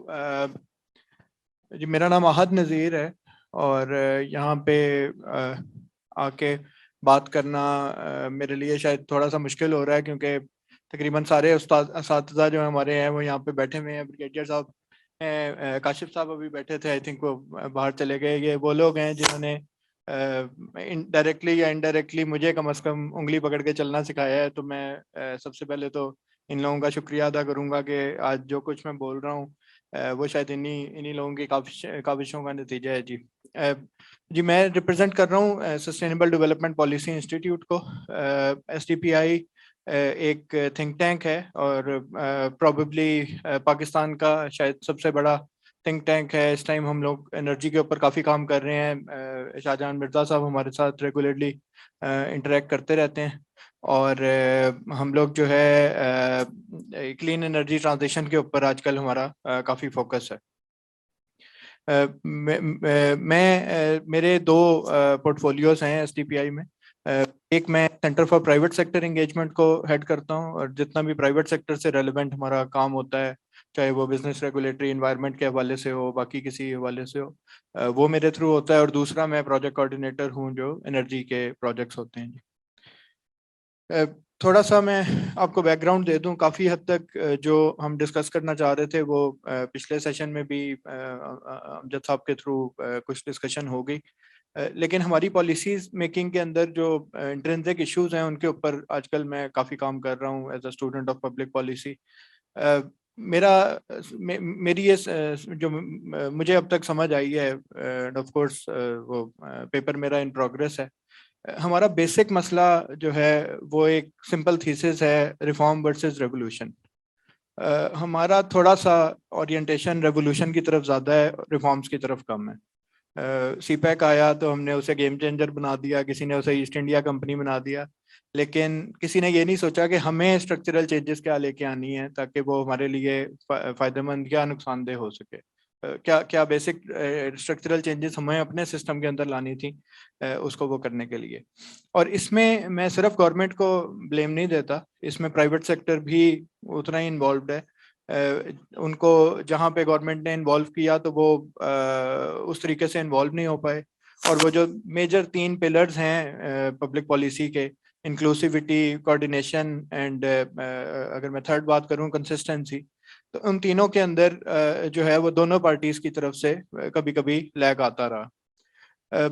جو میرا پرسنل, اور اس کے اوپر گورنمنٹ نے ہمیں پچھلے دنوں میں کافی ہم سے ایڈوائس سیکھ بھی کی, وہ یہ ہے کہ کیا ایسے آسپیکٹس ہو سکتے ہیں جن کے اوپر ہم چارٹرز بنا سکیں, جس طرح چارٹر فار ڈیموکریسی آیا تھا, چارٹر فار اکانومی, ابھی ڈاکٹر حفیظ پاشا نے بڑی ایکسٹینسو ایک کتاب لکھی ہے. اس طرح سے ہم کیا چارٹر آف انرجی بنا سکتے ہیں, کیا ہم چارٹر فار کلائمیٹ چینج بنا سکتے ہیں, تو تاکہ یہ جو پولیٹیکل انکنسسٹنسیز آ جاتی ہیں ہمارے پالیسی میکنگ میں, ان کو ہم ریڈیوس کر سکیں. سو انہی تھوڑا سا بیک گراؤنڈ کے ساتھ آج جو ہمارا مین فوکس ہے وہ تھوڑا سا الٹرنیٹ ہے, because technical discussion I think wind power پہ کافی حد تک ہو چکی ہے. سو ہمارے اگر آبجیکٹیوز کی بات کی جائے جی, اس کے اندر سب سے پہلے تو جو آپ کے سوشو اکنامک اور ریگولیٹری چیلنجز ہیں, میں I am of the opinion کہ ویدر ٹو ٹیکس اور not to tax renewable energy should not be the question. ہمارے پاس ایک بیسز ہونی چاہیے, یہ کتنا مارجنل بینیفٹ اس کے اندر لے کے آ رہے ہیں. جو ہم لوگ جو اسٹوڈنٹ آف اکنامکس ہیں وہ مارجنل سوشل بینیفٹ کرو ہم لوگ ایک یوز کرتے ہیں. سو جتنا بینیفٹ وہ لے کے آ رہے ہیں اتنا انسینٹیو ان کو ملنا چاہیے. جو آپ کا کاربن کریڈٹس کا بھی وہی میکینزم ہے, باقی میکینزم بھی وہی ہیں. اگر وہ اس سے کم بینیفٹ دے رہے ہیں تو انہیں ٹیکس کرنا چاہیے, اگر وہ اس سے زیادہ بینیفٹ دے رہے ہیں تو ٹیکس کے علاوہ بھی انہیں کو انسینٹیو ملنا چاہیے. सो आई थिंक ये एक रैशनल तरीक़ेकार बनाने की ज़रूरत है. स्ट्रेट अवे कह देना कि फलानी चीज़ पे टैक्स होना चाहिए, फलानी चीज़ पे नहीं होना चाहिए विदाउट एनी बैकग्राउंड, वो मेरे ख्याल से जो है ओवरऑल हमारी इकोनॉमी के लिए ठीक नहीं होता. सो आई थिंक इसके अंदर आई थिंक जो मेजर हमारा इशू है वो ये है कि जहाँ जहाँ हमारा रिन्यूएबल पोटेंशियल सबसे ज़्यादा है, अगर आप मैप के ऊपर देखें, वहाँ का ह्यूमन डेवलपमेंट इंडेक्स सबसे कम है. आप कोस्टल एरियाज की बात कर लें, आप इवन जो कायद आज़म सोलर जिन इलाकों में लगा या जहाँ पे आपका सोलर का पोटेंशियल सबसे ज़्यादा समझा जाता है, ये वो इलाके हैं जहाँ पे ह्यूमन डेवलपमेंट इंडेक्स अनफॉर्चुनेटली सबसे कम है. सो आई थिंक के वो जो डेवलपमेंट उन इलाकों में होनी चाहिए थी वो शायद उस तरीके से नहीं हो पाई. सो थोड़ा सा एक एंगल जो कि थोड़ा सा टेक्निकल एंगल से अल्टरनेटिव है, वो मैं सोशो इकोनॉमिक डेवलपमेंट को आज डिस्कस करना चाह रहा हूँ. और ऑफ कोर्स उसमें जिस तरह तनवीर साहब ने काफ़ी टाइम वहाँ पे गुजारा है, तो I think he will be able to guide us and बाकी हमारे पैनलिस्ट भी. नंबर 2 इज के उनकी डेवलपमेंट में एक और एस्पेक्ट हो सकता था कॉर्पोरेट सोशल रिस्पॉन्सिबिलिटी का, और जिसको अब जो है वो एनवायरनमेंट सोशल एंड गवर्नेंस का भी नाम, ESG का भी नाम दिया जा रहा है. सो उन एक्टिविटीज़ के थ्रू क्या हो सकता है और क्या किया है. मेरा ज़्यादा फोकस सोल्यूशन की तरफ होगा कि और क्या मज़ीद किया जा सकता है, स्पेशली मतलब अगर हम बात करें अभी करंट कॉरिडोर की, तो हम ठट्ठा के लोगों के लिए, झिम्पीर घारों के लोगों के लिए क्या कर सकते हैं जी. और इसके अलावा जो ऑफ ग्रिड सोल्यूशंस हैं उनके बारे में स्पेशली अभी जो सार्क एनर्जी का मैप आया है जिसके अंदर एक ऑप्शन है कि हम ऑफ ग्रिड एरियाज देख सकते हैं. सो विंड पावर कॉरिडोर के बहुत करीब 2 डॉट्स उसके ऊपर आ रहे हैं जो नॉन ग्रिड हैं. सो आई थिंक के ये एक केस बन सकता है कि हम किस तरह उनको भी कोई कैप्टिव तरीक़ेकार से या कोई ऐसा तरीक़ेकार जो कि जो हमारे ट्रांसमिशन के लोग हैं उनके लिए भी फीजिबल हो और उन लोगों के लिए भी फीजिबल हो, उस तरह का क्या तरीक़ेकार किया जा सकता है. तो ये हमारे 3 मेजर ऑब्जेक्टिव्स हैं. सो उसके साथ ही जी मैं पहले अली जैन साहब से रिक्वेस्ट करूंगा अगर वो अपनी इंटरवेंशन दे दें, क्योंकि टाइम थोड़ा सा कम है तो हम लोग एक ही राउंड कर सकेंगे. सर अगर तीनों जो मेरे क्वेश्चन हैं उन पे अगर आप अपने comment. Thank you very much sir. देखिए आज का ये टॉपिक तो विंड पे, and wind is pretty much utility scale level पे 50 मेगावाट के प्रोजेक्ट्स हमें देखेंगे आमतौर पे. जहाँ तक सस्टेनेबल डेवलपमेंट की बात है, एब्सोल्युटली जब तक आप जहाँ प्रोजेक्ट लगाते हैं वहाँ पे जो लोग हैं वो आबादियों की जब तक उन अपलिफ्ट नहीं करेंगे as a project developer also, I am sure आपको वो बेनिफिट नहीं मिलेगा जो आपको मिल सकता है अगर आप वहाँ के लोगों को भी साथ लेके चलें. And I think we've seen this with एंग्रोथर, जहाँ पे there was recently allegations I would say because obviously is not proven that वहाँ के जो 14-15 विलेजेस हैं वहाँ पे काफ़ी अपेरेंटली वाटर पोल्यूशन हुआ है. उनके जो वाटर टेबल है उसके अंदर कार्सिनोजेंस आ गए. Again these allegations, but I think it's a good way of दिखाने के लिए कि भाई आप अगर किसी के जो लोग पाकिस्तान में, लेट्स फेस इट, देहात में लोग हज़ारों साल से रह रहे हैं, आप अगर उनकी जगह पे जाते हैं और अगर उनकी ज़मीन के नीचे जो रिसोर्सेज हैं या ऊपर इन दिस केस विंड में उसका फ़ायदा उठा के अपनी जेब में मुनाफा डाल रहे हैं, तो I think it's a bit selfish अगर आप उनके लिए कुछ ना करें. तो ऑब्वियसली इसमें तो कोई डिसएग्रीमेंट नहीं है. जहाँ तक विंड की अपॉर्चुनिटी एंड चैलेंजेस का ताल्लुक है, देखें पाकिस्तान में जो विंड प्रोजेक्ट्स आए, फॉर बेटर और for worse, there were some projects which are $130 million के projects. ठीक है, there are some projects which are $50-60 million के projects. तो ये तो वही कहानी है कि आपने सीपेक का जिक्र किया. सीपेक का जो 1300 मेगावाट का प्रोजेक्ट है वो $1.3 बिलियन का कोल प्रोजेक्ट है. ठीक है, this all documented. Siemens Germany ने जो जामशोरो में ADB के फंडिंग के साथ वही project, yes it's 1 unit not 2, $900 million पे लगाया.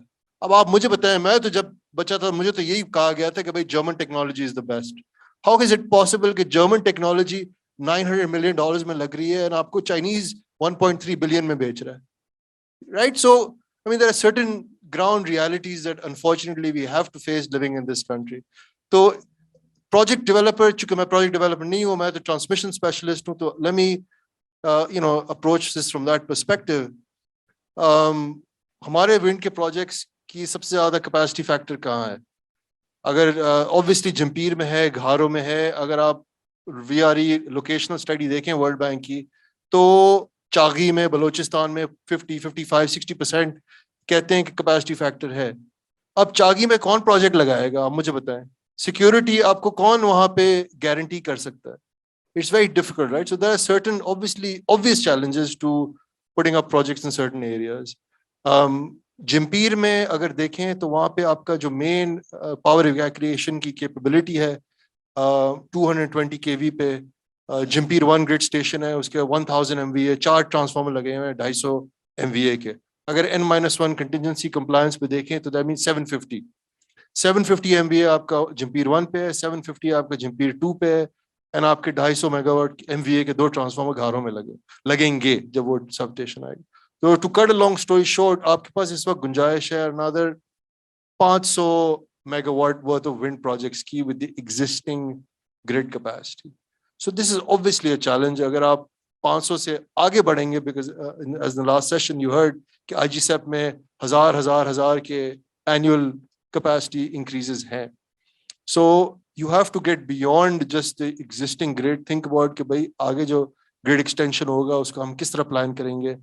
اینڈ سیکنڈلی 132 کے جو نیٹورکس ہیں جو اس وقت انفارچونیٹلی بہت ہی پور ڈیلیپیٹیڈ کنڈیشن میں ہے. اگر آپ ہیسکو میں اگر جائیں تو وہ اگر آن ڈیزائن اگر 400 ایمپیئر کا اگر لائن ہے, 300 ایمپیئر کی اگر لائن ہے, تو فزیکلی آپ کو 150 ایمپیئر ملتا ہے if at all. So I think again in the previous panel STDC was there. I think from my perspective I understand کہ KP نے بھی اپنی ٹرانسمیشن کمپنی بنائی ہے, سن کی تو ہے ہی ہے. تو I think one thing that could be done is کہ جو 132 کے نیٹ ورکس ہیں ان کو صوبوں کو دے دیا جائے and let them operate them with their, ویسے بھی جو ڈسکو ہے وہ تو 11 kV آپریٹ کرتی ہے, ان کو 132 کا تو سمجھ ہی نہیں ہے. تو I think this is one opportunity where the صوبے اس کو اپنی طرف لیں. اگر وہ دیکھیں KP میں تو آلریڈی وہ چونکہ ہائیڈرو کو انکریج کر رہے ہیں, so they have a natural reason to do that. Sindh also has a natural reason to take over all the 132 in the HESCO region, in the SEPCO region, and this would allow more wind projects to go. So I think I will just pass it on after this. Thank you ji. I think Ali sahab نے بڑا اچھا ہمیں perspective دیا with regards to کہ آپ کا transmission اور جو ڈسپیچ ہے they also can impact. And of course جو ہمارے سینٹ ٹرانسمیشن اینڈ ڈسپیچ کمپنی کے ممبر آئے ہوئے تھے, آئی تھنک ان کی بات کے اندر جو ہمارے انویسٹر کانفیڈنس ہے اس کے اندر ایک اسپیکٹ جو ہے وہ کرٹیلمنٹ کا بھی ہے کہ اگر for example we don't have the dispatching capacity, وہاں سے ہم نہیں نکال پاتے بجلی, تو وہ بھی ایک بڑا نیگیٹو ایک وائب کریٹ کرتا ہے اور آئی تھنک انویسٹر کانفیڈنس کو امپیکٹ کر سکتا ہے. جی میرے سے ایک چھوٹی سی غلطی ہو گئی ہے جی. شاہجہان مرزا صاحب بھی ہمارے ڈسکسنٹ ہیں سر, اگر آپ کائنڈلی اسٹیج پہ آ جائیں. جی سر, مجھے سوری, مجھے ذرا لیٹ پتہ لگا sir. Thank you ji. So next up I'll move to Tanveer Mirza Saab. He is Director Operations and Coordination at UEP Wind. Sir آپ کا کیونکہ I think renewable کا overall ایک بڑا rich ایکسپیرینس ہے, اور آپ نے تقریباً میں جو جتنی میری نالج ہے آپ کے بارے میں, آپ نے یہ پورا کوریڈور ڈیولپ ہوتے دیکھا ہے. اس کے اندر سر اگر آپ تھوڑا سا وہ سوشو اکنامک اور وہ جو CSR کے حوالے سے کچھ ہمیں کی ریکمنڈیشنز ہمیں کچھ مل جائیں جن کے اوپر کام کیا جا سکے تاکہ لوکل کمیونٹی کو فائدہ ہو, کیونکہ الٹیمیٹلی یہ لوکل کمیونٹی کو فائدہ اگر نہیں ہوتا تو آئی تھنک اس سے پولیٹیکل ایشوز بنتے ہیں اور بعد میں پھر پالیسی انکنسسٹنسی آتی ہے. السلام علیکم جی. تھینک یو مچ جی. اس میں جو CSR ایکٹیویٹیز ہیں, سب سے پہلے میں تھوڑا سا فائدہ اٹھانا چاہوں گا شاہجہاں مرزا صاحب کا کہ CSR کا جو ٹرم ہے اس وقت پوری گورنمنٹ میں ہر لیول کے اوپر, چاہے وہ فیڈرل گورنمنٹ ہے, پروونشل گورنمنٹ ہے, ڈسٹرکٹ گورنمنٹ ہے, ہر ایک جگہ کے اوپر یہ CSR ایک بہت بڑا بینک ہوا ہے, اور میں نے ہر لیول پہ ہر سینئر بندے کے ساتھ بہت ساری مختلف ڈسکشنز کی. تو definitely CSR is a binding effect for all the project developers. They should do it. They are doing it as well. جو کہ اپنے انڈیویجول بیسس کے اوپر کچھ نہ کچھ, کوئی چھوٹا کوئی بڑا کر ہی رہے ہیں. لیکن جو مجھے سر اگر آپ اجازت دیں تو میں ایک یہ بات کہنا چاہتا ہوں CSR کے حوالے سے, کہ جو مجھے اس ساری میٹنگ سے جو چیز لیک کرتی ہوئی نظر آئی ہے, جیسے ADB ہے, نیپرا ہے, energy department government of Sindh ہے, ڈسٹرکٹ گورنمنٹ ہے, کمشنر حیدرآباد ہیں, چیف سیکرٹری سندھ ہیں, یہ سارے کے سارے, تو ایک جو لیک آف کوآرڈینیشن نظر آ رہی ہے مجھے گورنمنٹ اینٹیٹیز کے درمیان میں, کہ وہ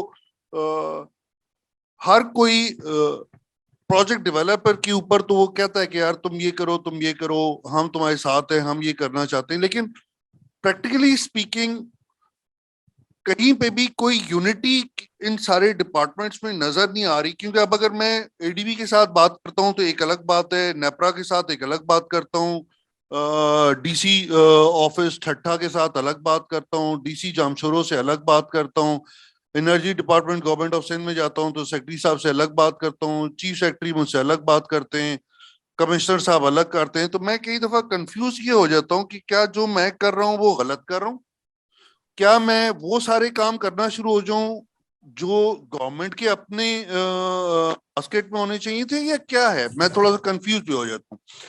but on the other hand یہ سر میری ایک چھوٹی سی وہ ہمبل ریکویسٹ تھی کہ اس میں ایک کوشش کی جائے کہ کوئی ایک ایسا فورم ہو جائے یا کچھ ہو جہاں پہ پروجیکٹ ڈیولپرس کے جو لوگ ہیں ان کو نظر آئے کہ یار ہم سارے ایک لوگوں کو ایک ہی طرح کا ہم نے اگر کام کرنا ہے تو جواب دہی بھی ایک طریقے کی ہو جائے. Even Sindh environment protection agency جو ہے, ہم نے اس کو بھی بتانا ہوتا ہے کہ ہم CSR میں کیا کر رہے ہیں. تو لیکن but on the other hand ایسا نہیں ہے کہ کچھ نہیں ہو رہا. ہر پروجیکٹ ڈیولپر اپنے طور کے اوپر بہت کچھ کر رہا ہے. بہت سارے وہاں پہ اگر یہ جھمپیر کا کوریڈور دیکھا جائے تو وہ واقعی بیچارہ بڑا ایک بیکورڈ سا علاقہ ہے, جہاں نہ پانی ہے, نہ بجلی ہے, نہ ہاسپٹل ہے, نہ روڈیں ہیں, نہ کچھ اور ہے. تو یہ ابھی سب سے بڑا جو اچھی چیز ہوئی ہے ان سارے کے سارے پروجیکٹس ڈیولپ ہونے سے, کم از کم ایک internal road network develop ہو گیا ہے کہ جو پہلے لوگ پیدل جانا جن کو پڑتا تھا یا ہارڈلی سے موٹر سائیکل جاتا تھا, اب کم از کم گاڑیاں چلی جاتی ہیں. اب کہیں نہ کہیں ایمرجنسی کے لیے کوئی ایمبولینس جا سکتی ہے, جو کہ پہلے بالکل بھی نہیں جاتی تھی. لائٹ تو ہے ہی نہیں کہیں پہ بھی. آپ شام کو اندھیرا ہو جائے تو اتنا پچ ڈارک ہو جاتا ہے کہ جیسے سمجھ نہیں آتی کہ آپ کو 2 قدم کے فاصلے پہ کچھ نظر نہیں آتا. لوگوں نے وہاں پہ اچھا, اور ایک اور ایشو یہ ہے کہ گوٹ کہلاتے ہیں یہ گاؤں, اور ہر گاؤں دوسرے گاؤں سے میلوں دور ہے. کوئی 10 گھروں کا ایک گاؤں ہے, کوئی 20 کا ہے, کوئی 2 گھروں کا ہے, کوئی 4 گھروں کا ہے. بہت سارے پروجیکٹ ڈیولپرز وہاں پہ لوگوں کو پانی پرووائڈ کرتے ہیں, ہم بھی کرتے ہیں. سولر الیکٹریفیکیشن کا کام وہاں پہ لوگوں نے بہت سارا کیا ہے. پھر وہاں پہ 1-2 کمرے کے اسکول ہیں, مختلف اسکولز ہیں ان گوٹھوں کے قریب قریب. وہاں پہ بہت سے لوگوں نے ان اسکولوں کو تھوڑا سا اپ گریڈ کیا ہے. کام ہو رہے ہیں, لیکن اب وہاں پہ جو مین بنیاد ہے وہ یہ ہے جو مجھے نظر آ رہی ہے کہ ایک تو وہاں پہ سب سے بڑا مسئلہ وہاں پہ یہ ہے کہ وہاں پہ بجلی نہیں ہے, مطلب وہاں پہ لائٹ بالکل بھی نہیں ہے. اور میں SCDC سے ریکویسٹ کرنا چاہ رہا تھا کہ کیا پاسبلٹی ہے ان کے پاس کہ وہ اپنے ٹرانسمیشن لائنز کے تھرو جو ابھی گزر بھی رہی ہیں وہاں سے, کیا وہ پرووائڈ کر سکتے ہیں, نہیں کر سکتے, یا یہ جو ہے ہیسکو کرے گا, کیا کرے گا, یہ بھی کچھ تھوڑا سا دیکھنا تھا. دوسرا ایک اور جو ایشو ہے وہ یہاں پہ یہ ہے کہ یہ گاؤں یا گوٹ کے لوگ جو ہیں ان کی ہسٹری کچھ اس طرح کی رہی ہے کہ یہ بہت زیادہ ایکٹیولی کام کاج نہیں کرنا چاہتے. ایک تو ان کے پاس ایجوکیشن بھی نہیں ہے. تو یہ عام طور پہ زیادہ تر یہ خوش ہو جاتے ہیں پروجیکٹ ڈیولپرز اگر ان کو چوکیدارہ یا اس قسم کا کام دے دیں تو اس کے اوپر بھی یہ خوش ہوتے ہیں, بس یار ہمیں تنخواہ مل رہی ہے, چوکیدارہ کر دیا. ایک میں مثال دیتا ہوں, میں مطلب وہ نہیں کر رہا, چوکیدارے کے لیے اگر آپ نے واچ ٹاور بنایا, ایک بندے کو رکھا ہے, وہ سارا دن کے لیے چلا جائے گا, اپنے 6 سال 8 سال کے بیٹے کو بٹھا دے گا کہ یار یہ ہے اور وہ کرو. تو اس قسم کی بھی بہت ساری ایکٹیویٹیز ہیں وہاں پہ. لیکن یہ ہے کہ میں اس میں یہ نہیں کہتا کہ ان کو بلیم گیم نہیں ہے, لیکن میں مطلب کہ ان کے پاس ایجوکیشن نہیں ہے, ان کے پاس کام وہ نہیں ہے, ان کے ینگ سے جو لوگ ہیں یا کچھ ہیں ان کو وہ ہے ہی نہیں کہ ہم پڑھائی کی طرف جائیں, کچھ اور کریں. پھر میڈیکل نہیں ہے, میڈیکل کی فیسلٹیز ہی نہیں ہے. مطلب ان کے وہاں پہ جو عورتیں ہیں یا وہ جو چھوٹے بچے ہیں ان کو اتنی کوئی مصیبت ہوتی ہے یہاں سے لے کے جانا. اب جمپیر بھی اگر شہر کی طرف جائیں تو 20-25 کلومیٹر دور ہے, وہاں پہ گاڑی ہی نہیں ہوتی, کوئی لوکل ٹرانسپورٹ نہیں ہے. وہ موٹر سائیکل کبھی ہوتا ہے لوگوں کے پاس, کبھی نہیں ہوتا. تو یہ ساری باتیں کرنے کا مقصد صرف یہ تھا کہ میرا خیال ہے کہ نا کوئی اس طرح کا کام گورنمنٹ اور پروجیکٹ ڈیولپرز اور یہ لوگ مل کے اس طرح سے کریں, کچھ این جی اوز بھی مل جائیں کہ کوئی ایک اس طرح کا سالڈ سر ایک کوئی پروجیکٹ ہو وہاں پہ سی ایس آر کی مد کے اندر, کہ جہاں ساری کمیونٹی کو تھوڑا سا ذرا بینیفٹ مل جائے. کیونکہ انڈیویجول بیسس پہ میں 10 گھروں میں ایک جو ہے نا سولر الیکٹریفیکیشن کر دیتا ہوں, پتا چلتا ہے باقی دوسروں پہ وہ دوسرے کرتے ہیں. 2 کمرے کا اسکول ہے اس کو میں کرتا ہوں, ادھر 10 بچے آ جاتے ہیں, میں کہتا ہوں چلو یار میں نے اپنی سی ایس آر کی ایکٹیویٹی یا اپنی جو قسم ہے پوری کر دی. لیکن کیا یہ ساری چیزیں جو ہیں وہ اس ایریا کی ڈیولپمنٹ کے لیے بہتر ہیں؟ But on the other hand اس سارے ایریا میں جو آج سے میں یہ سمجھ سکتا ہوں کہ جب میں 2010-11 میں اس جگہ پہ آیا تھا جمپیر میں اور آج 2022 میں, تو یہ اس کی کافی ساری دنیا بدل چکی ہے. روڈز بہتر ہو چکے ہوئے ہیں, جمپیر کے بازار کچھ بہتر ہو گئے ہیں, لوگوں کے اندر سینس بہت بہتر ہو گئی ہے. پہلے تو لوگ وہاں پہ سارے جو باہر سے پروجیکٹ ڈیولپرز تھے ان کو سمجھتے تھے کہ یہ ایلین ہیں, یہ ہماری زمینوں پہ قبضہ کرنے آ گئے ہیں. وہ ان کے ساتھ لڑائیاں ہوتی تھیں, ناراضگیاں ہوتی تھیں, بہت سارے اس طرح کے باتیں ہوتی تھی. لیکن اب سارے لوگوں نے ایکسیپٹیبلٹی ان کے اندر بھی آ گئی ہے, ان کو پتہ چل گیا ہے کہ یہ لوگ آتے ہیں تو نوکریاں بھی ہوتی ہیں اور بہتر چیزیں بھی ہوتی ہیں, ہمارے گاؤں بھی تھوڑے سے بہتر ہو رہے ہیں. تو یہ اس طرح کی بھی چیزیں ایڈوانٹیجز تو مل رہے ہیں سی ایس آر پہ. Thank you. Thank you. جی ہمارے ساتھ ڈاکٹر عرفان مرزا ہیں لائن پہ, ان کو کر سکیں. سر آئی تھنک عرفان مرزا صاحب کا ونڈ پاور سیکٹر میں بالکل ہی اسٹارٹ سے, جیسے انہوں نے مینشن بھی کیا تھا, بالکل اسٹارٹ سے وہ انوالو رہے ہیں, اور آئی تھنک جتنی فیزیبلٹی اسٹڈیز اور باقی کام ہوتا رہا ہے وہ ان کی RE2 کے تھرو کافی شروع سے اسٹارٹ ہوتا رہا. اور آئی تھنک جو ہمارے جیسے اسٹوڈنٹس ہیں ہمیں بڑا ایڈوانٹیج رہا کہ ان کا تھیسس بھی آن لائن اویلیبل ہے, تو ہم نے اس سے جو ہے کافی کچھ ہمیں دیکھنے کا موقع مل گیا, جو PhD تھیسس ہے عرفان صاحب کا. تو عرفان صاحب اگر آپ تھوڑا سا بتا سکیں, کیونکہ آئی تھنک آپ کی ٹیم نے اس ٹائم پہ جمپیر دیکھا ہوا ہے جب شاید وہاں پہ بالکل بھی کوئی پاور پلانٹ نہیں تھا یا بالکل ہی ڈیولپمنٹ فیز میں تھا. ایون کچھ ایریاز جو بعد میں بھی ڈیولپ ہوئے اس میں بھی آپ لوگوں کی فیزیبلٹیز چلتی رہیں.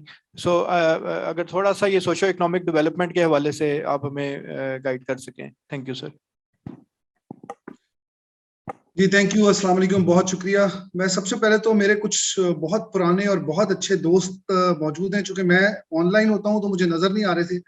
سب سے پہلے تو آئی جسٹ وانٹڈ ٹو سے سلام ٹو دیم. تو بریگیڈیئر ڈاکٹر نسیم موجود ہیں, یہ جب مجھے پتا چلا بعد میں جب یہ شیلڈز بانٹ رہی تھی, تو سر السلام علیکم.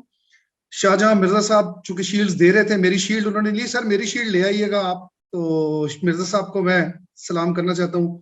تنویر صاحب بیٹھے ہیں, یہ ویسے فون پہ ملتے نہیں ہیں لیکن چلے اٹ از گڈ کہ یہاں پہ ملاقات ہو گئی. سو نعیم قریشی صاحب کو تو یہ بیسیکلی میں آئی تھاٹ کہ since I was on line تو مجھے نظر نہیں آ رہا ہوتا زیادہ کون بیٹھا ہے, تو یہی چہرے مجھے نظر آئے جو میرے بہت پرانے اور بہت اچھے دوست ہیں. تو آئی تھاٹ پہ سب سے پہلے تو ان کو سلام کرتا ہوں. देखिए एक चीज है सोशियो इकोनॉमिक के ऊपर, the most important thing is कि ये जब विंड भी फैली या कोई भी चीज कहीं दुनिया में फैलती है, वी नीड अ चैंपियन. तो ब्रिगेडियर साहब was the champion, air marshal Shahid Hamid थे, ये लोग वो चैंपियंस थे कि जिन्होंने चीजों को अपने कंधे पे लेके जबरदस्ती चीजें चलाई. तो we need a champion for everything. I know कि टाइम बहुत शॉर्ट है, मैं बहुत थोड़ी देर में, I was just taking lead for what Tanveer Mirza साहब was saying.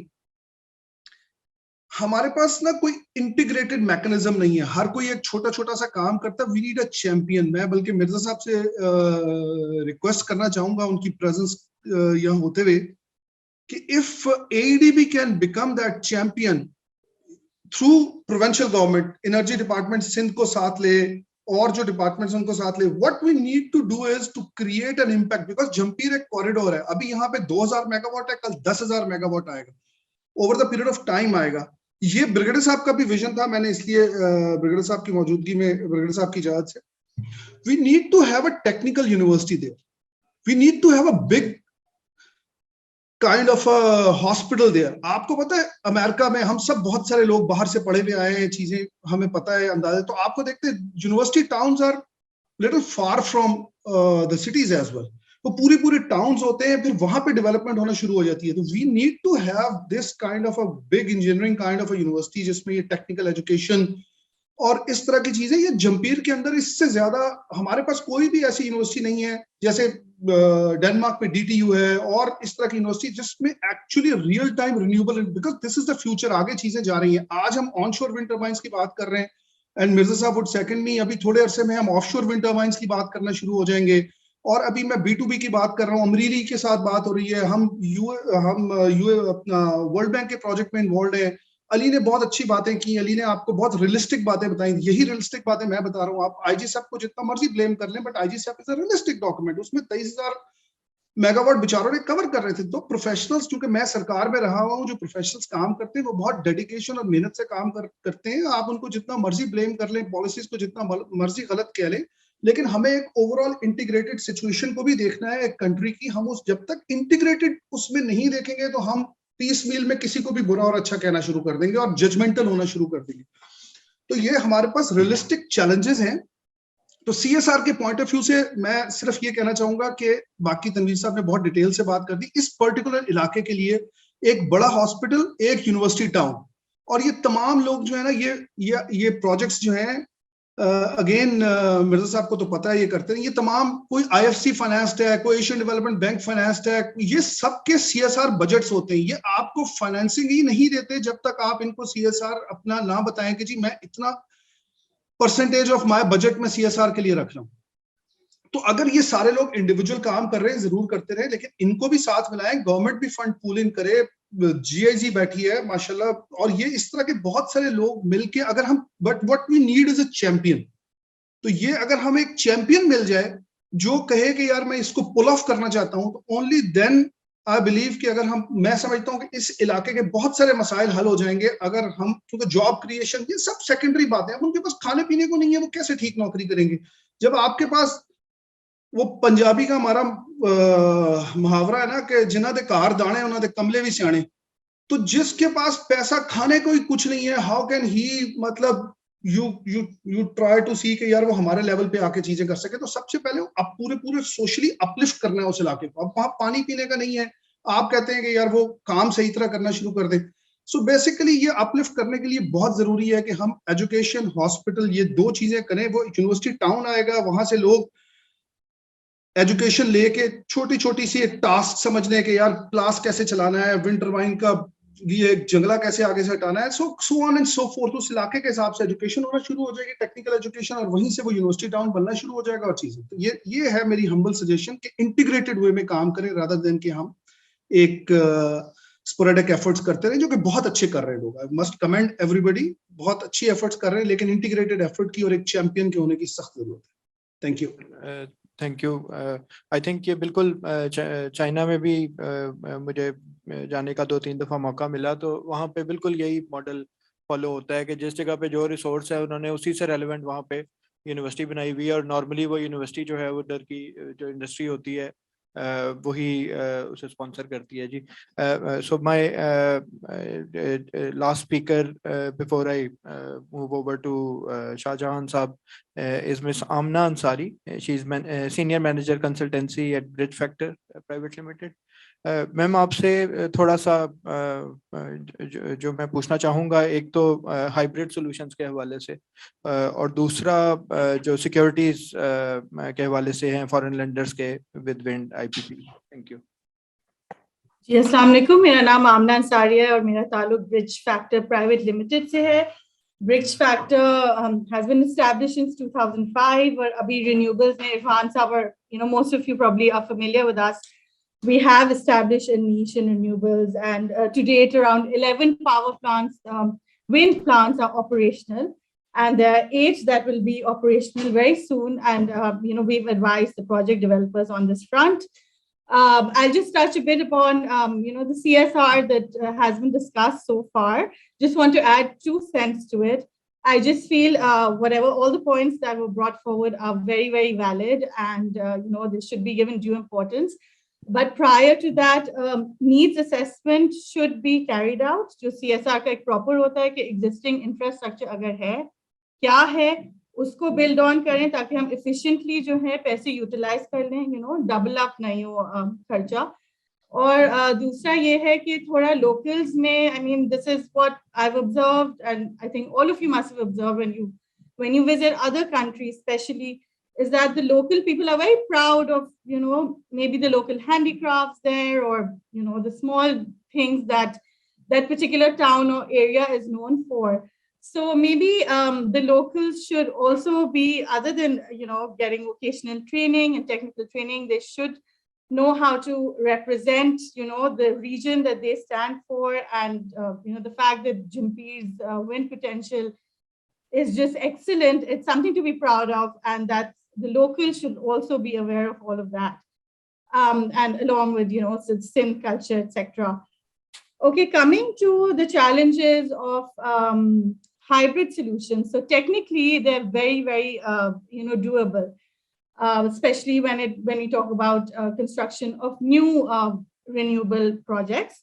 So wind in tandem with solar is very doable, but creating hybrid projects on existing wind plants is technically possible, but the implementation of it is quite challenging because it requires a series of restructuring of financial documents. So basically, जब कोई भी infrastructure project लगता है, या wind का हो, solar का हो, power का हो, road का हो, इसमें public private partnership mode के तहत लगता है, जिसमें private sector की भी involvement होती है और कुछ ना कुछ पब्लिक सेक्टर की भी इन्वॉल्वमेंट होती है. ठीक है, तो इसमें बहुत सारी एग्रीमेंट्स होती हैं, फाइनेंसियर्स के इश्यूज होते हैं, लॉयर्स के इश्यूज होते हैं, operators, different guarantees, power purchase, etc. So it's a myriad complex of agreements that govern the overall implementation of such projects. So if one is to add solar panels to existing wind IPPs, it would require massive restructuring of all these documents, right? So your debt terms will have to be restructured, your security package will have to be restructured. It's not impossible, but it's not as easy as it sounds on paper, and it requires a concerted effort of all the stakeholders involved. And secondly, there's an issue of curtailment. So there will be times that, wind की capacity बहुत high होगी, solar की भी बहुत high होगी उसी वक्त, तो फिर आप your grid will curtail excess power, right? अब एक जगह से curtail हुआ तो फिर एक NP, MP होता है, non-project miss volumes, etc. वहाँ से आपको penalties लग सकती हैं. So it's really complex. So basically, in order to execute these projects, there's a massive restructuring that has to be done.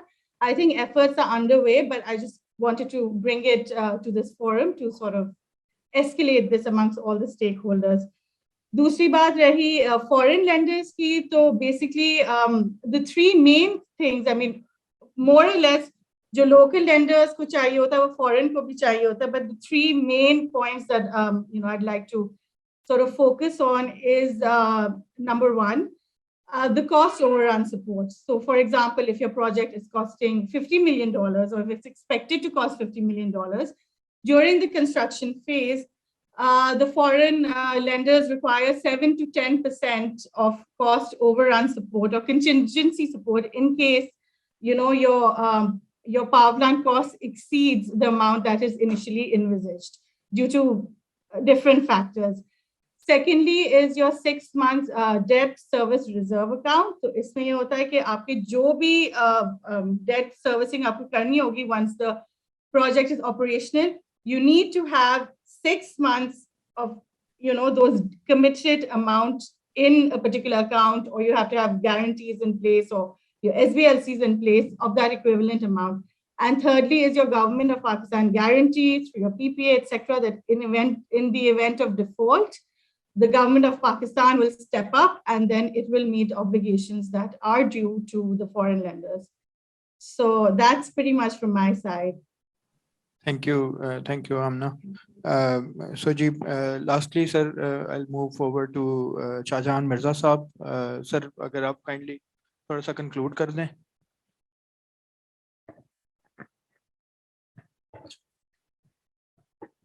Ji, thank you very much. I think all what has been talked about here, सब कुछ इसमें बहुत important है, लेकिन दो तीन चीजों पे मैं बात करना चाहूँगा.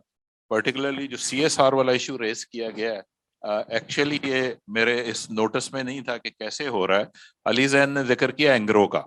मैंने 2 हफ्ते पहले 3 हफ्ते पहले एंग्रो का विजिट किया and what I have seen, उन्होंने एक थर फाउंडेशन के नाम से एक फाउंडेशन डेवलप की है and they are doing excellent work there.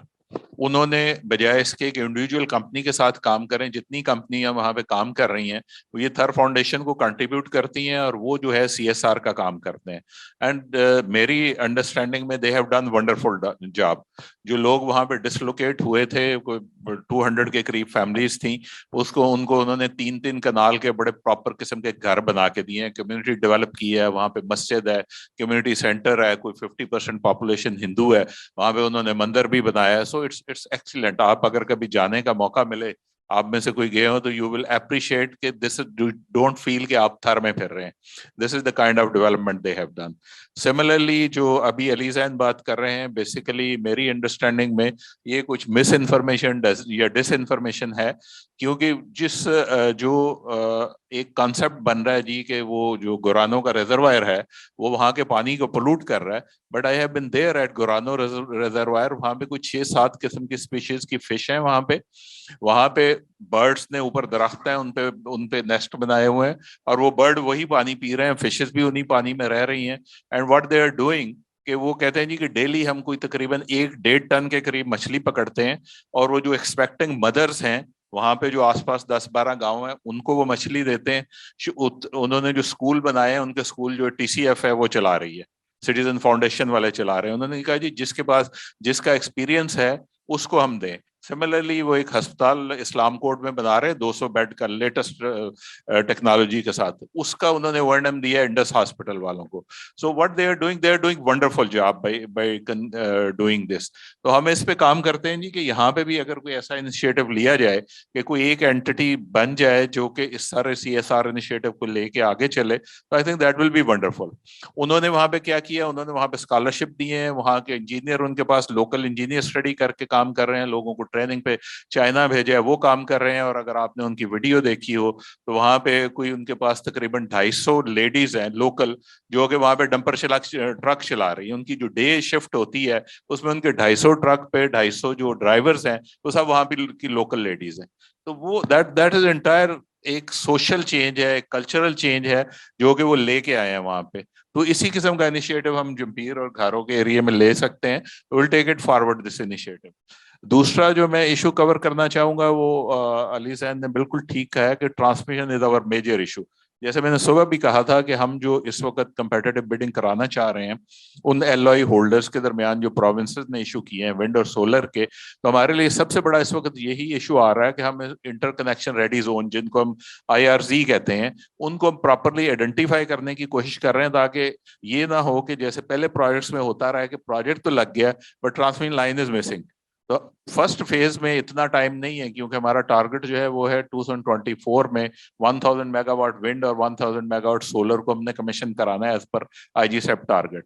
तो इस टाइम फ्रेम में कोई बड़ी ट्रांसमिशन लाइन बनाना या नया ग्रिड बनाना जो है वो पॉसिबल नहीं है। सो वी हैव टू सी कि कहाँ पे हम जो है इसको लोकेट करें, वो काम हम कर रहे हैं और इंशाल्लाह उम्मीद है कि जैसे मैंने सुबह कहा था कि भाई एंड ऑफ नेक्स्ट मंथ हम इसको एडवर्टाइज कर देंगे फर्स्ट फेज ऑफ बिडिंग के लिए। चैलेंजेस बहुत हैं, जैसे हमने जी की तरफ से सुना कि no it's a different world. आज से 5 साल पहले जिस किस्म की डिमांड और सप्लाई की पोजीशन थी RE इक्विपमेंट की, विंड टर्बाइन्स की, सोलर पैनल्स की, वो आज नहीं है। So this will be a big challenge. Similarly हमें अपने टैरिफ के इंसेंटिव देखने हैं। नेपरा ने जो अभी करंट टैरिफ दिया है और उसके जो इंडेक्सेशन पैरामीटर दिए हैं, प्रोबेबली दैट रिक्वायर्स रिव्यू कि उसको हम कैसे इम्प्रूव करें कि हम फॉरेन लेंडर्स और फॉरेन इन्वेस्टर्स को अट्रैक्ट कर सकें। लोकल कैपिटल मार्केट ऑब्वियसली अगर हम अगले 8-9 सालों की बात करें, 10,000 मेगावाट की फाइनेंसिंग लोकल कैपिटल मार्केट नहीं कर सकती। स्टेट बैंक की भी ये रिक्वायरमेंट है जी कि एटलीस्ट आप जो फॉरेन कास्ट है उसका 50% आपने फॉरेन एक्सचेंज लेके आना है। ऑब्वियसली फॉरेन एक्सचेंज की कंस्ट्रेंट्स हैं, तो ये नहीं हो सकता कि वो सारे का सारा लोकल फंडिंग हो और फिर जो है फॉरेन एक्सचेंज के लिए वो become dependent on the national reserve जो है हमारे। तो ये 2-3 चीजें हैं जिस पे हम काम कर रहे हैं। इंशाल्लाह विल सी प्रोग्रेस। हाइब्रिड पे जो ऐसे आमना बात कर रही थी, हाइब्रिड थोड़ा सा ट्रिकी है। वो जो बात कर रही थी, एक तो ग्रिड की कंस्ट्रेंट है, दूसरा उसमें राइट साइज क्या होना चाहिए। अगर 50 मेगावाट का विंड लगा है तो what should be the right side के एंड पे हमें कर्टेलमेंट ना करनी पड़े।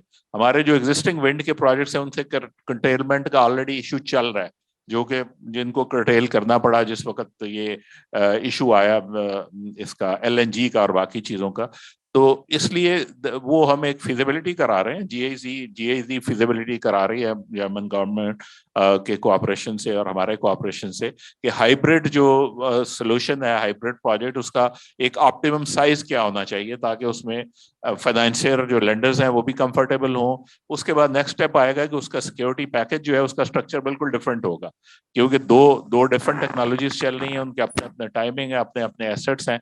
कुछ एसेट्स ऑलरेडी लगे हुए हैं, वो कुछ पुराने हो चुके हैं और नए एसेट्स जो हैं वो लगेंगे। तो इन सारी चीजों पे हम काम कर रहे हैं। थोड़ा सा टाइम लगेगा चीजों को मैच्योर होने में, बट इंशाल्लाह विल सी द प्रोग्रेस। और बाकी again I am thankful to energy update, STPI and बाकी जिन इंस्टीट्यूशन ने उसमें तावन किया है। एटलीस्ट मेरे लिए this 2 days were good learning. Couple of important thing came up, जैसे मैंने CSR की बात की है, हाइब्रिड की बात हुई, ट्रांसमिशन की बात हुई। तो इन सारी चीजों पे हम फर्दर फोकस करेंगे। इंशाल्लाह विल टेक इट फॉरवर्ड कि हमारे जो RE के टारगेट्स हैं वो इंशाल्लाह हम पूरे करेंगे। Thank you very much. Sir मैं एक मिनट अगर मुझे दें, मेरी थोड़ी सी हम्बल सजेशन है। वो ये है कि जब हम स्पेशली मैं CSR के हवाले से बात करना चाह रहा हूँ, क्योंकि जैसे आपने फरमाया कि अगर तो हम इसको बिल्कुल जीरो से लेके चलेंगे ना तो वो फिर चीजें बहुत लंबी होती जाएंगी। मेरी आपसे एक सिर्फ हम्बल रिक्वेस्ट ये होगी कि जब आप अगर इंशाल्लाह लीड लेते हैं इसमें, तो आप एक छोटी सी टीम बना दें जिसमें जो जमपीर के लोग हैं, जो वहाँ पे ऑलरेडी प्रोजेक्ट डेवलपर्स के कुछ लोग हैं, वो 1-2 लोग हो जाएं। आपकी तरफ से कुछ फेडरल गवर्नमेंट की तरफ से नॉमिनेटेड को 1-2 लोग हो जाएं, प्रोविंशियल गवर्नमेंट की तरफ से हो जाए, ताकि वो एक टीम होगी और जो फिर जो है ना आपस के अंदर कुछ थोड़ा सा कोऑर्डिनेट करके चीजों को लेके चले। क्योंकि अगर बिल्कुल जीरो से लेके चलेंगे भाई तुमने क्या किया, तुमने क्या किया, अभी क्या क्या हो गया, अभी क्या क्या, तो बहुत सारे प्रोविंशियल गवर्नमेंट के डिस्ट्रिक्ट लेवल पे उनको पता है या हमने उनको ब्रीफ किया है कि हर कोई क्या क्या कर रहा है। क्योंकि अब अगर हमने कोई बड़ा कोई मेगा प्रोजेक्ट देखना है तो उसको उस हिसाब से उसके लिए कोई एक अगर टीम बना के देखा जाए तो ठीक है, that's a good suggestion. Obviously ये टीम वर्क ही होगा, किसी अकेली कंपनी का या अकेला जो है इंडिविजुअल का काम तो नहीं है सारा प्रोसेस को करना। Will work on that. Thank you sir, so kind of you, thank you. Thank you ji. इसके बाद जी हमारे पास एक रिकॉर्डेड मैसेज है। ये member national assembly Saima Nadeem साहिबा हैं, जो कि पार्लियामेंट्री सेक्रेटरी हैं ministry for inter provincial coordination, and she is also convener for SDG 7। तो ये काइंडली रन करो। बिस्मिल्लाहिर्रहमानिर्रहीम, इय्याका नअबुदु व इय्याका नस्तईन। Ladies and gentlemen, Assalamu alaikum. It gives me great pleasure to be addressing an august gathering of experts on energy, corporate sector, multinational companies, academia and stakeholders under one roof and also on one page in a quest to find solutions in achieving the target of SDG goal number 7, that is alternate and affordable renewable energy in Pakistan by 2030. In this regard, I must appreciate the efforts of SDPI, especially Mr. Abid Suleri, and Energy Update for organizing the second international conference and expo on solar today, especially while there is a dire need in Pakistan to urgently address and to expand at least 30% of Pakistan's total energy conservation generation capacity, equivalent to around 24,000 megawatts by 2030. Ladies and gentlemen, we can overcome this challenge if, as World Bank advises us, that we use 0.071% of country's area for solar photovoltaic power, according to which our current electricity demands can be met. Although Pakistan right now faces acute energy deficit and 1 in 7 people still lack electricity, and at the moment more sources of fossil fuel generation as domestic and imported coal need to be reduced or completely retired. If you look at the report of NEPRA in 2019, it shows that there is a total installed power generation capacity of 39,000 megawatts, out of which 66% energy is from thermal, which is fossil fuel. 24% is from hydro, 6% from renewable energy, while only 4% is through nuclear power. So we need to take alternate energy really seriously now and utilize our 9.5 hours of sunlight to a better use. Ladies and gentlemen, Prime Minister Imran Khan has taken up this challenge up front and tasked ADP to ensure 5% of total generation capacity through the alternate energy and the renewable energy technologies. Therefore, under the Remote Village Electrification Program, ADP has been directed to electrify 7,874 remote villages all through Sindh and Balochistan through the alternate renewable energy technologies.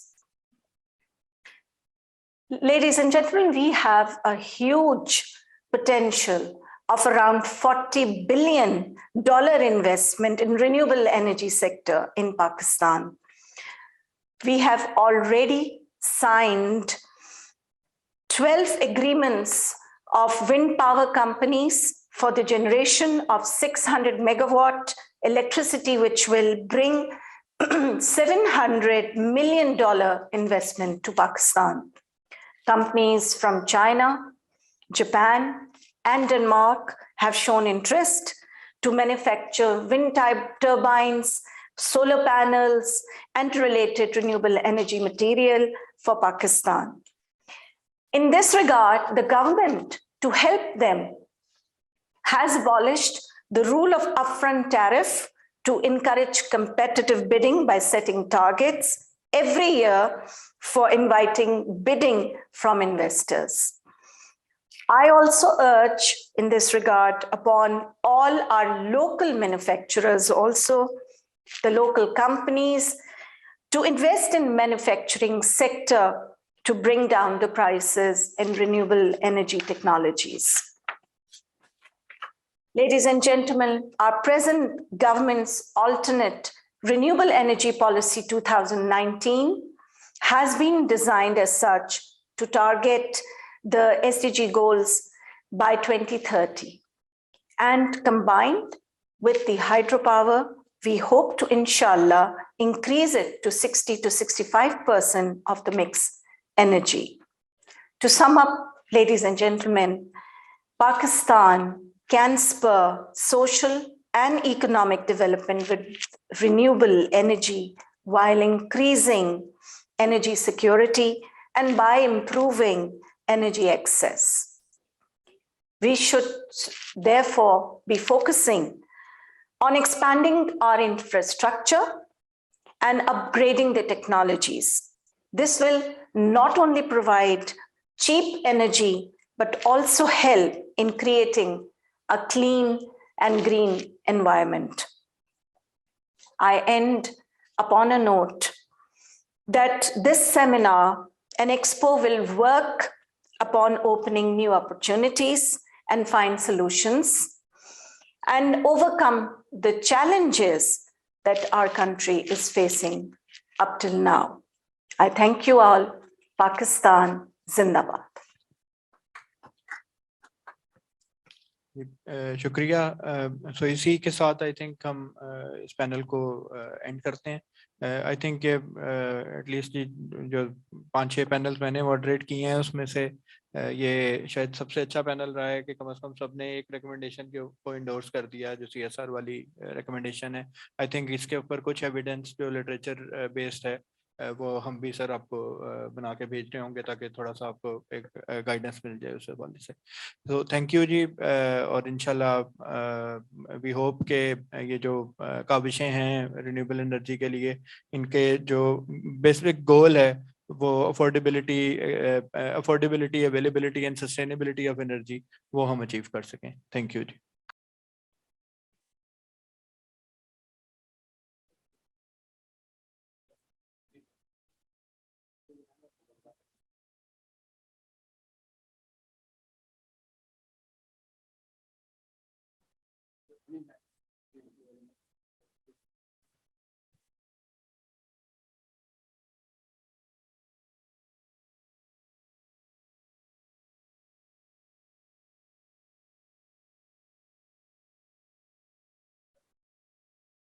जी बहुत ज़्यादा खुश आमदीद कि इदरीस मेमन साहब Karachi chamber of commerce and industries के जो president हैं वो यहाँ पर तशरीफ़ लाए हैं और आरिफ लखानी साहब सैलानी वेलफेयर ट्रस्ट के जो ट्रस्टी हैं वो यहाँ मौजूद हैं उनके साथ और मेहमान भी मौजूद हैं और मैं शुक्रिया अदा करूँगा SDPI का कि उनका सेशन जो है ना कंप्लीट हुआ और उन्होंने उसके लिए हमारे साथ खास ताउन किया खास कोऑपरेट किया तमाम पैनलिस्ट का और तमाम स्पीकर का कि वो मतलब यहाँ पर आए हमारे स्पॉन्सर्स जो आज के थे वो जोरलू एनर्जी थे ऑलिव टेक थी और सोलर के हवाले से कल जो हमारी कॉन्फ्रेंस हुई है वो भी अल्हम्दुलिल्लाह उसमें बहुत ज़्यादा हमें कामयाबी हुई और ख़ास तौर से मैं शुक्रिया अदा करूँगा अल्टरनेटिव एनर्जी डेवलपमेंट बोर्ड के चीफ एग्जीक्यूटिव और MD PPIB शाहजहां मिर्जा साहब का जिन्होंने इस्लामाबाद से तशरीफ लाए और 2 दिन हमें दिए चेयरमैन नेपरा का और तमाम पैनलिस्ट का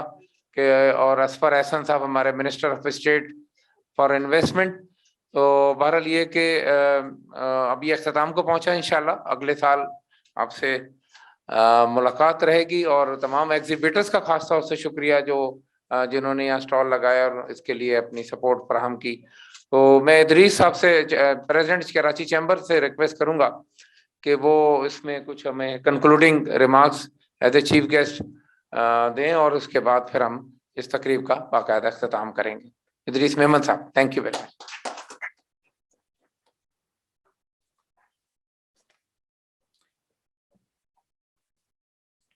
बिस्मिल्लाहिर्रहमानिर्रहीम नईम कुरैशी साहब शाहजहां साहब आसिफ गुलफाम लाखानी साहब and ladies and gentlemen, Assalamu alaikum. It gives me great pleasure to speaking to you at the 5th International Wind Energy Summit in front of the key stakeholders of the energy sector, representing the government as well as the private sector. I would like to acknowledge the contribution of Energy Update magazine, the only trade magazine on energy and environment in Pakistan. This event is surely important to spread awareness and discuss ideas on improving the energy landscape of the country.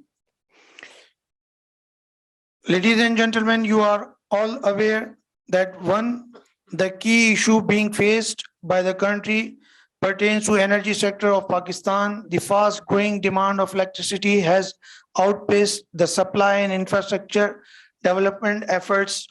In particular, Karachi has never seen surplus electricity supply during peak hours. The deficit in area created by K Electric Karachi surged by 20% to 420 megawatt in fiscal year 20 from 334 megawatt in fiscal year 2019. The later on improved to 180 megawatt in fiscal year 2021, but the expected to worsen to 207 megawatt in fiscal year 22 and 315 megawatt in fiscal year 23. According to the NEPRA State of Energy report, the total installed capacity, including that KE, amounted to 39,772 megawatt at the end of fiscal year 2021. However, where total generation capability was 27,819 megawatts, the total demand during peak hours reached 28,253 megawatt, creating a deficit of 434 megawatt. The main issue for country is that Pakistan indigenous oil and gas reserves are limited and rapidly depleting, but they are still being utilized as the main source of generate electricity. The oil and gas shortfall is widening, for which RLNG and furnace oil are being imported, but it tends to be costlier and price volatile, which burdens the balance payment of the country, whereas the ballooning power sector circular debt of around 2.5 trillion are causing more issues. The cost of electricity has more than doubled in the span of 10 years, even though power companies have improved their efficiency and managed to reduce line losses and theft. The consumer could not enjoy the costs benefits due to unified pricing policy, which burdens honest consumers with additional costs of theft and line losses in other cities, thereby discouraging performance of efficiency. According to the study released by Anglo in 2020, electricity prices in Pakistan are the highest if compared to benchmark countries such as Vietnam, Sri Lanka, Bangladesh, India, Malaysia, Thailand, and South Korea. The quoted figure of T&D losses of K Electric in fiscal year 21 was 17.54%. The installation of renewable energy projects is one solution, but the progress has remained very slow. So far, presently, the installed capacity of the renewable energy sources, wind, solar, in generation mix is only 2,147 megawatt, which is just 5.4% of total installed capacity. This needs to be enhanced on the fast track basis in the target of 30% by 2030. Under the renewable policy, 2019 is to be achieved. The installed capacity of wind power in country is just 1,248 megawatt, which is around 3% of the total installed capacity. The World Bank has noted that Pakistan has several well-known wind corridors. In the 10% of its widest area, average wind speed around 7.87 ms. It is noted that wind resources with very good wind potential are mainly located in southwest Balochistan province, in the coastal region, in the southeast Sindh province, and some extent in the north area around Islamabad. However, wind power developments are mainly planned in southeast of the country in Sindh province. A study by the Pakistan Meteorological Department into the wind power potential of Dabeji and Garo Sindh revealed that normally during summer, 6 months, April to September, there are strong sustainable winds, mostly from southwest, and during this high capacity factor, of 32 to 50% could be achieved. This indicates that wind power projects could be viable in these areas. Potential wind power projects should also be made part of CPAC in addition to the existing ones. Currently, under CPAC, there are 4 wind powers projects that have been completed, while there are 2 more that are under construction. However, it must be noted that all of these in Thatta Sin and additional projects can be added in other parts of the country.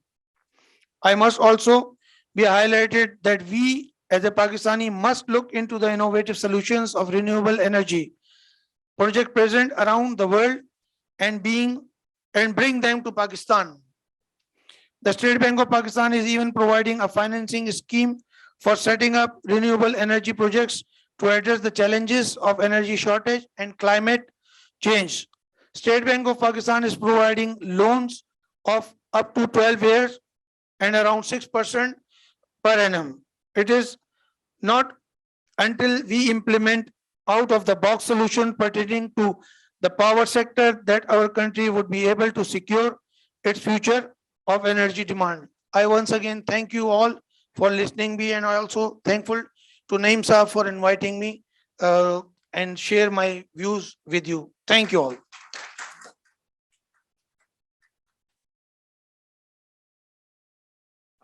Thank you very much, President Karachi Chamber of Commerce. मैं बहुत शुक्रगुजार हूँ, और दूसरा सलीम दीवान साहब भी यहाँ तशरीफ रखते हैं, मैं उनका भी शुक्रगुजार हूँ कि वो बहरहाल यहाँ दोनों दिन यहाँ मौजूद रहे, और एक बहुत अच्छा और खूबसूरत स्टॉल भी उनका यहाँ पर था, और ये बहुत सारी कंपनियों की यहाँ पाकिस्तान में नुमाइंदगी कर रहे हैं।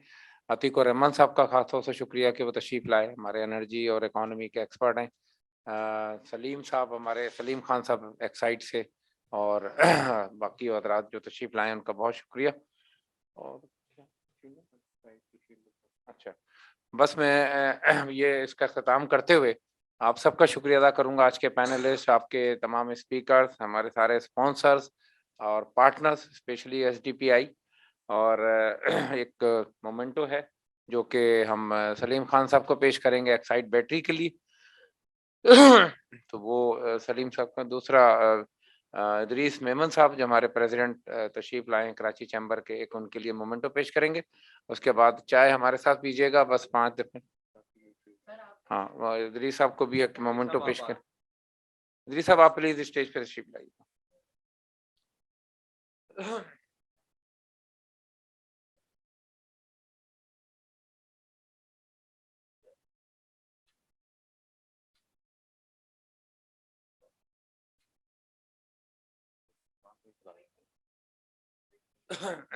सलीम दीवान साहब, आपसे गुजारिश है कि स्टेज पर जरा तशरीफ लाइए।